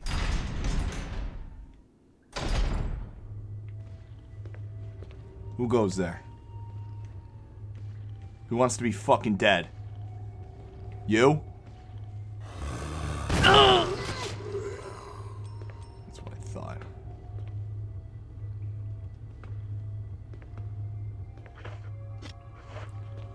What's your problem, buddy? Hurry up.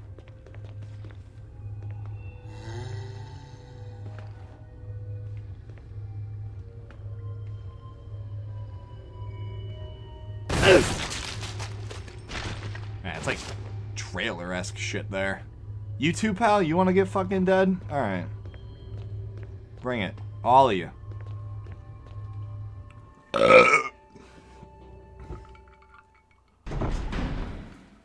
Oh, problem you fucking do. Alright. So this is the computer room here. Yeah, all the other doors in the entire area are locked, except this one. So you don't really have a choice, you have to come here. And this is where we're going to open up most of the laboratory. I recommend examining everything in here for a nice little creep factor, but head over to this computer here, which is glowing the bottom of my screen yellow. I don't know what's going on there. So, just follow the login here. It's John. If I can find the H. Alright. And the password is Ada. And yes, that Ada from Resident Evil 2. The very same. Alright, so once we're logged in here, you want to go to B3F. That'll unlock no problem. It's just going to show you where it is on the map. You'll be going to every single door here. Okay, so this one needs a different password. There's 2 passwords you can put in. One of them is an Easter egg. We'll do that first. Put in mole, which is the original password from the 1996 Resident Evil. You get this. A little shouting from a Japanese voice actor, which happens to be the same one that voiced Tofu in Resident Evil 2. Fun stuff. Alright, so the real password, I believe, is Cure.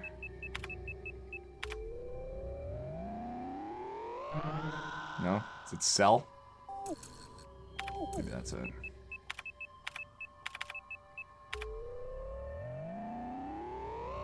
There we go. I don't know where I got Cure from. Alright, that's all we need to do in here. You get the Magnum ammos, the zap zap, and then I'm gonna head back. We are going to be introduced to a new enemy in the laboratory that is gonna give us a little bit of trouble. Not much. It only comes from the fact that they're fucking annoying. They're not terrible, but they're just inconvenient would be a better word for it. So, don't go through the double doors there. Go through the single one here. I mean, once you have the key, that is. Okay, so... What the fuck? I thought all the power was on. What's going on here?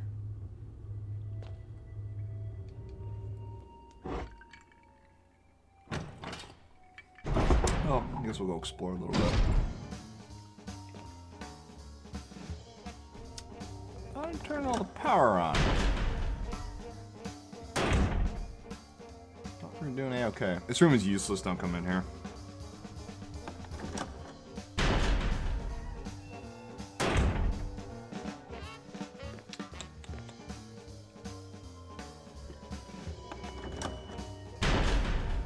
This is the nitroglycerin. Alright, make sure you kill this schmuck. Don't fuck up like I did. Probably have to come back and sort that one out. Grab everything in this room here. But if you got the Mo disc, you can actually get a head start. Because there are game cubes here.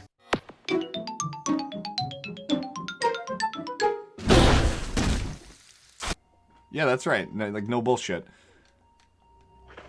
So what you can do is you use the Mo disc.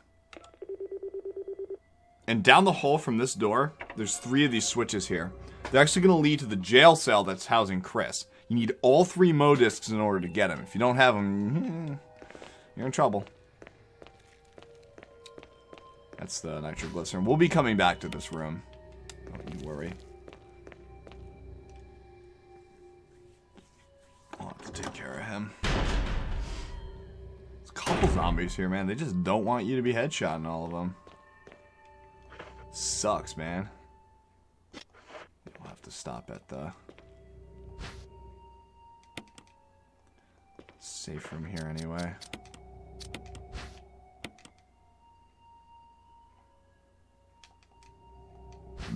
Alright, so there's the heretical herbs there.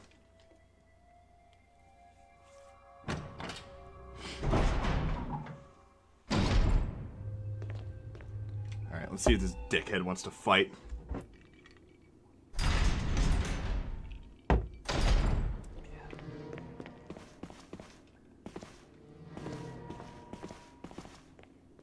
That guy's not even awake yet. We're gonna drop all of our jazz off here.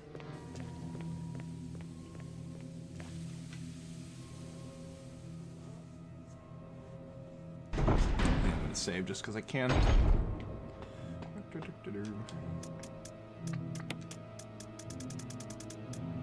It's nice to have a couple more incendiary rounds here. You can, I mean, Like, you can seriously just fucking run around with the grenade launcher. Just don't use the acid rounds. Save those.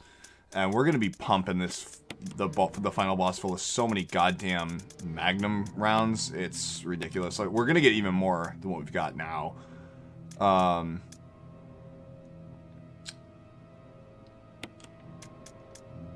Fuck it. Let's just do this. Let's have fun with it, you know? Enjoy ourselves.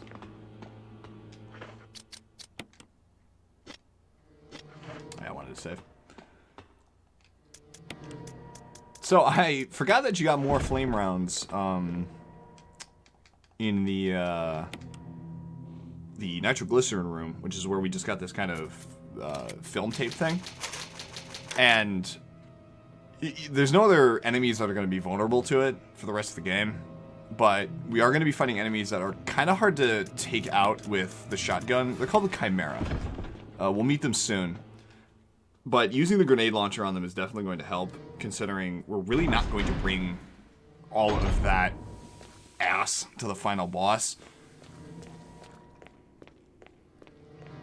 And this is really what you save up for. This is why you do it. So you can... The laboratory becomes a fucking breeze.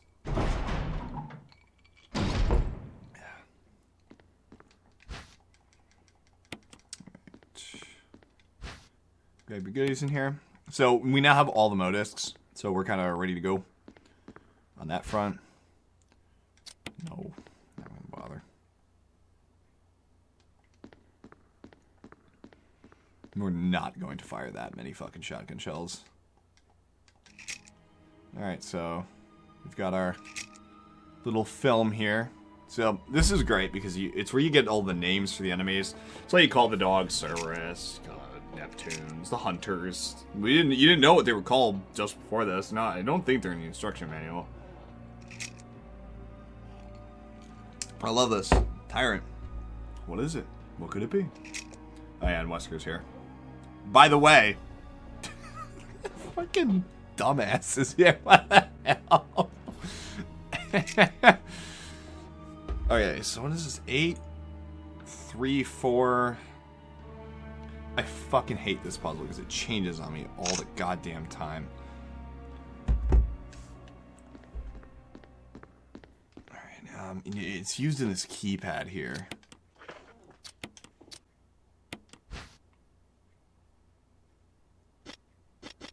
Huh, that's weird. Well, the code is 8462. I don't know how I figured that out when I was a kid, but I did, apparently. Here's where we get our key. That's right. Now remember. So there's actually more you can do in here. You can come over to this video reading equipment. And we can actually see the film we grabbed from Kenneth at the very beginning of the game. Oh, fuck! Oh! Oh! Fuck! Fuck! Fuck! Ah! Ah! Ah! Ah! Fuck! Oh my god! Oh my god! No! Oh fuck! Fuck! Ah! Ah! That's it.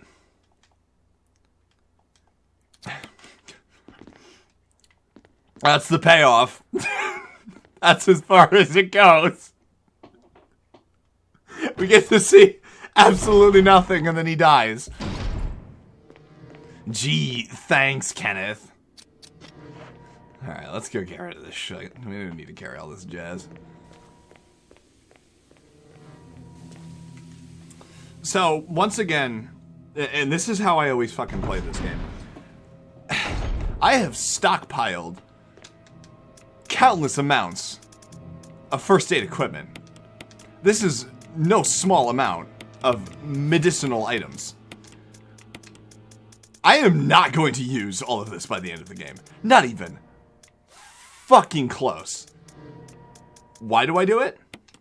I don't know. Many people have asked me that. I don't think anybody's ever gotten a straight answer though. It's a trade secret. Something I'll never disclose to anybody else. So it's because I'm a fucking hoarder. A perfectionist when it comes to Resident Evil. If you get hit To me, getting hit and wasting ammo are the two worst sins you could commit in Resident Evil, and it's funny because that's how you fucking play the game. You take damage and you shoot dudes. So, to fail at both endeavors is not acceptable to me, and I need to dodge everybody and not ever get, and never ever get hit. Well, except no other alternative. So we're gonna do a bit of a weird puzzle, and this one's kind of, it takes you all over the place. But first, we're gonna use this key so we don't need it anymore. And we're gonna enter this room first. We're gonna get a nice little taste here of our friends, the Chimera. These things are fucking disgusting, and I don't like them. That's all I'm gonna say. We're gonna push this way. Then we're gonna jump up here and use this ventilation shaft. This is going to put us in a different room. Which I don't know if there's anything in this cabinet. No, you can just get on top of it. I don't think it hit me up here. Nope, doesn't look like you can, but I can't see them either, so... Oh, you fucking cheating ass motherfucker! Well, it's dead. Not that you'll be able to see what it was, but hey. Surprise, motherfucker! That's what it looks like, by the way. Ugly little fucks, aren't they? Just shouldn't budge. Is that an answer to a puzzle? No? Okay. So, I think we go this way. If I recall. Unless this just put me right back in the... Nope, we went the right way. Alright, so here's another instance where we can use the Modisc, which we'll do as such.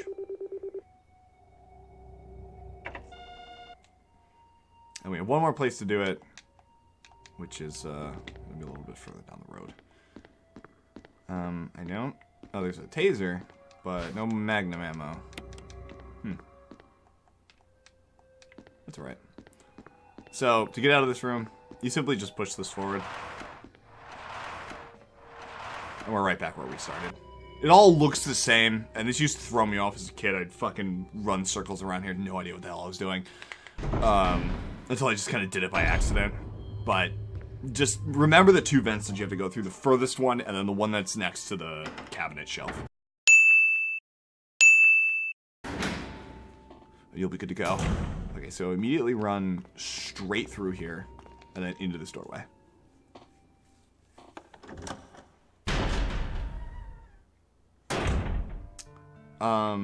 Welcome to the last save room of the game.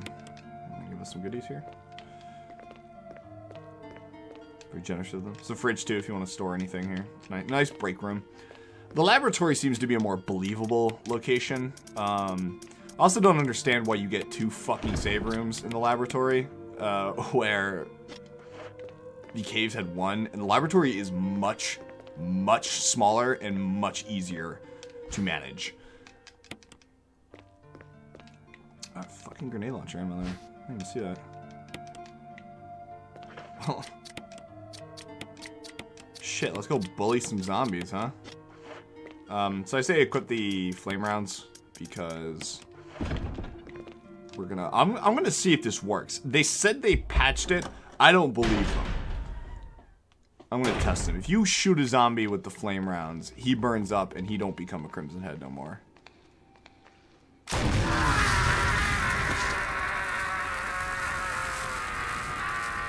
Yeah, suck my dick. That totally works. Why did somebody say that was a bug? I know my shit. Fuck you. Oh, I blew his leg off. Oops. Well, you have so much flame ammo, I probably should have just killed every zombie that way. Uh-oh! The SpaghettiOs. Okay, so with your last Modisc, we're going to enter this next room here, and we're going to kill everything. This is important, and this is the only part of the game where I absolutely 100% recommend full-blown, face-to-face fucking combat, baby. Like, this is it. We're gonna fight. We gotta kill everything. So when you come over here, fuel may explode when shaken or jarred. Don't worry about that, and just take. Yeah, I know. Take the empty capsule. It's empty. Don't worry about it. Fret not. And just clear this room out.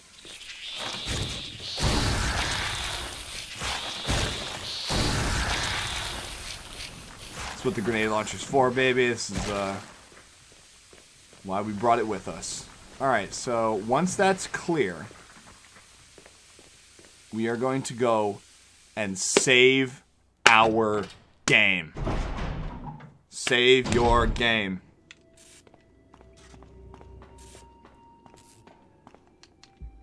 It's often said that the things that are scariest are things that you can't see or you don't understand. I'm not going to show you what happens if you fuck this up. I'll just explain it. But we're going to save our game.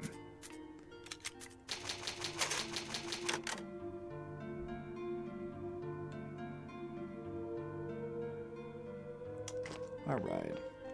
So, you don't really need to put this away, but you might as well. Alright. See if we're gonna have to fight the Crimson Head that's in there. He might have turned by now. Oh, we have been lollygagging a little bit, but we'll see. If he does, he'll charge as soon as we enter the room and just fucking blow him away. The objective we're going to be doing now is restoring power to the elevators that are in the laboratory. And we're going to be doing that is the generator is powered by nitroglycerin. Now, I don't know if you know, Miss Hannah, what nitroglycerin is. It is an extremely volatile compound that's used in TNT that if you look at nitroglycerin funny, you blow up. Excessively explode. Like, kablam! Done. Oh, he's gone. I don't like that. But perhaps he's really gone. Oh, okay. So we're going to go over to this creepy-looking container here and open it up. And we're going to refuel the capsule with nitroglycerin.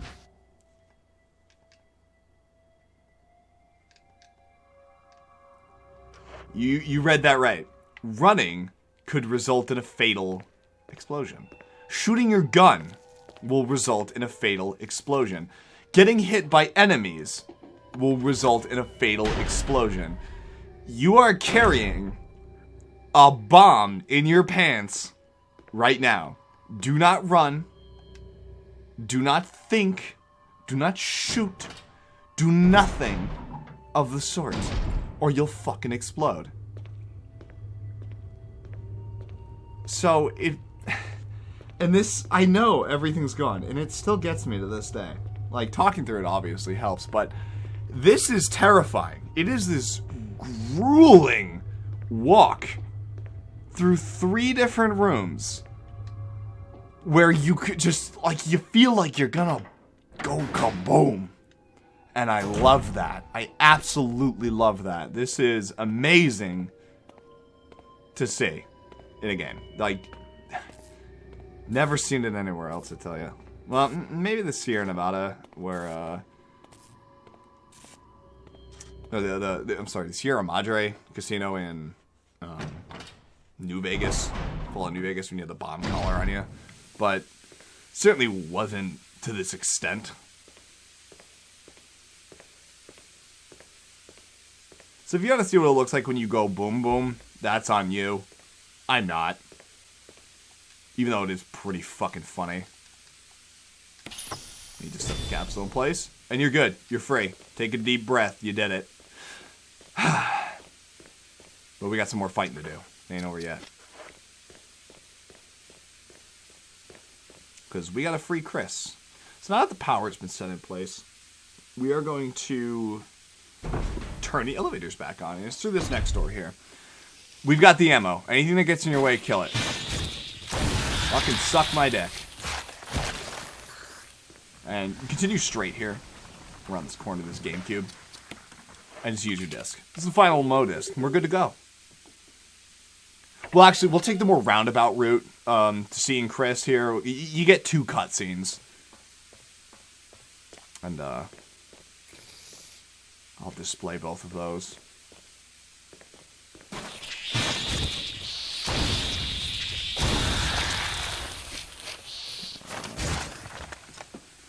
I don't feel like fighting him.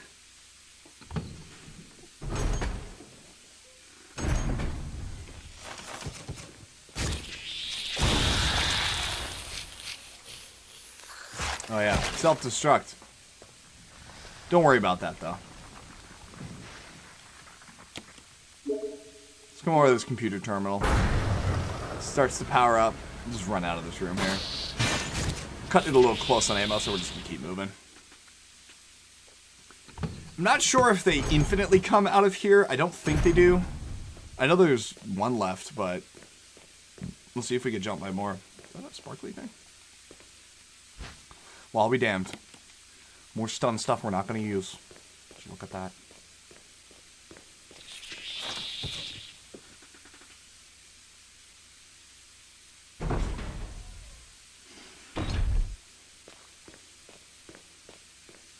Yeah, we're good. What if there's a way I can mod my inventory so I can put the nitroglycerin in my pocket the whole time and he like can't get rid of it? That'd be fucking hilarious. You have to do the entire game walking, taking no damage, and firing your gun never. Somebody's got to have done it. If you haven't already, get on it, people. So we're gonna grab the acid shells. We're gonna grab another healing item and the increments. Now you may be looking at this inventory and you go, Chris, are we going to save the game? Is this what's going to happen? Are we going to fight a boss? You don't pull 2 healing items out for a couple of zombies. And I say, well, yeah, we are going to. We're going to fight the first phase of the final boss, actually. That's how cool this is going to get. But first, we're going to go see a cutscene of Chris here. Kind of fuck around a little bit. Have some fun.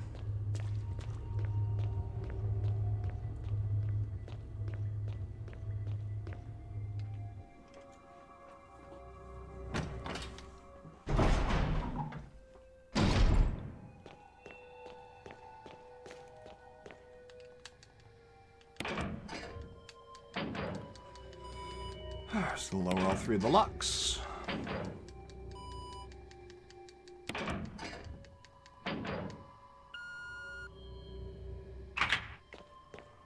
Head on through.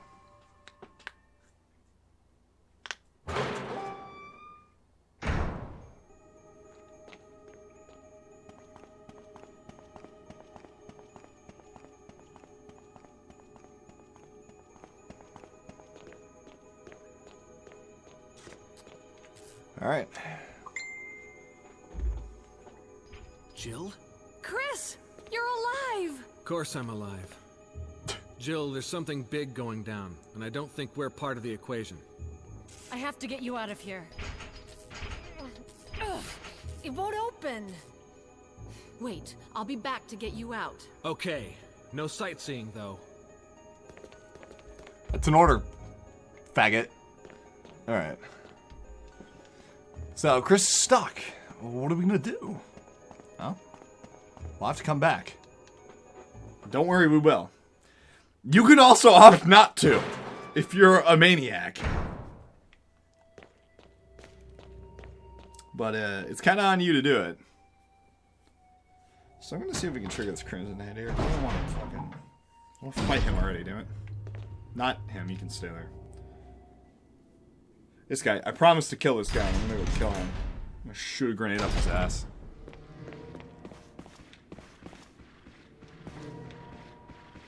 Come on, buddy. That's it? That's all you got? Pathetic.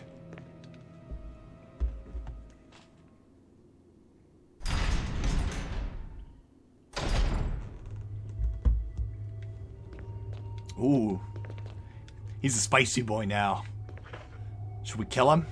Should we do it? Should we finish the job? Yeah, sure. Let's get a little closer. Fuck you, buddy. Yeah, so that was our last grenade round. Load that shit up with acid shells, because this is what we've been saving them for this whole time. You're gonna need about, I believe it's 7. And then, we'll be set to go. If you are feeling audacious and you're trying to save some time, say for like a speedrun, now is the time to stack your inventory with everything you're going to need. But I will give you a piece of advice here. And you really, really need to heat it. So dump the flame rounds here, fuck that. Bring your magnum rounds. Bring your magnum. And extra healing item. We're gonna save after the fight. Well, at least I'll save before and after. Just for in case of any accidents. You absolutely 110% need to keep one save or item spot open. I will repeat this again later, and this I cannot stress this enough. You must do this. And you're gonna look at old Chris and say, Chris, what the fuck? Why? That's stupid. We really needed to save it for that. And then you're not gonna be using your brain during the fight, and you're gonna realize why the game made you fucking save, or made you have one item slot open. They thought ahead. Thankfully. So, this coming fight here is easy as hell, and we'll be fine doing it. I'll walk you through it. It looks scary. It is scary, but this is the easy one. The roof one is not. That's the fun one. Jill. Barry. Hey, started to join me, huh, buddy? Waited up for you, know? Let's go. Oh, we're what? We're friends now? He stuck a gun in my face. I can explain!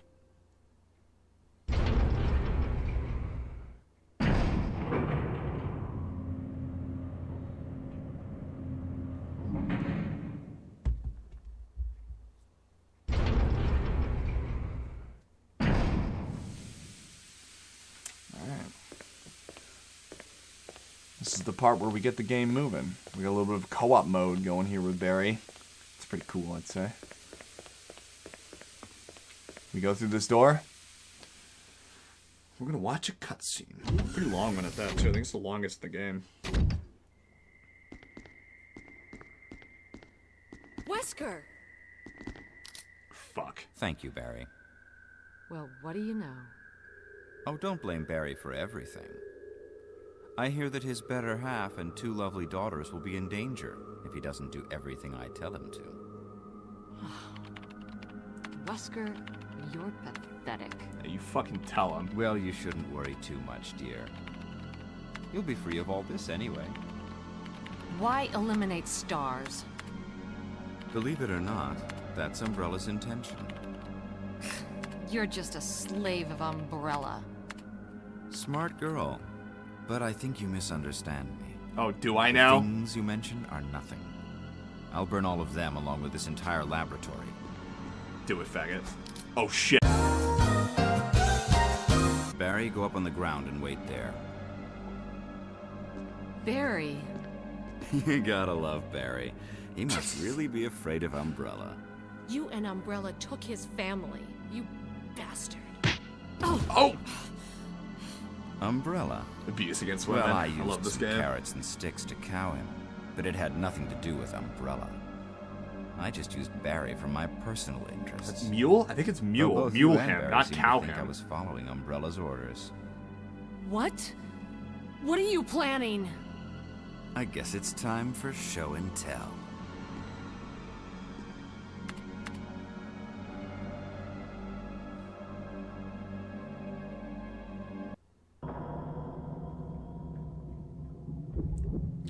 So this is the final boss of the game. Mr. Tyrant.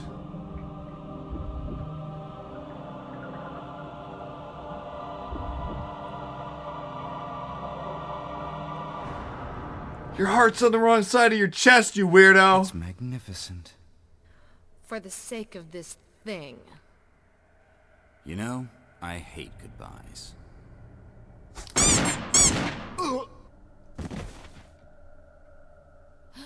Barry! Slick shooting there, Texas Red. Forgive me. No, you're not to blame. It's Umbrella and Wesker. Even if it meant my family, I couldn't bear turning my back on my friends again. Shit!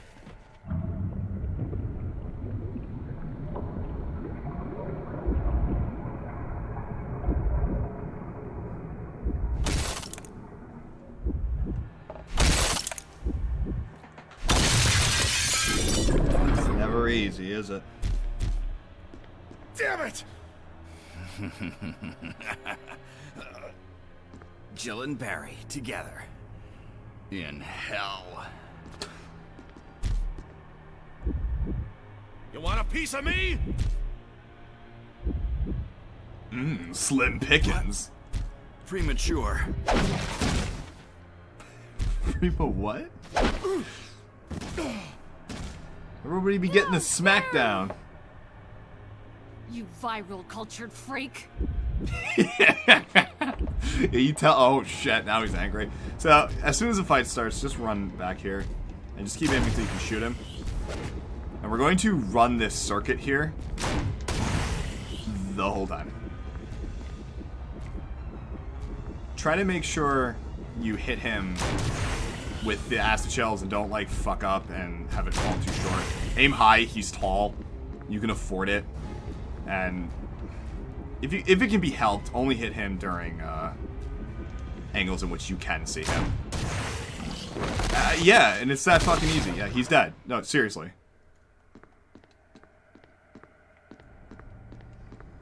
So make sure you check up on Barry. Barry! Barry!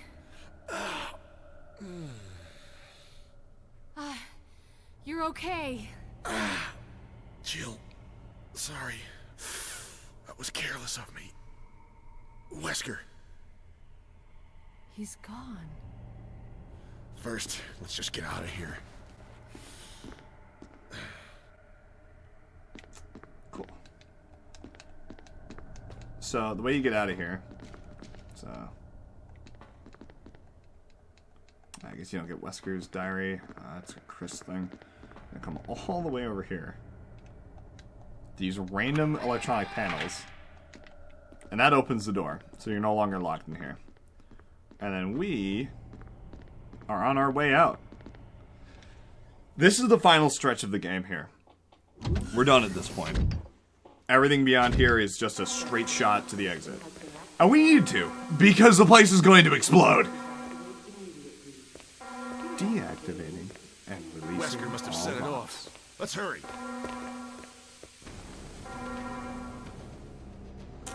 You're not on a timer yet. So, for speedrun purposes, you front load all of your equipment for this part here. But we're going to be making a bit more of a run.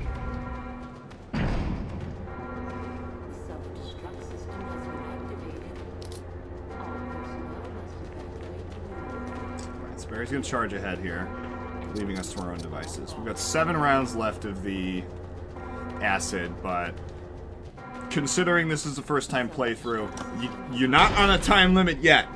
So, we're actually going to stop and change out the acid shells for the flame. And like I said, remember, you need to have 1 slot open.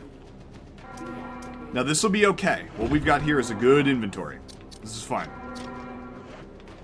But right now, we're going to fill that 1 slot with an ink ribbon, and we're going to save and then drop it off.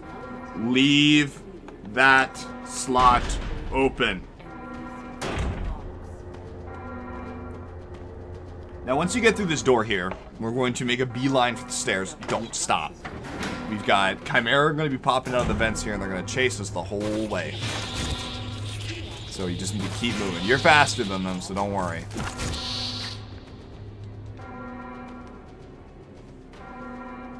Cut that L corner there and just keep moving. Now, this area gets repopulated with zombies, which is kind of inconvenient, but it's alright. Well, it did in the first game. Well, maybe it doesn't hard mode. Whatever. Disregard me, I'm fucking stupid. Kind of base the inventory around that. Oh shit, we forgot Chris! We gotta go back. We gotta go back, I'm in speedrun mode.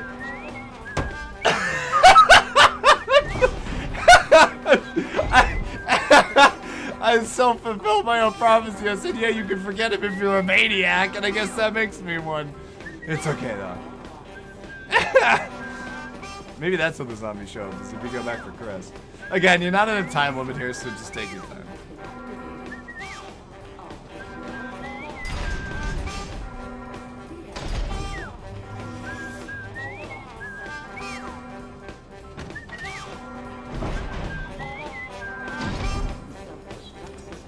All the way at the end of the hallway here. So that one must evacuate immediately. Deactivating and releasing all locks. Keep this gravy train going here. Speed her up!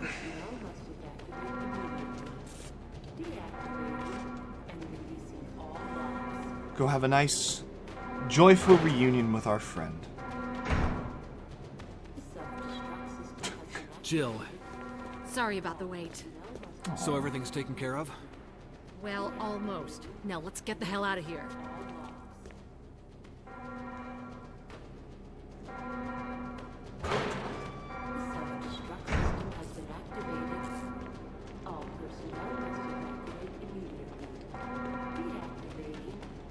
What the fuck, Chris? What are you doing? Alright, whatever.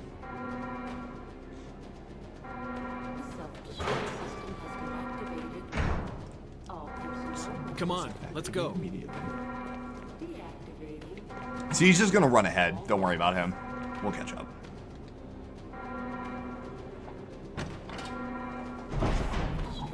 Now remember, you gotta make sure you've got your one inventory slot open. Make sure. Are the zombies here now? I guess not. Cool. So now we'll just evacuate immediately. Deactivating and releasing all locks.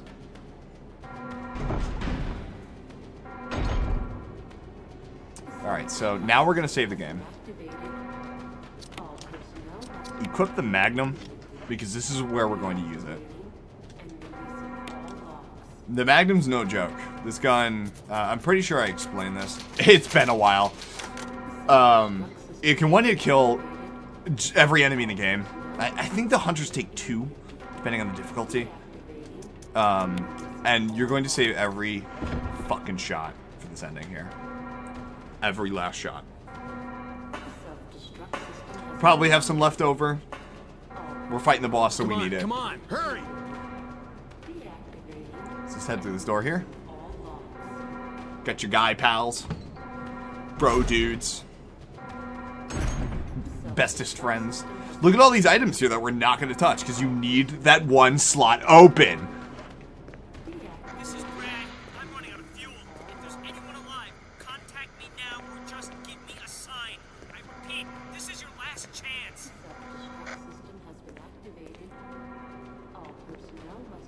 Alright, keep running, everybody will catch up. Pick this up. Yes, the fuse unit. That's what you need your slot open for. And dump it here. 3 minutes to detonation. Oh, Damn it! We're almost there! Jill, you just get in contact with Brad. No! We can make it. Jill, ladies first. Chris! Would you let me have my moments too? All right. We'll You rendezvous at blockheaded asshole. Go get him, you cheese ball. I'll be waiting for you. What a hunk. I like the original dialogue too from the 1996 version. Oh yeah, the timer starts now. We've got 3 minutes to do this, so I'll walk you through every step of the way. He goes, Jill, will you let me be the hero too? They're like, or the hero once in a while? It's like, what, you got like some kind of fucking office room drama going too? Alright, so as soon as you get out of the elevator, immediately pick this up. This is also what you need your 1 slot for. It's not the big reveal. So this is the signal rockets. And we're gonna signal Brad. Pop that shit open.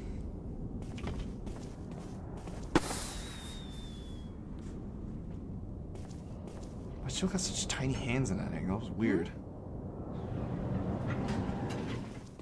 Jill! You made it. And so did our friend.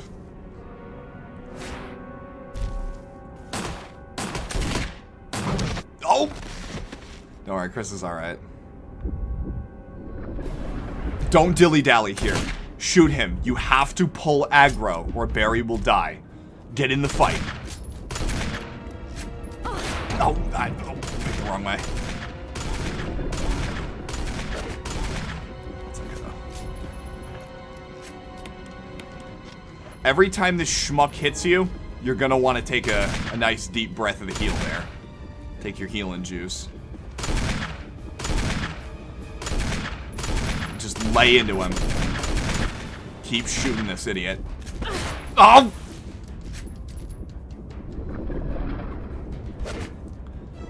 He's kind of hard to dodge, but just keep at him.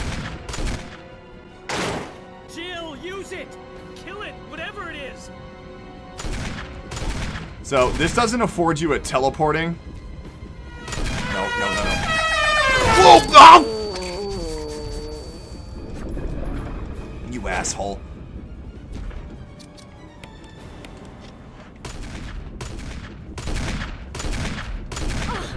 Oh god. I haven't seen this in a while.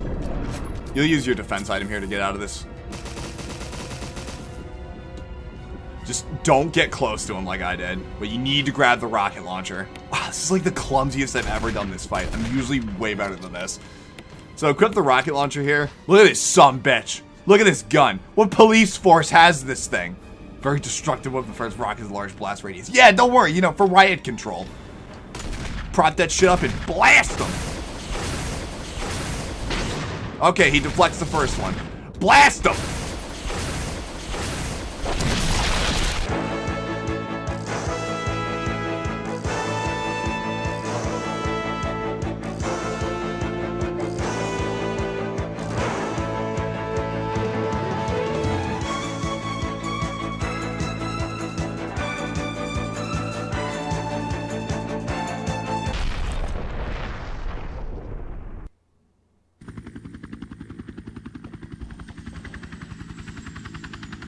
And that's it.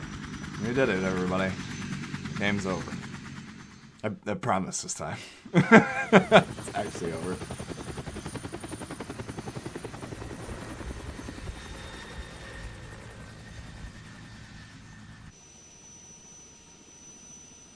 This is a nice place to live.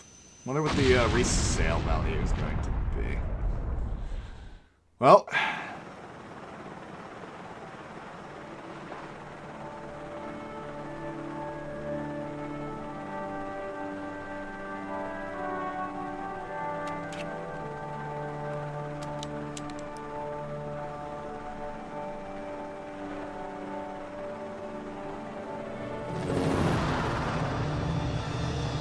That's all she wrote, everybody.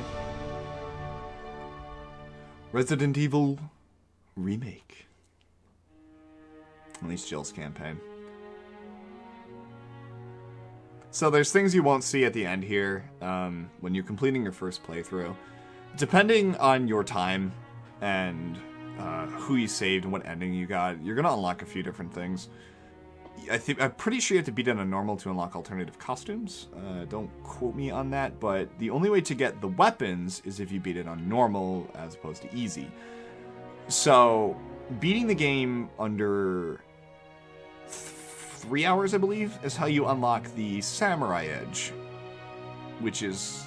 Oh no, it's Barry's handgun. It's Barry's Samurai Edge.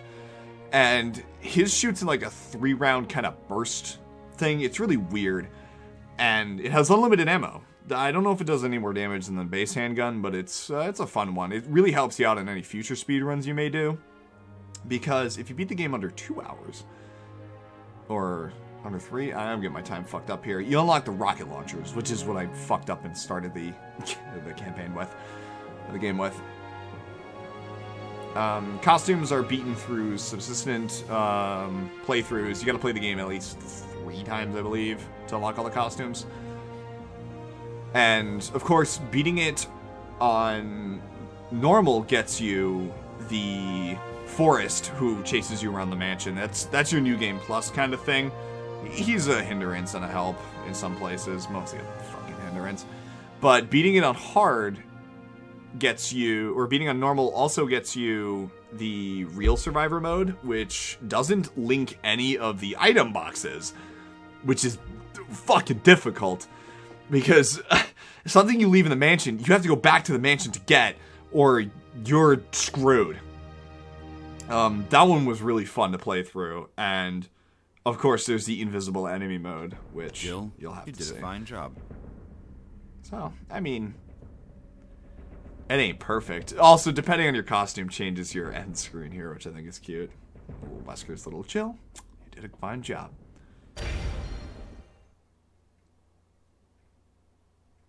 So, 7 hours. It's not bad.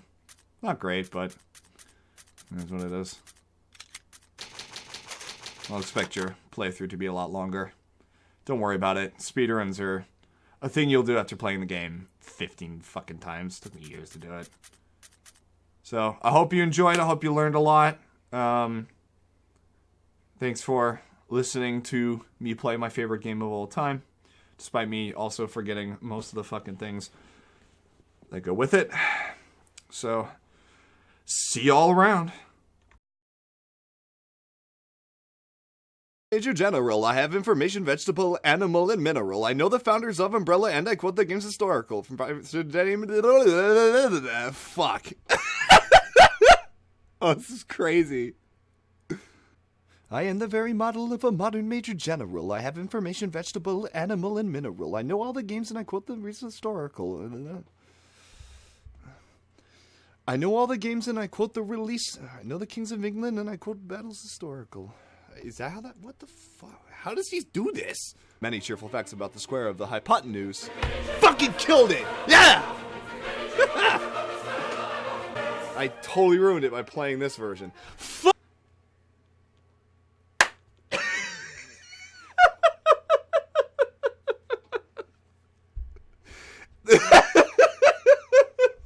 This is the dumbest fucking thing I've ever done.